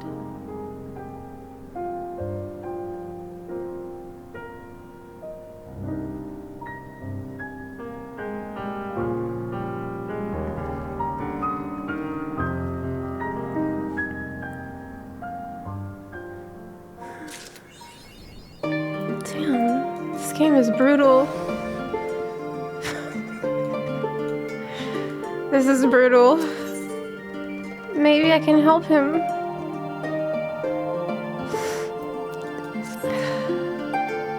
Zepla, I trust you've had a good rest. No. An envoy of Master Fourchenault's arrived not long ago with a message. The Loporrits have determined Metion's location. We've been asked to gather at the rostra. I'll meet you there. Okay.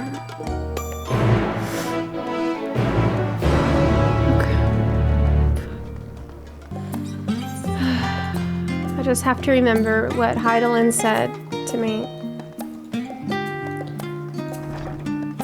Peace is a lie. There is only passion.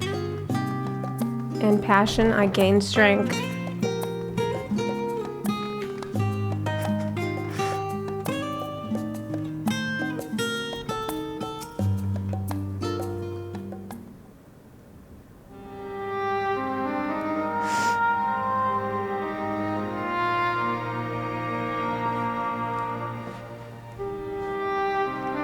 Everyone appears to be present and accounted for. Good. As you know, the Loporrits have deduced the whereabouts of Metion by means of a crystal bequeathed to us by Hydaelyn herself. Their quarry's location is a place far beyond the moon in the farthest reaches of the sea of stars at the edge of creation.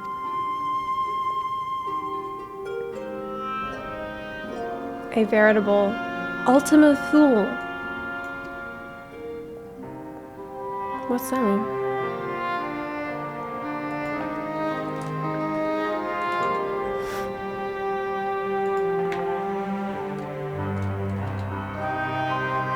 A distant, unknown region. The extreme limit of travel and discovery. I can't believe I've never heard that. I cannot believe I've never heard it. Indeed. How then are we to reach it? An excellent question. Luckily for you, I have an equally excellent answer.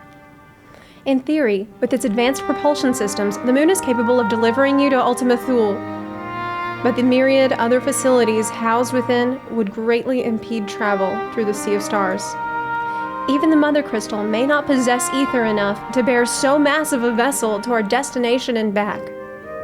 However, if we integrate our Hyper Hopper into your ether burner, we should be able to fire things up and jump our way to the end of the universe in no time. Look, Loporrits are amazing. It's incredible what they're capable of doing. Father, does this mean?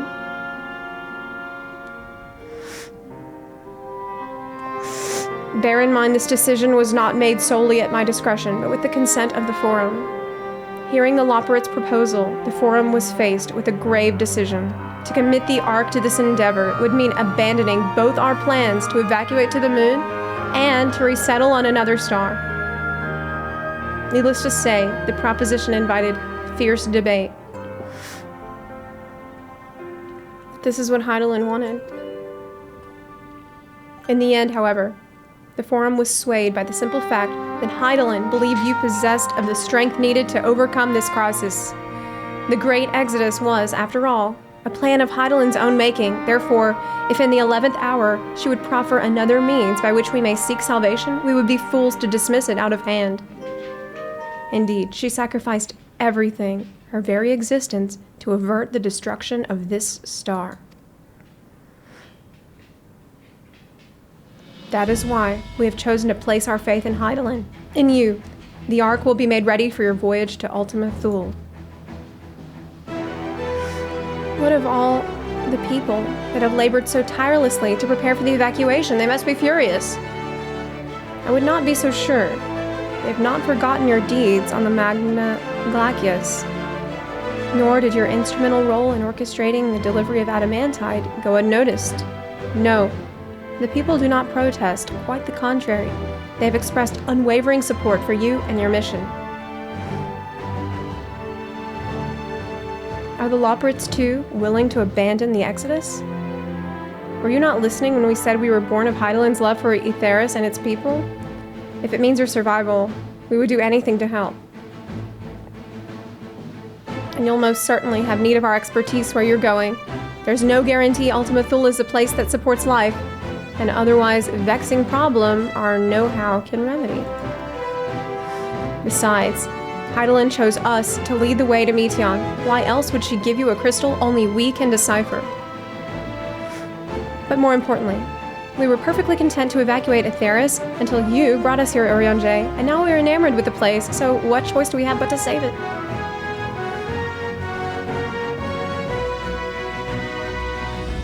Of course, none of this is possible without you and the Scions, so I must ask, are you certain you wish to do this?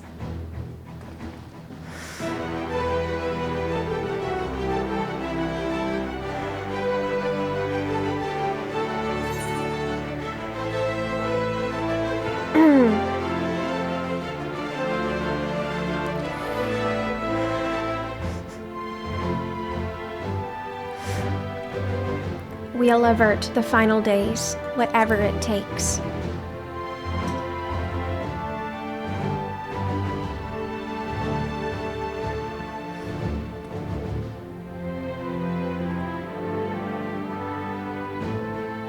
Very well. We shall inform the Forum of your decision, and begin preparations to bolster the Ark with the, Hyper Hopper. The Loporrits will coordinate with the Ilsabard contingent to have the necessary components transported via the Tower of Babel. Of course, it will take time until the work is complete. Okay. For now, pray take your ease. Take my ease. No. It would seem there is naught to do but rest and prepare. Shall we? I don't understand. Rest? Isn't there, like, still final days going on? Like, don't we need to, in the meantime, go kill demons and stuff that are, like, actively eating people? What do you mean you're gonna read a book? Ere we depart, we must leave nothing undone. Quite, though it is difficult to conceive of how one can best prepare to brave a domain where Dynamis governs all. Nevertheless, Hydaelyn deemed us worthy of the trials that await. For lack of any other feasible options at this late stage, let us trust in her judgment and face Meteion as we are. Which leaves the not-so-small task of coordinating our efforts here to you and Tataru. If all goes to plan, we'll be back before you know it. I certainly hope so. We'll be praying for your safe return. Mayhap it will affect the Dynamis for the better. With that settled, we should get some rest. Make the most of the time we've been afforded. Oh. Maybe final days got to another. The meeting's over, is it? You were in there for so long I started to worry. What did they have to say? I like how she carries a knife now. The edge of creation. I see. That's a lot to digest. I understand, Tataru.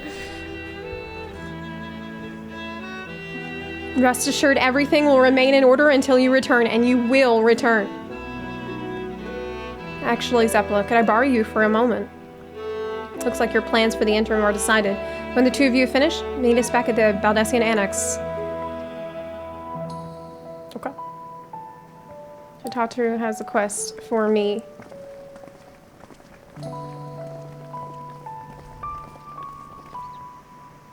Come with me to the Agora. I have something to show you. Is it something good? Like, Tataru, I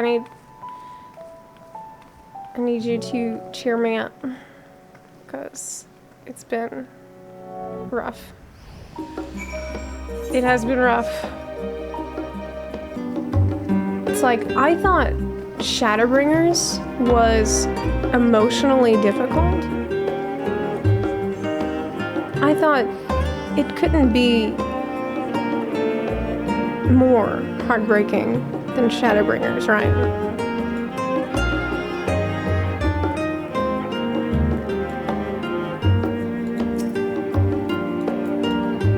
But it has definitely surpassed that so far. I'm not even done. I'm not even done.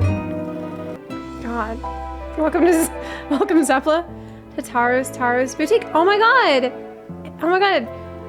I've always done my best to provide the sounds with fashionable attire, but in your case specifically, I make an extra effort to strive for the most functional yet stylish clothing one could ask for. Not that I'm playing favorites, but you are the warrior of light. This is much needed reprieve from everything that just happened. Okay. Yes. Clothes? New glam? Is new glam? Hey, I'm waiting around. What's happening over there?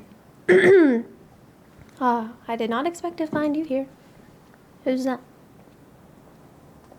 Oh my gosh, hey! Super cool character. I imagine Nadana would also wish to offer her regards. Alas, after delivering our dragon scales to the engineers, she remained to assist with their work on the ether burner. This simulacrum too will stay in Sharlayan, while I oversee matters in Razatan. Cool, you can be in two places at one time. That's pretty cool. It is a rather convenient means to keep abreast of developments pertaining to the final days or anything else. It also allows me, after a fashion, to watch over my people in this distant land. Archon, I was hoping you'd stop by. I can't thank you enough for allowing your artisans to work with me here at the boutique. Please, it is I who should be thanking you. This establishment has restored a sense of normalcy to their lives. You've blessed them with newfound purpose and a means by which to support themselves in these troubled times. What's more, when they at last return home to Razatan, the experience and knowledge they've gained in your employ will no doubt prove a boon to the artistry and commerce of our land. In fact, I came here to show you how your new employees are settling in and to express my gratitude for granting them this opportunity. It's an opportunity for me as well, believe you me. Your artisans have taught me so much about Thabnerian craftsmanship. Their resourcefulness and ingenuity are nothing short of inspiring. I can't wait to see what wonders we come up with. I pray you every success in your endeavors, Mr. Tataru. Before coming here, I heard word of the Forum's decision, of what will soon be attempted.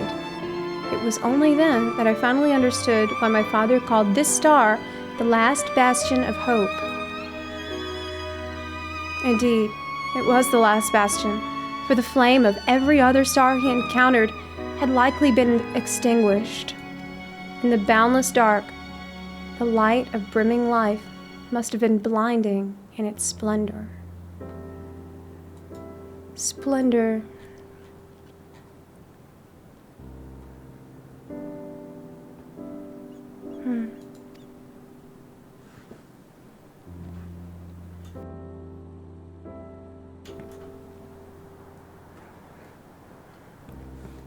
You journey unto the heavens to protect that light.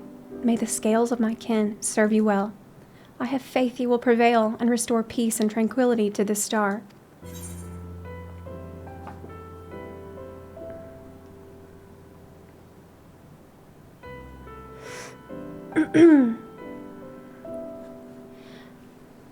I should like to visit Razatan again when this is all over. And we should be honored to receive you. There is still much of Razatan you have yet to see. Forgive me, but I must take my leave. Fare you well, and remember, the people of the star have not yet given up hope, and neither must you. It's a little unnerving how all this is like encouraging me to not give up hope. I feel like things are gonna get real bad when we go there.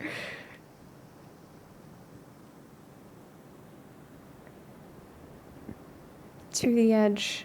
To the edge. The song.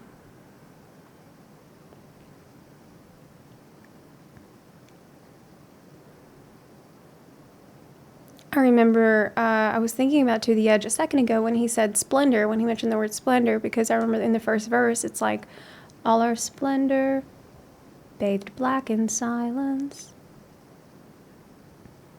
Our surrender, a solemn reverie. Reverie, you know, a song. It might be worth going over those lyrics again. Ugh, where must I go to get a meal with some flavor in this wasteland of taste? Who's that? Oh my gosh. Hey. He needs a new outfit. He needs to come over here to Tataru's boutique. Zepla, old girl.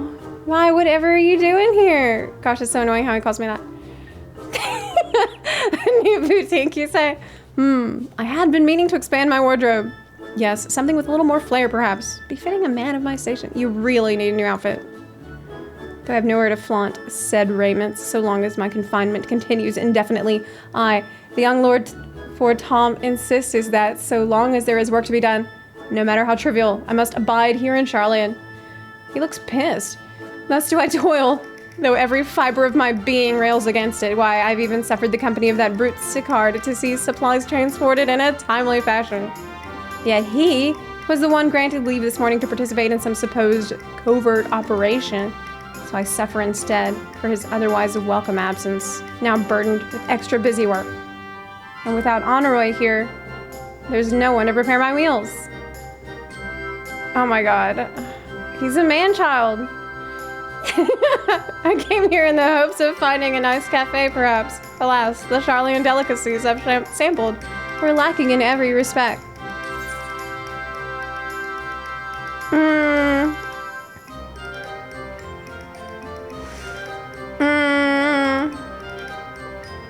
Do I feel like trolling?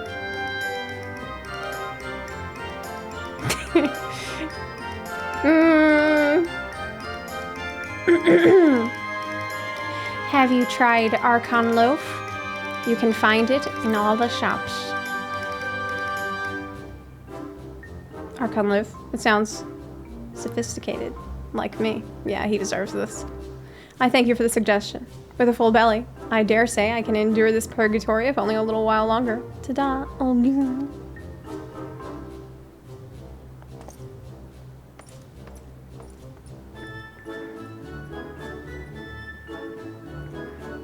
That's gonna go well.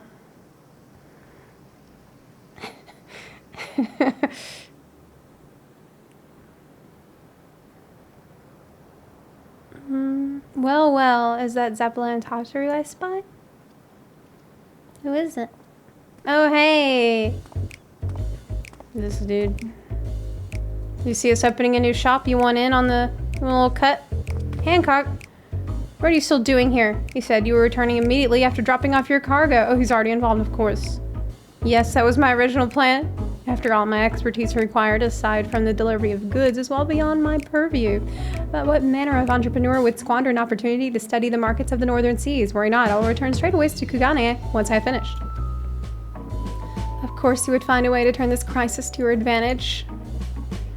She wounds me, the industrious woman, running a new boutique. I'm not blind to the travails of those who fight on the front lines to deliver us from ruin. Indeed, I have every confidence that they will succeed, and I would make myself and my business ready for their return.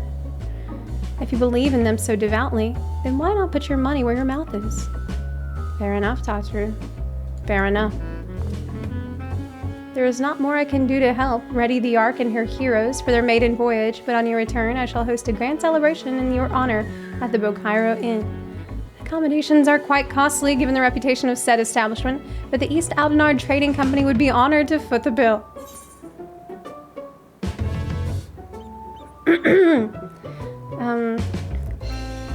Will there be lemon cakes? Oh, a woman of tart tastes, I see. Yes, there will be lemon cakes and much, much more. The finest delicacies the world and Lord Loporrits have to offer. Sure.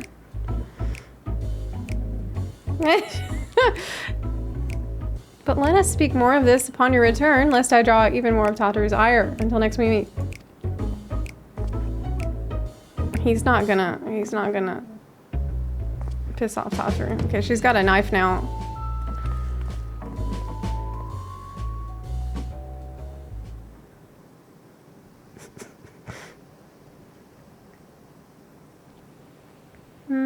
Just hanging out, chilling. It's raining hellfire in other places, but I can just chill a little bit. No hellfire yet. Nope. Zepla. Decided to spend your time at the markets, did you? Oh, hey.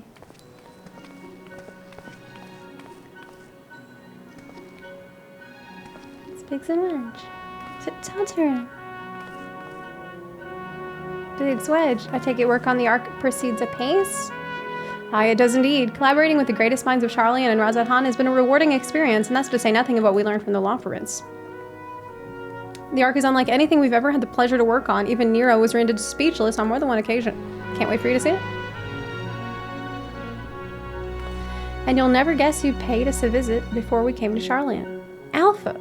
I think he sensed the coming danger and returned to check on us. He was always one to turn up in a time of need, I suppose. That's why he decided to join us here in Sharlayan. Good thing, too. I don't know how he does it, but he has a knack for brightening your day just by being there. It's still hard to believe we have the means to send you off into the great expanse, though, to the farthest known reaches of, well, everything. I never thought I'd live to see such marvels, yet here I am. More often than not, you and the Scions are the catalyst that sparks the need for these great innovations. To think how much I'd have missed out on had I not been a member of the Ironworks. An awful lot of work, to be fair, and the privilege of being worked like a cart chocobo. There's that, too. As busy as we've been. I wish there was more we could do for you, Zepla, but no matter what happens, we have to keep believing for a brighter future.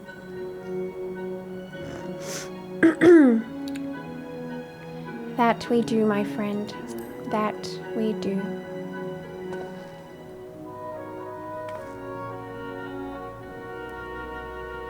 When you head back, would you tell the engineers I'll be along shortly with refreshments?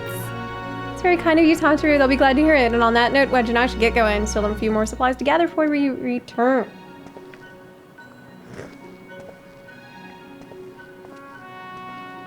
Ooh, they have a little blossoming relationship going on. Terribly sorry for the wait. Right this way, if you please. Okay.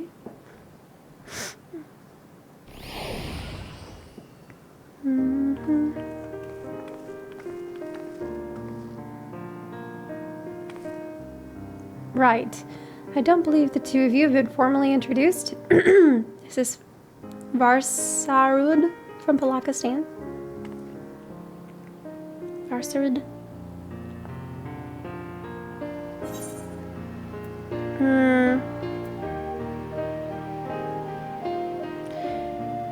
Haven't we met before?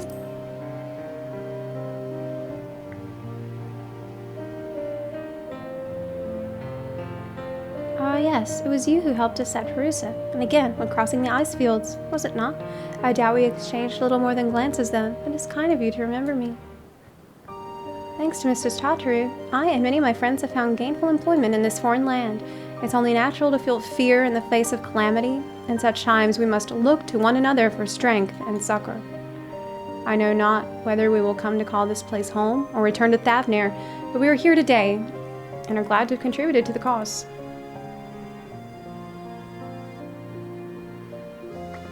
And contribute they did by helping to make your new garments as durable as possible. We put our hearts and souls into them, and I have every confidence they'll keep you safe in the battle to come.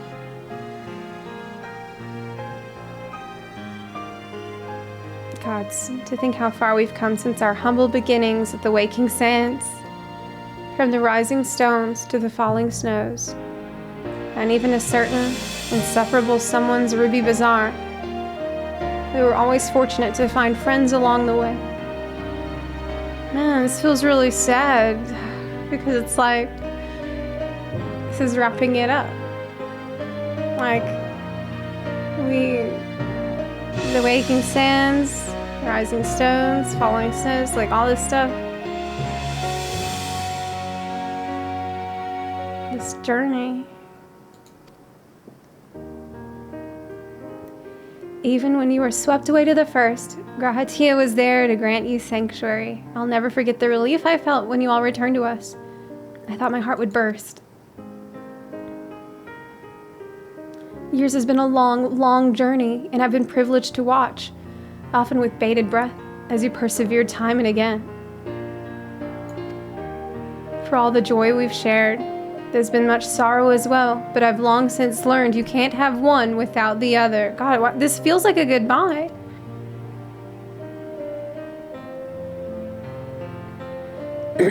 Which is why I promised to send you off to the Sea of Stars with a smile. And you can be certain I'll be the first one to welcome you back on your return. Well, she doesn't know if I'll return, really.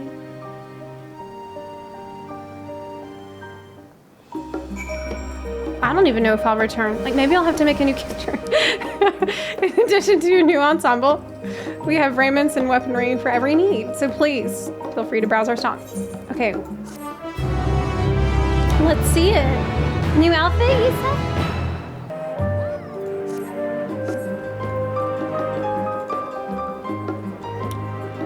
That's the Reaper gear. What do you think? Should I go with the Reaper job gear or the previous set, chat? Job gear or previous set?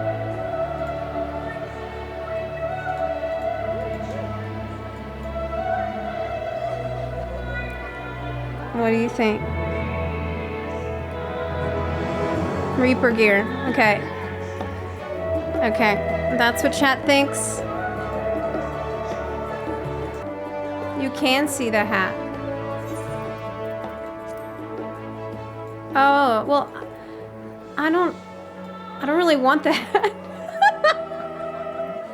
I don't really want the hat. Yeah, I don't, because I kind of like it better with my character's headgear. I just think this suits her much better. So, I'm not gonna put the hat on. All this time crying for Viera hats. They finally give me a hat.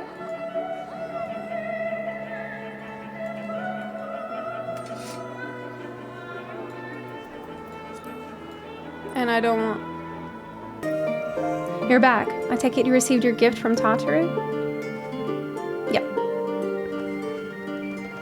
It was a surprise long in the making, with many, many long hours of fretting to get everything just right. I'm glad to see it realized with great success. If we're looking for the others, though, they've already taken their leave. Shola, Thancred, and Urianger have gone to the last stand for a bite to eat. Alisaie and Grahatia, however, meanwhile, thought their time would be better spent poring over books at Numenon. As for Alphinaud and Estinian, well, they've elected to pay a visit to the Levier estate, though Estinian seemed somewhat reluctant to go. I'm sure they would all be glad for your company if you've a mind to seek them out. Should you be feeling peckish, I suggest heading to the last stand before Shola and the others finish eating. But above all else, it would be foolish to run headlong into battle, a fatigued mess, so do remember to get a good night's sleep. Zepla, come to make our trio a quartet, have you? Please have a seat. We'll see about getting you a drink. Okay.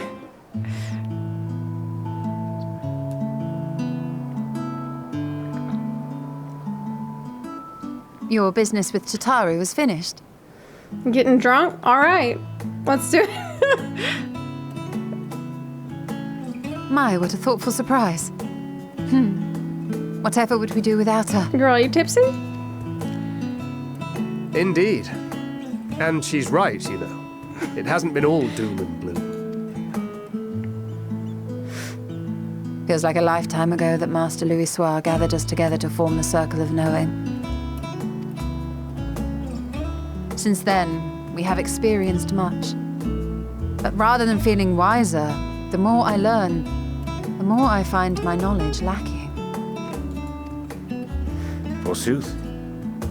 As a student, vainly did I believe that I held the secrets of creation in my grasp.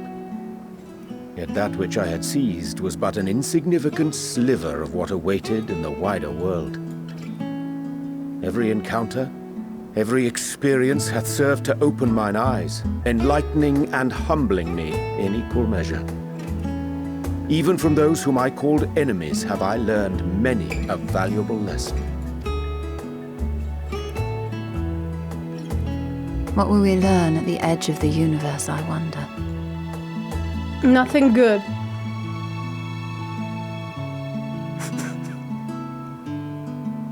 Ultima Thule, where the bringer of the end makes her nest.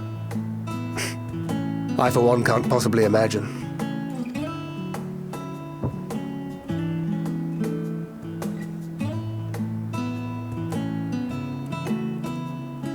But whatever awaits us there, we will survive. We must. For her.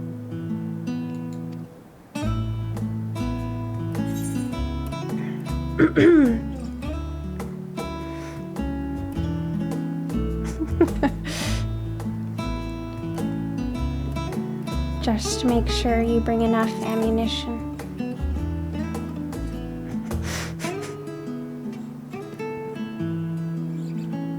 Oh, ye of little faith. I know better than to leave home without ample supplies, thank you very much. Didn't pick up the gunblade yesterday.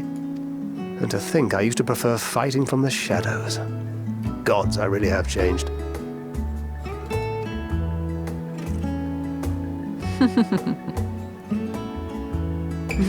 We've come far together, and if we have aught to say about it, we'll go further still.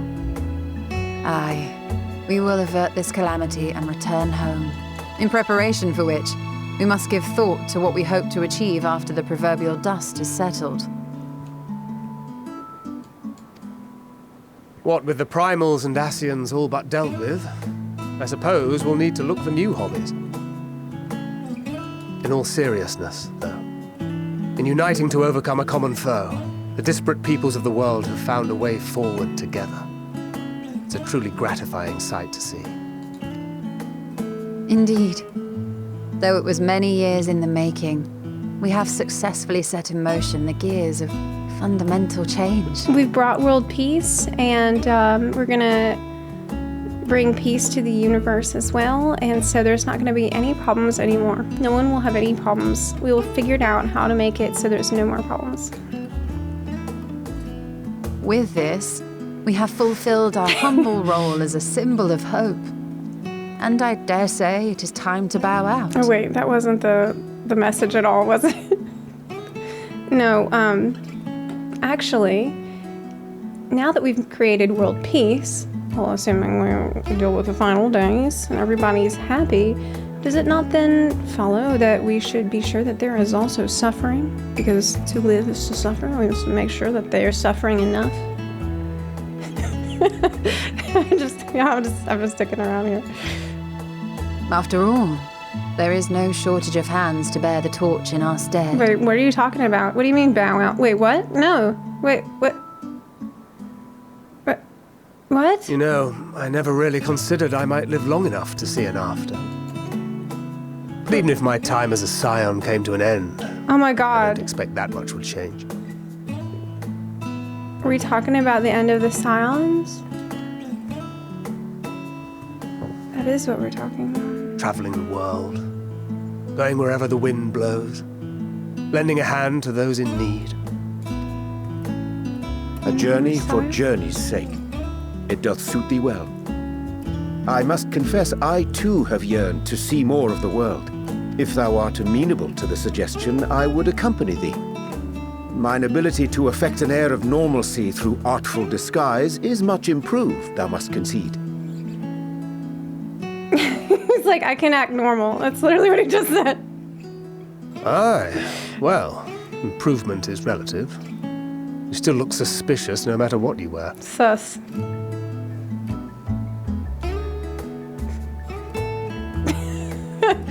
What of you, Y'shtola? Any grand plans? Why, continue my quest for knowledge, naturally. To begin with, I wish to know the state of the reflections, to which end I must find a means to travel between worlds. Runar. Gotta go back find Runar. Did she say she would? 'Tis the least I must do if I am to keep my promise. She made the promise. Should my pursuits prove unduly arduous, I won't hesitate to call on you. And in return, I will take you to see Reen one day. I'm sure you cannot wait to see the fine young woman she has become. Spare me.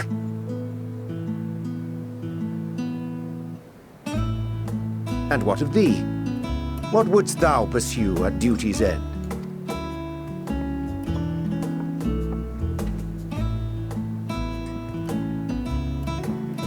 Here's yours. My apologies for the wait. Well, shall we make a toast?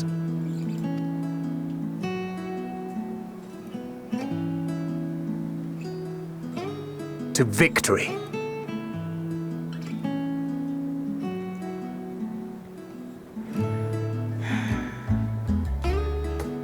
To our comrades. To the future of the star.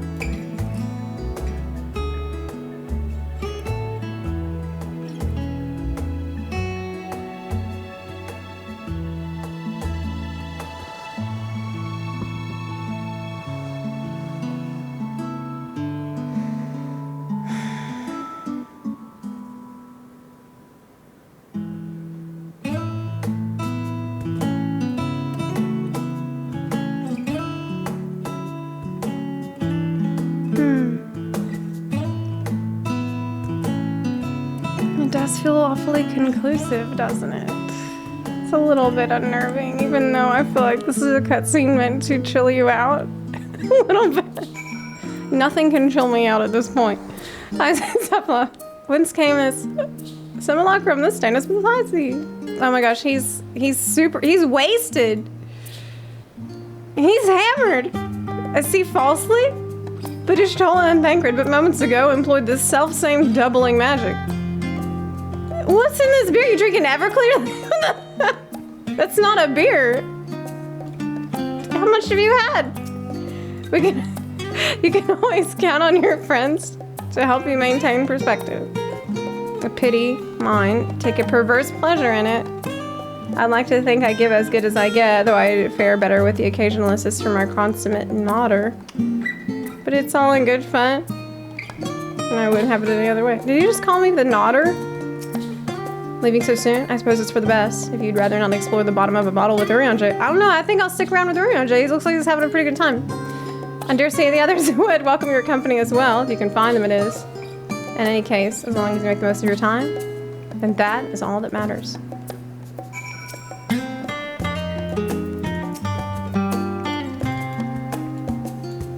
Yeah, he's wasted. That's crazy.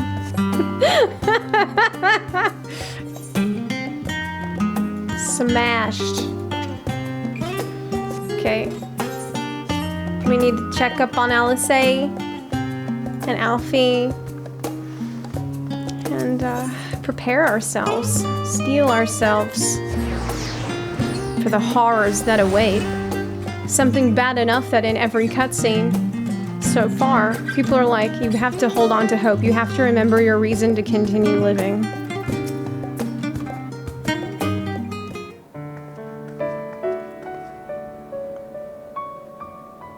Oh.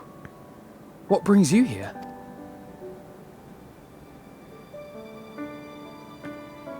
Ah, so you were worried that the Levier household might again be gripped by turmoil. All is well, I assure you. In my letters home, I had made mention of Estinian, you see.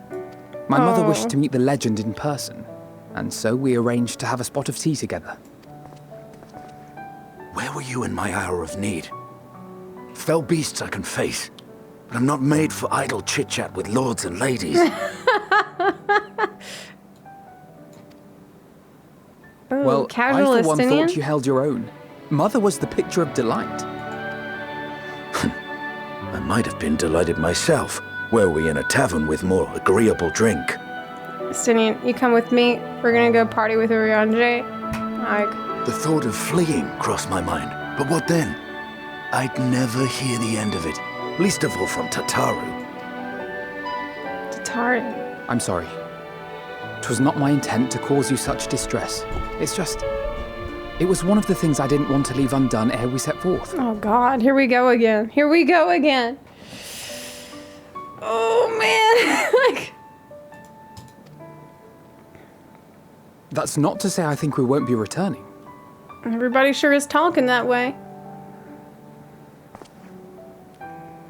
Yet, given what lies ahead, I did not wish to leave for later that which I could do today.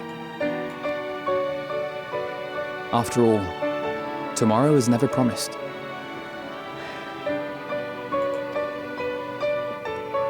It's fine. Not like I had better things to do. Besides, seeing you with your mother brought back fond memories of my own. Be we rich or poor, family is family.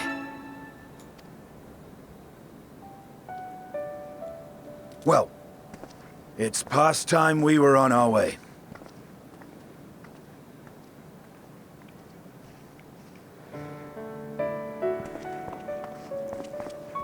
Wait!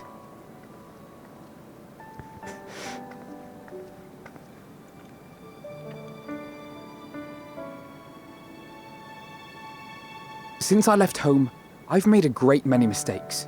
Mistakes for which I can never make amends. But through it all, you didn't give up on me. To have returned here with you at my side, it means more to me than you know.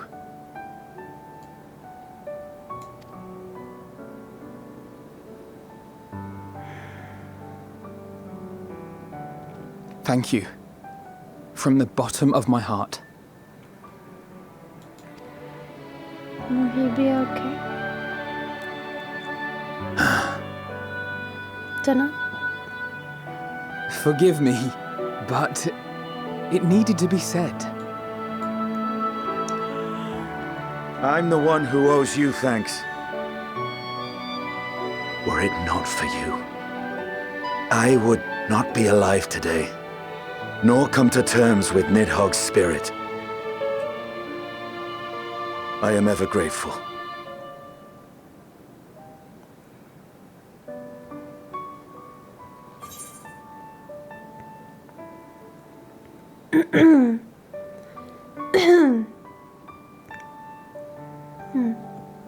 I suppose I ought to thank you both as well.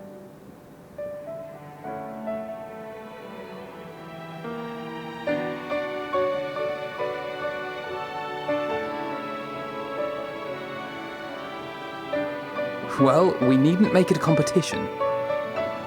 You know, this must be what Hydaelyn meant when she spoke about depending on one another. However treacherous the road before us, together we will prevail.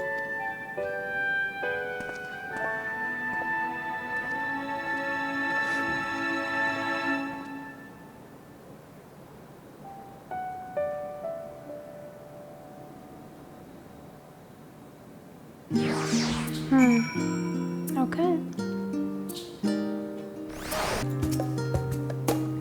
They're reading, studying. She's asleep.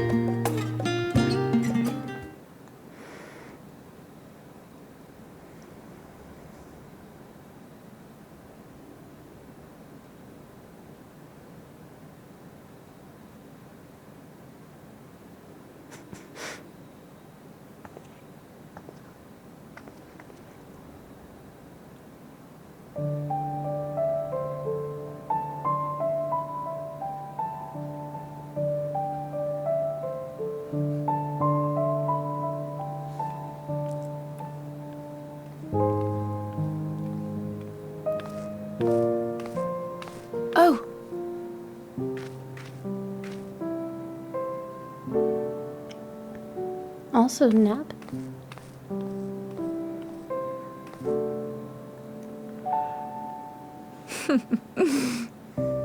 Knowing them, they're probably dreaming about the celestial adventures to come. Just as well. They've been running themselves ragged of late. Unlike you and the others, I'm a few steps removed from the danger and excitement. The things you all get up to never fail to impress me. But by the same token, I can't help but worry. Not only for your safety, but for your happiness. After everything you've sacrificed, you earned it 1,000 times over.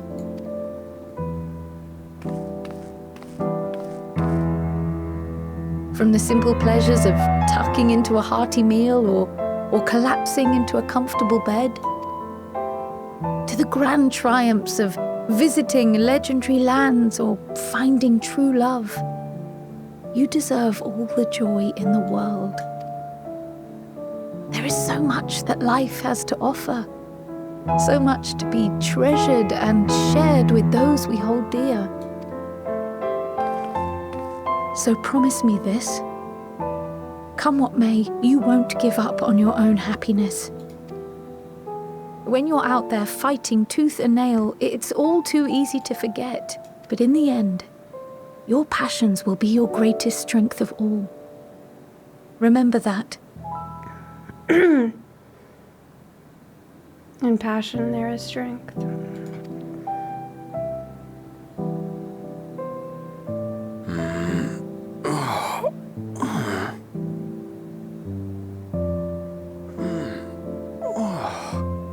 This feels familiar. Well, 'tis good to be...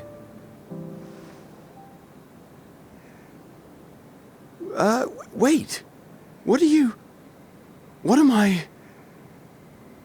Gods, don't tell me I fell asleep. Not that there's any shame in it, but you were sleeping like babies. Oh, how embarrassing.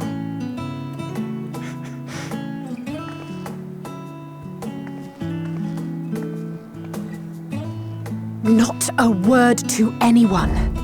Understood? Not one word.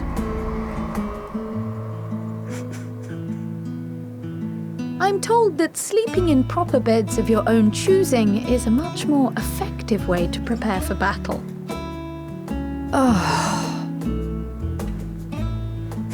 So, what were the two of you doing here?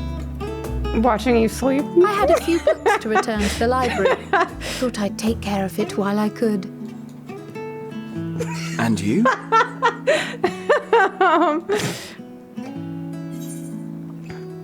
All right. That's good. That's not... That's good. That's not one of the options. Let me still be as weird as possible, though.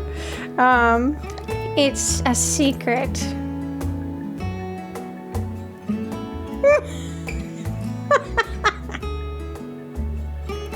Okay.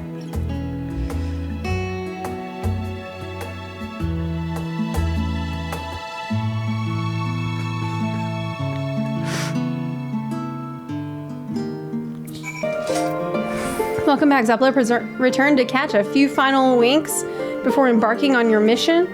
You'd be happy to know your chambers have been cleaned and fresh linens laid out. I pray you enjoyed the sweetest dreams on this final night before the big day.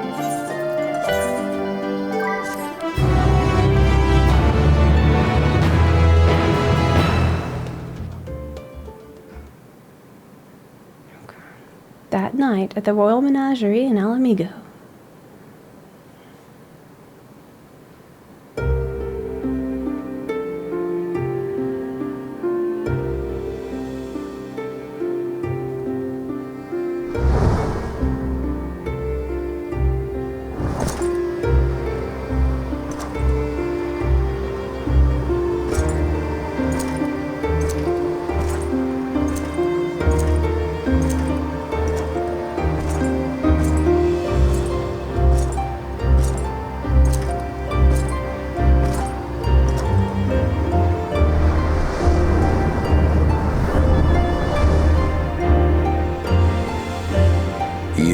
will never get what you want.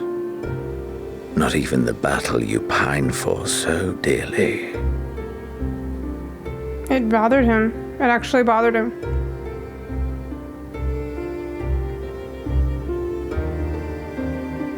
In that transcendent moment, what was it that I sought in you?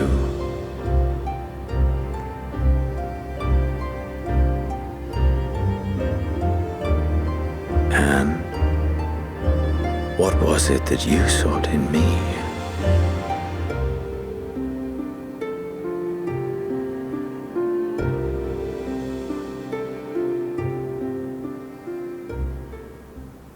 And thus it dawns. The day of reckoning. Holy shit.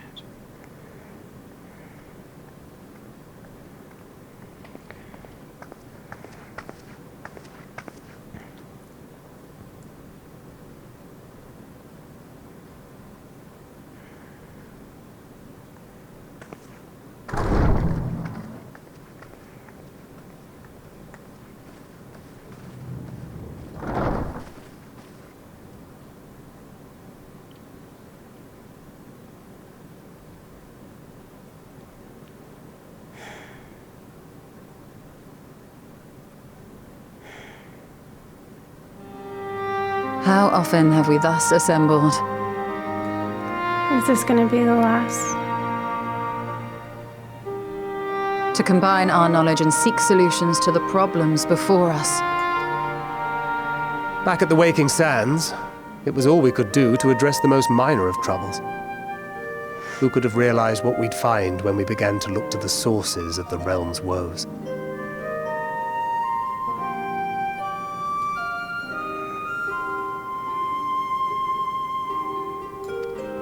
At the Rising Stones we made great strides and shared many moments, from the joyous to the sorrowful.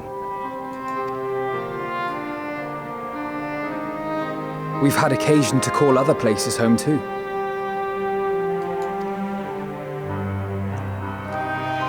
Be it Ishgard or Kugane, we were fortunate to find sanctuary wherein we might take stock and continue our fight.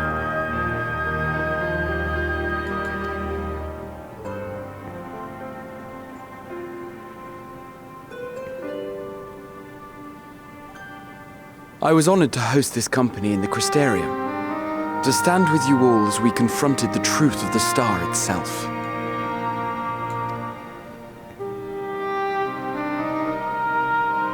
And now from this place, we go to fight the most important battle of all.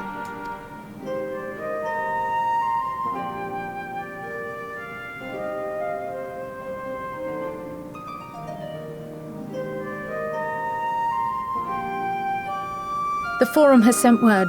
The Ark is ready. The Loporrits naturally will be commanding the vessel.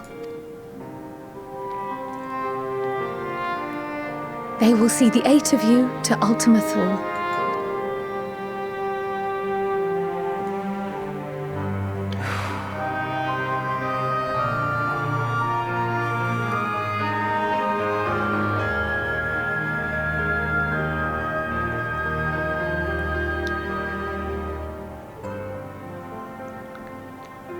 Upon arriving, your objective is to find and vanquish Meteon.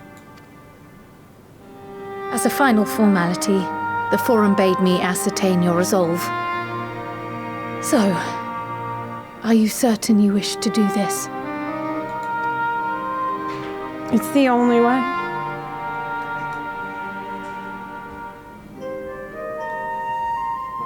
We are.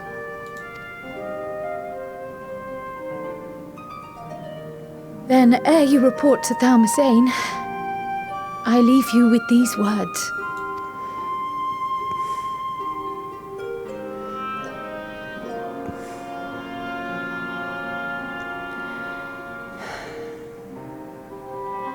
You must triumph.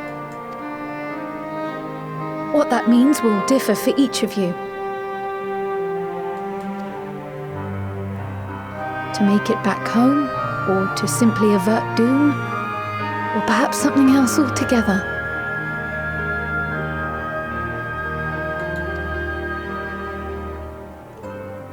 Yet whatever it is that drives you, I have faith in its power to see you through. So please, triumph.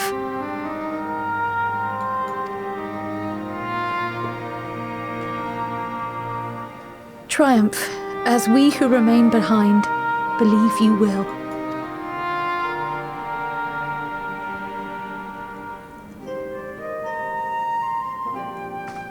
Let us be off then.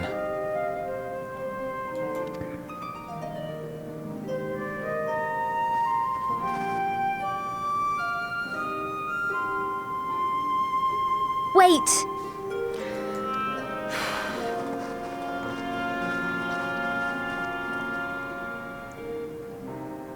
Feels like the last Scions meeting, it really does. Both Kryl and I will be there to see you off, but as your receptionist, I feel I need to say this here. Safe journey, all of you, and be safe.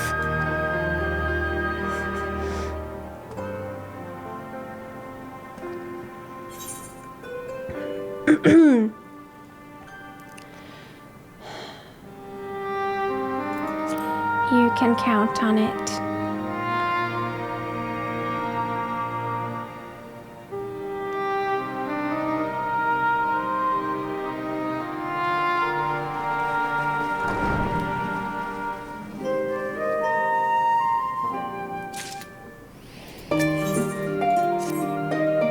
Suppose this is where we part ways, for now at least.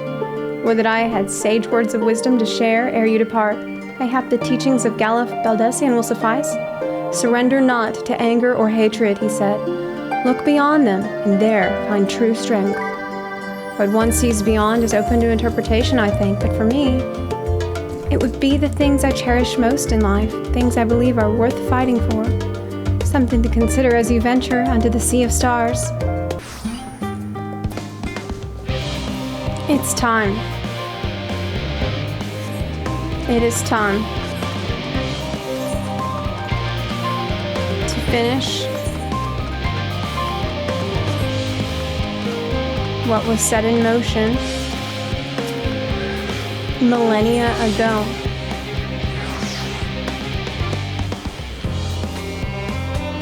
By my own meddling in the past.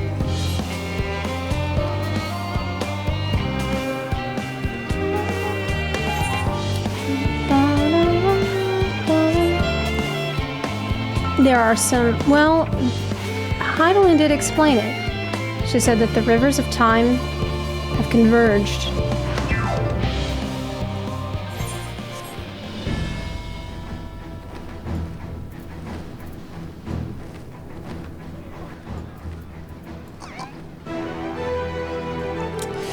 A lot of people to talk to you here, oh my god.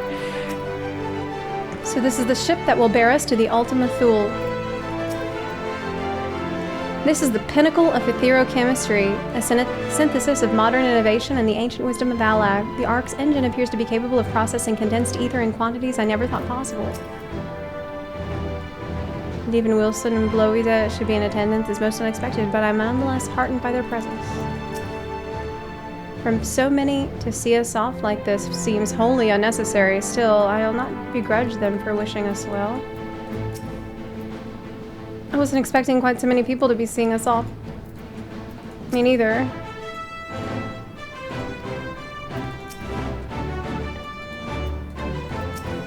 The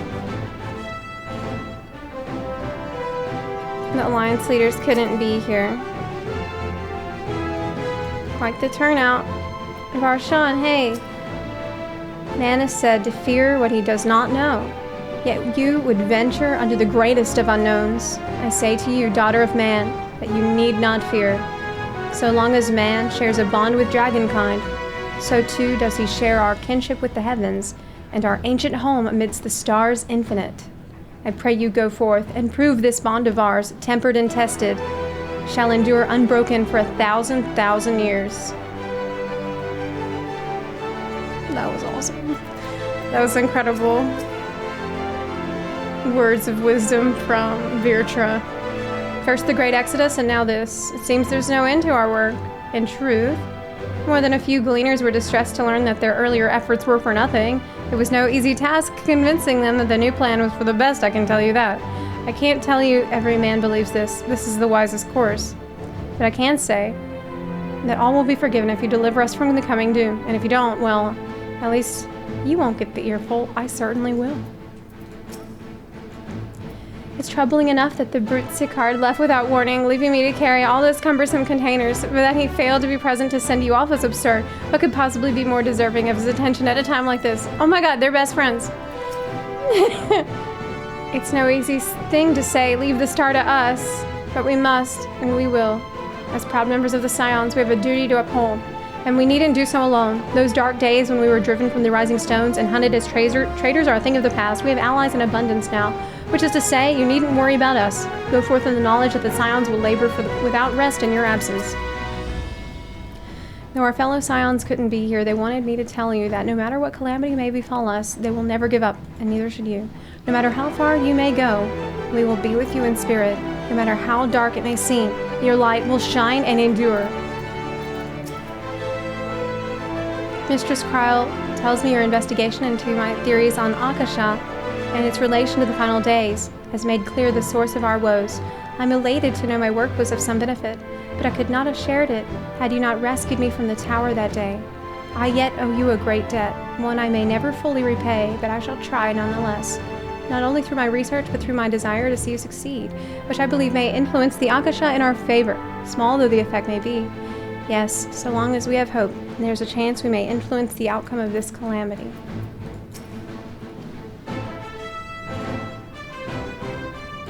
We were fortunate the Loporrits hyperhopper was based on principles similar to those of etherology. Integrating it with the Ark's existing systems might well have been impossible otherwise. We may have Sharlayan's wealth of knowledge at our disposal, but there is technology far beyond anything we have ever studied. You're familiar with teleportation magics, yes? The momentary conversion of the body into ether, that it may travel via the life stream from one physical point to another. Their hyperhopper enables transport through a similar method, but not one involving the life stream. Rather, it utilizes highly condensed ether to create an ethereal current of its own. This current is exponentially faster and more powerful than the naturally occurring ones to which we are accustomed. So much so, in fact, that ethereal conversion for the physical form is not a prerequisite for traversal. If you are concerned about side effects, such as ethereal sickness, you needn't be. You should emerge at your destination hale and whole, in theory.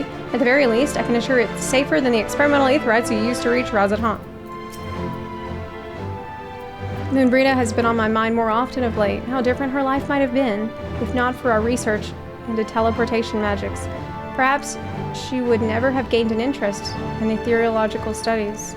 But to abandon our work out of misplaced guilt for who she could have been would be a disservice to the memory of who she was. Nay, it was because of her that we found the resolve to carry on, and now we stand at the edge of a new frontier, with a ship ready to bear you under the distant stars and beyond. This ark is as much her accomplishment as it is ours. I regret nothing. Okay, we talked to everybody. We are ready. I am ready, super ready.